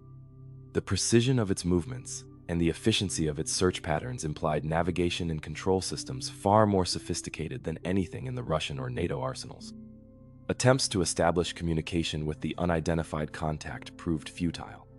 Standard underwater communication protocols were attempted, including acoustic signals, sonar pings, and electromagnetic transmissions on frequencies used by international submarine forces. But the object showed no response to these attempts at contact, continuing its systematic survey as if unaware of the Russian submarine's presence. The possibility that the contact represented an unknown form of natural phenomenon was considered but quickly dismissed. No known biological entity could achieve the speeds and maneuverability being observed, while geological processes such as underwater landslides or gas emissions would produce very different acoustic signatures. The object's behavior was too organized and purposeful to be explained by natural causes. Captain Volkov faced a dilemma that naval doctrine had never anticipated. The standing orders for encounters with unidentified submarines were clear. Attempt identification, monitor their activities, and report any potential threats to Fleet Command. But the Chukchi Sea contact defied classification within any known category of underwater threat, displaying capabilities that seemed to transcend the boundaries of known technology. The decision was made to surface and establish communication with Northern Fleet headquarters, despite the operational risks of breaking radio silence in disputed Arctic waters. The intelligence value of the contact was deemed too significant to ignore, and senior command needed to be informed immediately about the unprecedented encounter. The encrypted communication with Fleet headquarters created its own complications, as duty officers struggled to process reports of submarine contacts with impossible performance characteristics. Initial responses suggested that the Severodvinsk's sonar operators might be experiencing equipment malfunctions or misinterpreting natural phenomena. But detailed technical data transmitted from the submarine confirmed that multiple independent sensor systems were tracking the same anomalous contact. Admiral Boris Petrov, commanding the Northern Fleet submarine forces, authorized the dispatch of additional submarines to investigate the Chukchi Sea anomaly. The nuclear attack submarine Kazan was diverted from a patrol in the Laptev Sea, while the advanced research submarine Losharik was prepared for deployment from Severodvinsk Naval Base, with specialized sensors designed for investigating unusual underwater phenomena. But by the time additional Russian submarines reached the area, the mysterious contact had vanished. Extensive sonar searches of the central Chukchi Sea revealed no trace of the object that had been tracked for over 6 hours by the Severodvinsk. It was as if the contact had simply ceased to exist, leaving behind no evidence of its presence except for the detailed sensor logs recorded by the Russian submarine. The investigation that followed involved some of Russia's most advanced underwater detection technology and most experienced submarine warfare experts. The sensor data from the Severodvinsk was analyzed by specialists in naval intelligence, acoustic warfare, and submarine design, all seeking explanations for the impossible performance characteristics recorded during the encounter. Computer modeling of the object's movements revealed propulsion requirements that exceeded any known technology by orders of magnitude. The energy needed to achieve the recorded speeds and acceleration would require power plants far beyond anything that could be fitted into even the largest submarines. The absence of any detectable heat signature suggested that whatever propulsion system was being used operated without generating the thermal byproducts associated with nuclear or conventional engines. The systematic nature of the object's seafloor survey was analyzed for clues about its possible origin and purpose. The areas it had investigated included known mineral deposits, underwater geographical features, and regions where the seafloor topography might be of strategic or scientific interest. But no clear pattern emerged that might indicate whether the survey was being conducted for military, commercial, or scientific purposes. Intelligence analysts considered the possibility that the contact represented a breakthrough in submarine technology by a foreign navy, possibly using experimental propulsion systems or hull materials that could account for its unusual performance. But even the most speculative projections of advanced submarine development couldn't explain the capabilities observed in the Chukchi Sea. The technology gap was simply too large to bridge with any conceivable engineering advance. More exotic theories emerged from researchers willing to consider possibilities beyond conventional military technology. Some suggested that the contact might represent a form of underwater vehicle using principles of physics not yet understood by human science, perhaps electromagnetic propulsion, or even more speculative technologies based on manipulation of gravitational forces. The timing of the encounter, during a period of increased international tensions in the Arctic, raised questions about whether the mysterious contact might be connected to geopolitical events or military activities by other nations. But intelligence assessments found no correlation between the Chukchi Sea incident and any known military operations or technological developments by potential adversaries. The incident was classified at the highest levels of Russian naval intelligence, with access restricted to personnel with special clearances for investigating anomalous underwater phenomena. Similar restrictions were placed on the sensor data and technical analyses, ensuring that details of the encounter remained within the tightest possible circle of military and scientific personnel. In the years since the 2014 incident, similar but less well-documented encounters have been reported from other Arctic waters, suggesting that the Chukchi Sea contact might not have been an isolated event. Naval forces from several nations have reported sonar contacts with unusual performance characteristics in polar regions, though none have been tracked as extensively as the Russian encounter. The development of more sophisticated underwater monitoring systems has made it increasingly difficult for large objects to move through the world's oceans without detection, but the vast expanses and extreme conditions of Arctic waters still provide opportunities for phenomena to occur beyond the reach of human observation. The possibility that advanced underwater vehicles of unknown origin operate in these remote regions remains a subject of intense speculation among naval intelligence analysts. The crew of the Severodvinsk who witnessed the impossible contact continue to serve in the Russian submarine force, bound by security oaths that prevent them from discussing their experience publicly. But for those who tracked the mysterious object through 6 hours of Arctic afternoon, the encounter remains a reminder that the ocean's depths may harbor capabilities and technologies that exceed human understanding.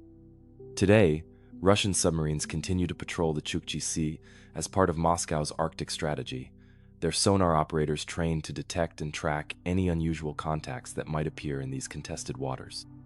But the memory of that anomalous object, moving at impossible speeds through the shallow depths of the Arctic Ocean, serves as a reminder that the sea may still hold secrets that challenge everything we think we know about what is possible beneath the waves. The phantoms of the Chukchi Sea remain what they became in 2014, a mystery that exists at the intersection of military intelligence and the unknown, a reminder that even in an age of advanced technology and comprehensive surveillance, the ocean retains its capacity to surprise and humble those who dare to explore its depths. Story 19. The Rising Storms of Nazca Ridge. From the phantom submarines haunting Arctic waters, we journey to the volcanic heart of the Pacific Ocean, where the Nazca Ridge rises from abyssal depths to create one of the most geologically active underwater landscapes on Earth. Here, in 2008, deep-sea cameras captured a phenomenon that defied every understanding of seafloor geology. Massive sediment clouds erupting from the ridge, without any detectable seismic trigger, creating underwater storms that transformed the ancient silence of the deep into a maelstrom of swirling particles and inexplicable turbulence. The Nazca Ridge stretches across the eastern Pacific, like a massive underwater mountain range, formed by millions of years of volcanic activity as the seafloor spreads away from the East Pacific Rise. This submarine landscape of volcanic peaks and deep valleys creates some of the most dramatic underwater topography on Earth, with seamounts rising thousands of meters from the abyssal plain, while deep trenches plunge to depths, where crushing pressure would instantly destroy any unprotected human intrusion. The research expedition that witnessed the extraordinary sediment eruptions was part of an ambitious international project to study the geological processes that shape mid-ocean ridges. The research vessel, Pacific Explorer, equipped with the most advanced deep-sea exploration technology available, had been conducting systematic surveys of the Nazca Ridge for 3 months, using remotely operated vehicles and autonomous cameras to document the complex ecosystem and geological activity that characterizes this remote underwater wilderness. Dr. Maria Santos, the expedition's chief marine geologist, had spent her career studying underwater volcanic systems, but the Nazca Ridge represented one of the most challenging environments she had ever attempted to investigate. The combination of extreme depth, complex topography, and active geological processes made every deployment of equipment a carefully calculated risk, while the remote location meant that any equipment failures could end entire research programs. The deep-sea monitoring station that captured the first images of the sediment phenomenon had been positioned at a depth of 3,200 meters on the western flank of the ridge, where previous surveys had detected evidence of active hydrothermal venting and recent volcanic activity. The station included high-definition cameras, seismic sensors, and chemical analysis equipment designed to operate autonomously for months, while recording the subtle changes that occur in these dynamic underwater environments. It was during a routine data retrieval operation on August 15th, 2008, that the research team first observed the impossible sediment clouds. Dr. Santos was reviewing footage from the monitoring station when she noticed unusual disturbances in what should have been the stable, clear water typical of the deep ocean environment. At first, she assumed the cameras were recording the aftermath of a minor landslide or volcanic eruption that had escaped detection by the seismic monitoring equipment. But as she continued reviewing the footage, it became clear that something far more extraordinary was occurring on the Nazca Ridge. The sediment clouds weren't the result of a single geological event, but appeared to be erupting spontaneously from multiple points across the sea floor, creating vast underwater storms that stretched for kilometers in every direction. The clouds themselves defied conventional understanding of how sediments behave in deep water environments. Rather than settling quickly under the influence of gravity, as sediment particles normally do, these clouds maintained their structure and density for extended periods, swirling and billowing like atmospheric storms, but occurring in the crushing darkness of the deep ocean, where such phenomena should be impossible. The scale of the sediment eruptions was staggering. Computer analysis of the video footage revealed clouds that extended more than 5 kilometers horizontally and rose over 500 meters above the seafloor, involving millions of tons of sediment material that appeared to be defying the basic laws of physics that govern particle behavior in fluid environments. Most mystifying was the complete absence of any triggering event that could explain the massive sediment mobilization. Seismic monitoring stations throughout the Pacific Ring of Fire showed no earthquake activity in the Nazca Ridge region during the time when the clouds appeared. Volcanic activity sensors detected no thermal signatures or chemical changes that would indicate submarine eruptions. The sediment storms seemed to have appeared spontaneously without any of the geological processes that oceanographers believed were necessary to disturb seafloor sediments on such a massive scale. Dr. Santos immediately expanded the monitoring operation to cover a wider area of the Nazca Ridge, deploying additional cameras and sensors. In an attempt to understand the extent and characteristics of the phenomenon, what the expanded surveillance revealed was even more disturbing. The sediment eruptions were occurring simultaneously, across hundreds of square kilometers of seafloor, suggesting that whatever force was responsible operated on a regional rather than local scale. The timing of the sediment clouds followed no recognizable pattern, appearing and disappearing without correlation to tidal cycles, lunar phases, or any other natural phenomenon that might influence seafloor conditions. Some eruptions lasted only minutes, while others persisted for hours, creating underwater storms that transformed the normally stable deep-sea environment into a chaotic maelstrom of swirling particles. Marine biologists studying the impact of the sediment clouds on local ecosystems discovered that deep-sea creatures were responding to the phenomenon in ways that suggested they had never encountered such conditions before. Fish and other mobile organisms fled the affected areas, while stationary filter feeders showed signs of stress that indicated the sediment clouds were creating environmental conditions outside their evolutionary experience. The chemical composition of the suspended sediments was analyzed, using water samples collected by remotely operated vehicles during active eruption events.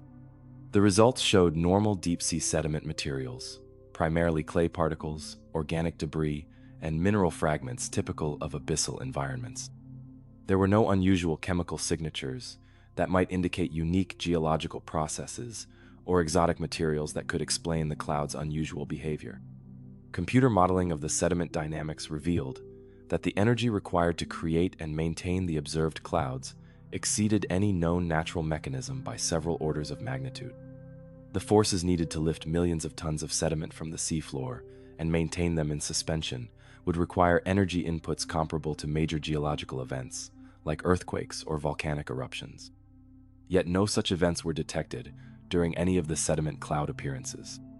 The research team considered the possibility that the phenomenon might be connected to previously unknown forms of seafloor geological activity, perhaps gas emissions or hydrothermal processes that operated below the detection threshold of conventional monitoring equipment. But extensive surveys of the affected areas revealed no evidence of gas vents, thermal anomalies, or other geological features that could account for the massive sediment mobilization. Some researchers theorized that the clouds might be related to deep-sea current systems that interacted with the Nazca Ridge's complex topography in ways that science didn't yet understand. The underwater mountain range could potentially create unusual flow patterns that might, under certain conditions, mobilize seafloor sediments on a massive scale. But oceanographic modeling of the region showed no current systems with the velocity or turbulence necessary to create the observed effects. More exotic explanations emerged from researchers willing to consider possibilities beyond conventional marine geology. Some suggested that the sediment clouds might be connected to electromagnetic phenomena related to the Earth's magnetic field, or cosmic ray interactions with the seafloor. The Nazca Ridge's volcanic composition could theoretically make it sensitive to electromagnetic effects that might influence sediment behavior in unprecedented ways. Others proposed that the phenomenon might be related to previously unknown biological processes, involving massive colonies of deep-sea organisms that could coordinate their activities to disturb seafloor sediments.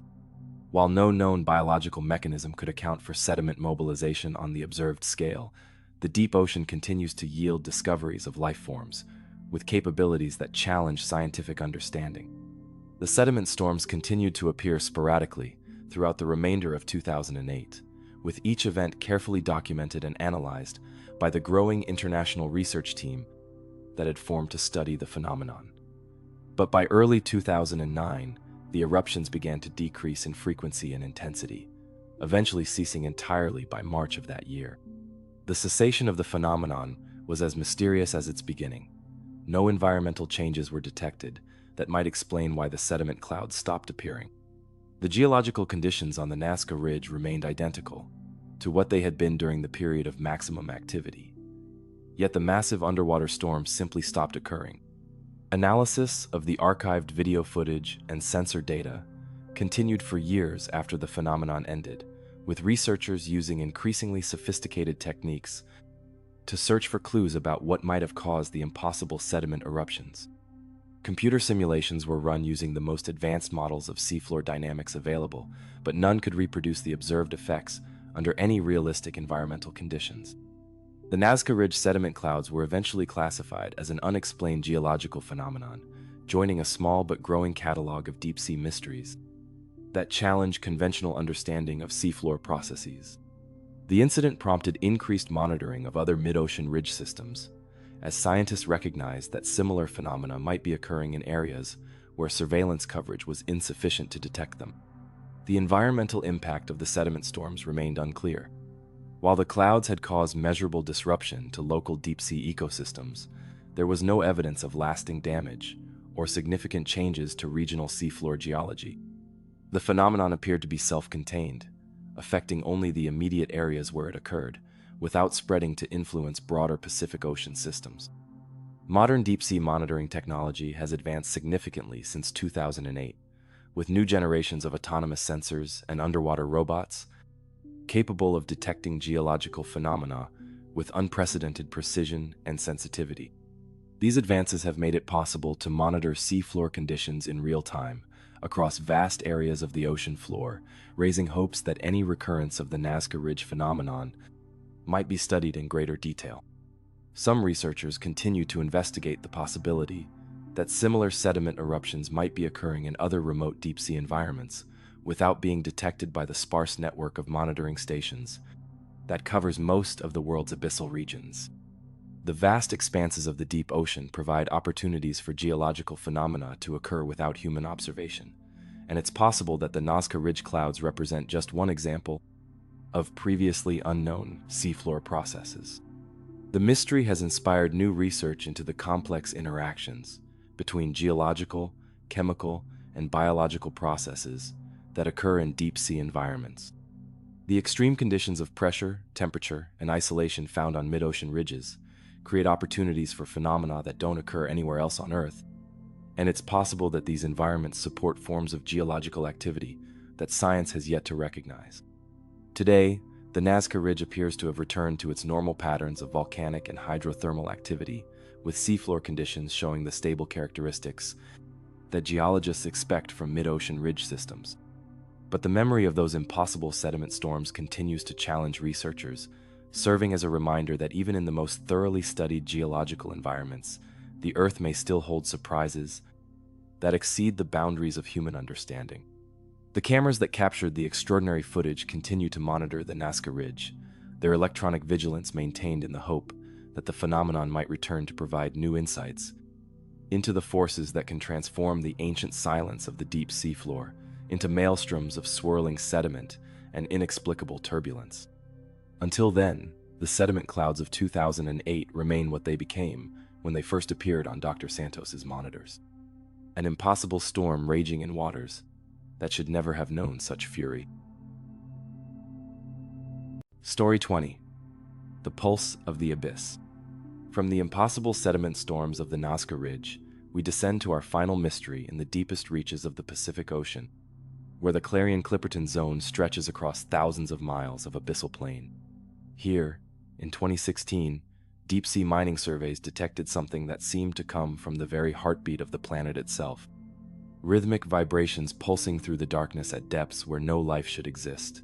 No geological process should create such regular patterns, and no known force should be capable of generating signals that echoed through the crushing silence of the deepest ocean floor. The Clarion-Clipperton Zone represents one of the last frontiers of terrestrial exploration, a vast expanse of deep ocean floor stretching between Hawaii and Mexico, where the seafloor lies beneath more than 4,000 meters of water. This abyssal plain, larger than the continental United States, has remained almost entirely unexplored until recent decades, when advancing technology and dwindling terrestrial mineral resources have driven mining companies to investigate the polymetallic nodules that litter its sediment-covered surface like ancient treasures waiting to be harvested. The commercial deep-sea mining operation that detected the mysterious vibrations was part of an ambitious project to map and evaluate mineral resources across thousands of square kilometers of seafloor. The survey vessel Deep Venture, equipped with the most advanced seafloor exploration technology available to the mining industry, had been conducting systematic surveys of the zone for 8 months, using autonomous underwater vehicles and sophisticated sensors to create detailed maps of the mineral deposits that might one day be harvested from the abyss. Chief geologist Dr. Robert Kim had overseen similar deep-sea mining surveys around the world, but the Clarion-Clipperton Zone presented unique challenges that tested both equipment and expertise. The extreme depth meant that every operation required hours to deploy and retrieve equipment, while the vast distances between areas of interest made efficient surveying a logistical nightmare that demanded careful planning and substantial resources. The acoustic monitoring equipment that first detected the anomalous vibrations had been deployed as part of environmental impact assessments required by international regulations governing deep-sea mining operations. These sensors were designed to measure background noise levels and detect any geological activity that might affect mining operations or pose risks to equipment operating on the seafloor. The initial detection occurred during the pre-dawn hours of September 3, 2016, when automated monitoring systems registered low-frequency vibrations emanating from the deepest section of the survey area. Dr. Kim's first assumption was that the sensors were detecting seismic activity, earthquakes, or underwater landslides that occasionally disturbed the otherwise stable conditions of the abyssal plain. But as the data was analyzed more carefully, it became clear that these weren't random geological events but something far more mysterious. The vibrations exhibited a rhythmic pattern that was unlike any known geological or biological phenomenon. They pulsed with mechanical regularity, maintaining consistent frequency and amplitude over periods of hours, as if generated by some vast machine hidden beneath the seafloor sediments. The rhythm was slow but steady, with pulses occurring approximately every 47 seconds, a timing so precise that it seemed artificial rather than natural. The depth at which the vibrations originated made their very existence seem impossible. At 4,200 meters below the surface, the seafloor of the Clarion-Clipperton Zone exists under pressure that exceeds 400 times atmospheric pressure at sea level. The temperature hovers just above freezing, and the environment is completely devoid of sunlight. No known biological process could generate regular vibrations under such extreme conditions, while geological activity in the stable abyssal plain should be minimal and random rather than rhythmic. Dr. Kim expanded the monitoring operation to determine the geographic extent of the phenomenon, deploying additional sensors across a grid covering hundreds of square kilometers of seafloor. The results revealed that the vibrations weren't localized to a single point but appeared to be generated simultaneously across vast areas of the abyssal plain, suggesting that whatever was producing them operated on a scale that dwarfed any known geological or biological process. Computer analysis of the acoustic signals revealed additional disturbing characteristics. The vibrations weren't simply rhythmic pulses, but contained complex harmonic patterns that suggested sophisticated organization rather than random mechanical generation. Frequency analysis showed multiple overlapping signals that created acoustic patterns resembling music or communication, rather than the simple repetitive noise that might be expected from geological activity. The research team attempted to correlate the vibrations with various environmental factors, tidal cycles, seismic activity, ocean currents, and atmospheric pressure changes. But the pulses showed no correlation with any natural phenomenon that scientists could identify. They appeared to follow their own internal rhythm, independent of the forces that normally influence deep-sea environments. Marine seismologists studying the phenomenon noted that the vibrations propagated through the seafloor sediments in ways that violated conventional understanding of acoustic transmission in geological materials. The signals maintained their strength and coherence over distances that should have caused them to dissipate or become distorted, suggesting that they were being generated by a source with far more power than any known geological process could provide. The possibility that the vibrations might be connected to human activity was investigated thoroughly. Deep-sea mining operations, submarine traffic, and underwater industrial activities can all generate acoustic signals that travel long distances through ocean water and seafloor materials. But the Clarion-Clipperton Zone's remote location and the absence of any significant human activity in the region made such explanations unlikely. Military sonar systems operated by various navies can generate powerful acoustic signals that might potentially be detected by sensitive monitoring equipment thousands of miles away. But analysis of the vibration patterns showed characteristics that didn't match any known military sonar signatures. While the rhythmic nature of the pulses was unlike the typically random timing of military acoustic operations. The timing and duration of the vibrations added another layer to the mystery. The pulses would begin suddenly, continue for periods ranging from several hours to more than a day, then cease as abruptly as they had started. There seemed to be no pattern to these episodes, no environmental triggers that could predict when the vibrations would begin or how long they would continue. Environmental impact assessments conducted during active vibration episodes showed that the phenomenon was affecting deep-sea life in ways that scientists had never observed before. The sparse biological communities that exist in the abyssal plain, primarily bacteria, small crustaceans, and other organisms adapted to extreme conditions, showed behavioral changes that suggested they were responding to the vibrations in ways that exceeded their normal environmental adaptations. Some deep-sea creatures appeared to be attracted to areas where the vibrations were strongest, gathering in concentrations that were unprecedented for the typically sparse abyssal ecosystem. Others fled the affected regions entirely, creating biological dead zones where normally present organisms simply disappeared until the vibrations ceased. The research team deployed specialized equipment designed to investigate the seafloor directly above the areas where vibrations were strongest. Core sampling equipment was used to extract sediment samples from depths of up to 50 meters below the seafloor surface, searching for any unusual materials or structures that might be connected to the acoustic phenomenon.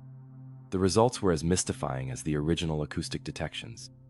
The sediment cores showed normal abyssal plain composition, fine clay particles, organic debris, and the polymetallic nodules that were the target of the mining survey. There were no unusual minerals, artificial materials, or biological structures that could account for the generation of powerful acoustic signals. Electromagnetic surveys of the affected areas revealed no anomalies in magnetic field, strength, or electrical conductivity that might indicate the presence of large metallic objects or electrical activity beneath the seafloor. If some form of artificial device was responsible for the vibrations, it was either composed of non-metallic materials or was generating some form of electromagnetic shielding that made it invisible to conventional detection methods.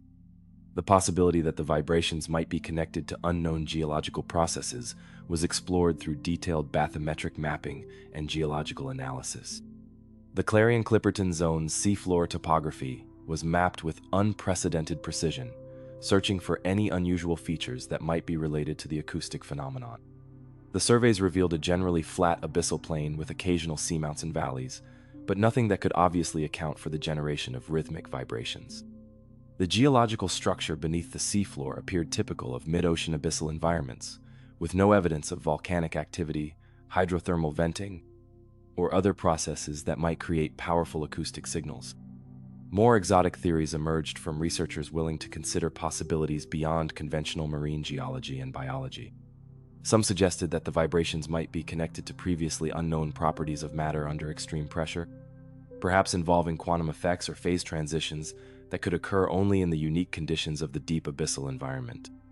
Others proposed that the phenomenon might be related to the Earth's internal structure and dynamics, possibly involving interactions between the planet's core and mantle that manifested as acoustic signals in certain deep-sea locations.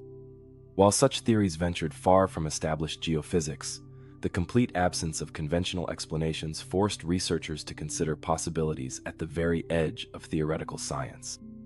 The vibrations continued to appear sporadically throughout the remainder of 2016 and into early 2017, with each episode carefully monitored and recorded by the expanding array of sensors that had been deployed across the Clarion-Clipperton Zone. But by mid-2017, the phenomenon began to decrease in frequency and intensity, eventually ceasing entirely by October of that year. The end of the acoustic episodes was as mysterious as their beginning. No environmental changes were detected that might explain why the vibrations stopped occurring. The deep-sea conditions in the Clarion-Clipperton Zone remained identical to what they had been during the period of maximum activity, yet the rhythmic pulses from the abyss simply fell silent. Analysis of the accumulated acoustic data continued for years after the phenomenon ended, with researchers using increasingly sophisticated signal processing techniques to search for patterns or clues that might reveal the source of the mysterious vibrations.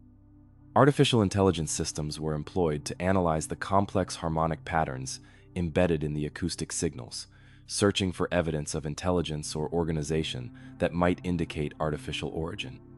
The research results were published in several scientific journals, generating considerable interest in the deep-sea research community, while also sparking debates about the adequacy of current theories to explain unusual abyssal phenomena. The papers documented one of the most extensive acoustic anomalies ever recorded from the deep ocean, but they offered no satisfactory explanation for what had generated the impossible rhythmic pulses. The Clarion-Clipperton Zone vibrations became part of a growing catalog of unexplained deep-sea phenomena that challenged scientific understanding of what is possible in the planet's most extreme environments. The incident has inspired new research into the complex physical, chemical, and biological processes that occur in abyssal regions, while raising questions about what other mysteries might be waiting to be discovered in the vast, unexplored expanses of the deep ocean floor. Commercial deep-sea mining operations continue to expand into previously unexplored regions of the abyssal Pacific, equipped with increasingly sophisticated monitoring equipment that provides unprecedented opportunities to detect unusual phenomena. The possibility that similar acoustic anomalies might be occurring in other remote deep-sea locations remains a subject of intense speculation among researchers. The environmental implications of the vibrations remain unclear. While the acoustic episodes caused measurable changes in local deep-sea ecosystems, there was no evidence of lasting damage or permanent alteration of abyssal biological communities. The phenomenon appeared to be self-contained, affecting only the immediate areas where it occurred without spreading to influence broader Pacific Ocean systems. Today, the Clarion-Clipperton Zone appears to have returned to the ancient silence that characterizes abyssal environments, with seafloor conditions showing the stable characteristics that geologists expect from deep ocean plains. But the memory of those impossible rhythmic pulses continues to challenge researchers, serving as a reminder that even in the most remote and extreme environments on Earth, mysteries may exist that exceed the boundaries of human understanding. The sensors that detected the extraordinary vibrations continue to monitor the abyssal depths, their electronic vigilance maintained in the hope that the phenomenon might return to provide new insights into the forces that can make the deepest ocean floor pulse with rhythms that seem to echo the very heartbeat of the planet itself. Until then, the vibrations of the Clarion-Clipperton Zone remain what they became when they first appeared on Dr. Kim's monitoring screens, an impossible pulse beating in the darkness of the abyss, a reminder that the ocean's deepest secrets may be more profound and mysterious than we have ever dared to imagine. Conclusion: the endless mystery. As our journey through these 20 ocean mysteries draws to a close, we find ourselves standing at the edge of an even greater unknown. From the vanishing ships that sail into legend to the impossible sounds that echo from the deepest trenches, from lights that dance beneath the waves to creatures that challenge our understanding of what life can become in the crushing depths, each story reminds us that the ocean remains humanity's final frontier. We have mapped the surface of Mars with greater precision than we have charted our own ocean floor. We have sent probes to the edge of the solar system, while vast regions of our planet's marine realm remain as mysterious as they were to the first sailors who dared to venture beyond sight of land. The sea covers more than 70% of our world, yet we have explored less than 5% of its depths. These mysteries are not merely academic curiosities or entertainment for those who love the unknown. They are reminders that our planet still holds secrets that could revolutionize our understanding of physics, biology, geology, and the very nature of reality itself. Each unexplained phenomenon challenges us to expand our thinking, to question our assumptions, and to remain humble before the vast complexity of the natural world. The ocean's mysteries also serve as guardians of wonder, in an age that often seems determined to explain away all magic and mystery. In a world where satellite tracking can locate any object larger than a basketball in Earth orbit, the fact that massive ships can still vanish without trace reminds us that some frontiers remain unconquered. In an era when artificial intelligence can process information at superhuman speeds, the ocean's ability to hide its secrets teaches us that some knowledge may forever remain beyond our reach. Perhaps most importantly, these ocean mysteries remind us of our responsibility as stewards of a planet we are only beginning to understand. As climate change alters ocean chemistry and temperature, as deep-sea mining operations expand into previously untouched abyssal plains, and as human activity reaches even the most remote marine environments, we risk losing phenomena we have never had the chance to study or understand. The ships that vanished, the sounds that shouldn't exist, the lights that dance in impossible depths, They are all part of a vast library of natural mysteries that the ocean has been writing for billions of years. Each story we lose to human interference or environmental change is a page torn from a book we have barely begun to read. Yet these mysteries also inspire hope. They remind us that no matter how much we think we know, the universe still holds wonders that can surprise and humble us. Every expedition into the deep returns with discoveries that challenge our preconceptions, whether they be new species that seem to belong in science fiction or geological formations that defy our understanding of how planets work. The brave souls who venture into these mysterious waters, the researchers who deploy instruments into crushing depths, the crews who sail into regions where others have vanished, the scientists who study phenomena that seem to violate the laws of physics, they are the inheritors of a tradition that stretches back to the first humans who looked out at the ocean and wondered what lay beyond the horizon. Their work continues because the ocean's mysteries are not just puzzles to be solved, but invitations to explore the very limits of what is possible in our universe. Each unanswered question opens doorways to new questions. Each mystery solved reveals 10 more waiting to be discovered. As we continue to develop new technologies, more sophisticated sensors, deeper diving submersibles, artificial intelligence systems that can process vast amounts of data, we gain new tools for probing the ocean's secrets.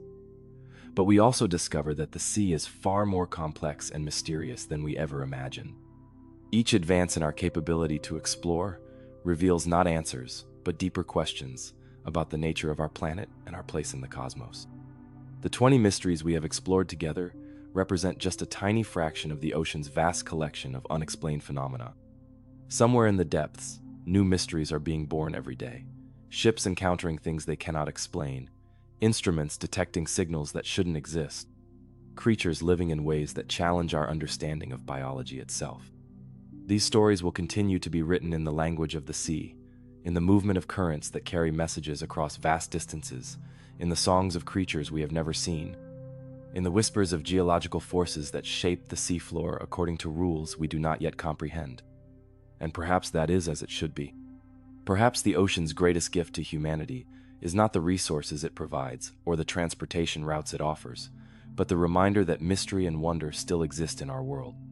In an age when we can summon information instantly, when satellite images show us every corner of the globe, when technology seems to promise answers to every question, the ocean stands as a testament to the enduring power of the unknown. The sea keeps its secrets well, but it also shares them generously with those who approach with respect, patience, and wonder. Each wave that breaks upon the shore carries stories from the deep. Each tide brings news from realms we cannot imagine. Each storm reminds us of forces beyond our control or complete understanding. So the next time you stand at the edge of the ocean, whether on a crowded beach or a remote shore, remember that you are looking at the last great frontier of mystery on our planet. Beneath those waves lie wonders that would amaze the greatest writers of science fiction, phenomena that challenge the most brilliant minds of our time, and stories that will continue to unfold long after our civilization has become part of the archaeological record. The ocean's mysteries are our inheritance and our responsibility. They remind us that this planet we call home is far stranger and more wonderful than we could ever imagine, and that the greatest adventures of discovery still lie ahead of us, waiting in the depths where light has never shone and where the impossible becomes possible. In the end, perhaps the greatest mystery of all is not any single phenomenon we have explored, but the ocean's inexhaustible capacity to surprise us, to challenge us, and to remind us that we are still explorers on a planet full of wonders we have barely begun to comprehend. The sea calls to us with the voice of eternal mystery, and as long as human curiosity endures, we will answer that call, venturing into the unknown depths where the next chapter of our understanding waits to be written. For the ocean's greatest secret may be this, that no matter how much we discover, there will always be more mysteries waiting in the deep, more wonders to explore, more questions to ask of the vast and enigmatic sea that covers our world. And so our journey into the ocean's mysteries continues, each new day bringing the possibility of discoveries that will reshape our understanding of what is possible in the depths of our amazing, mysterious planet.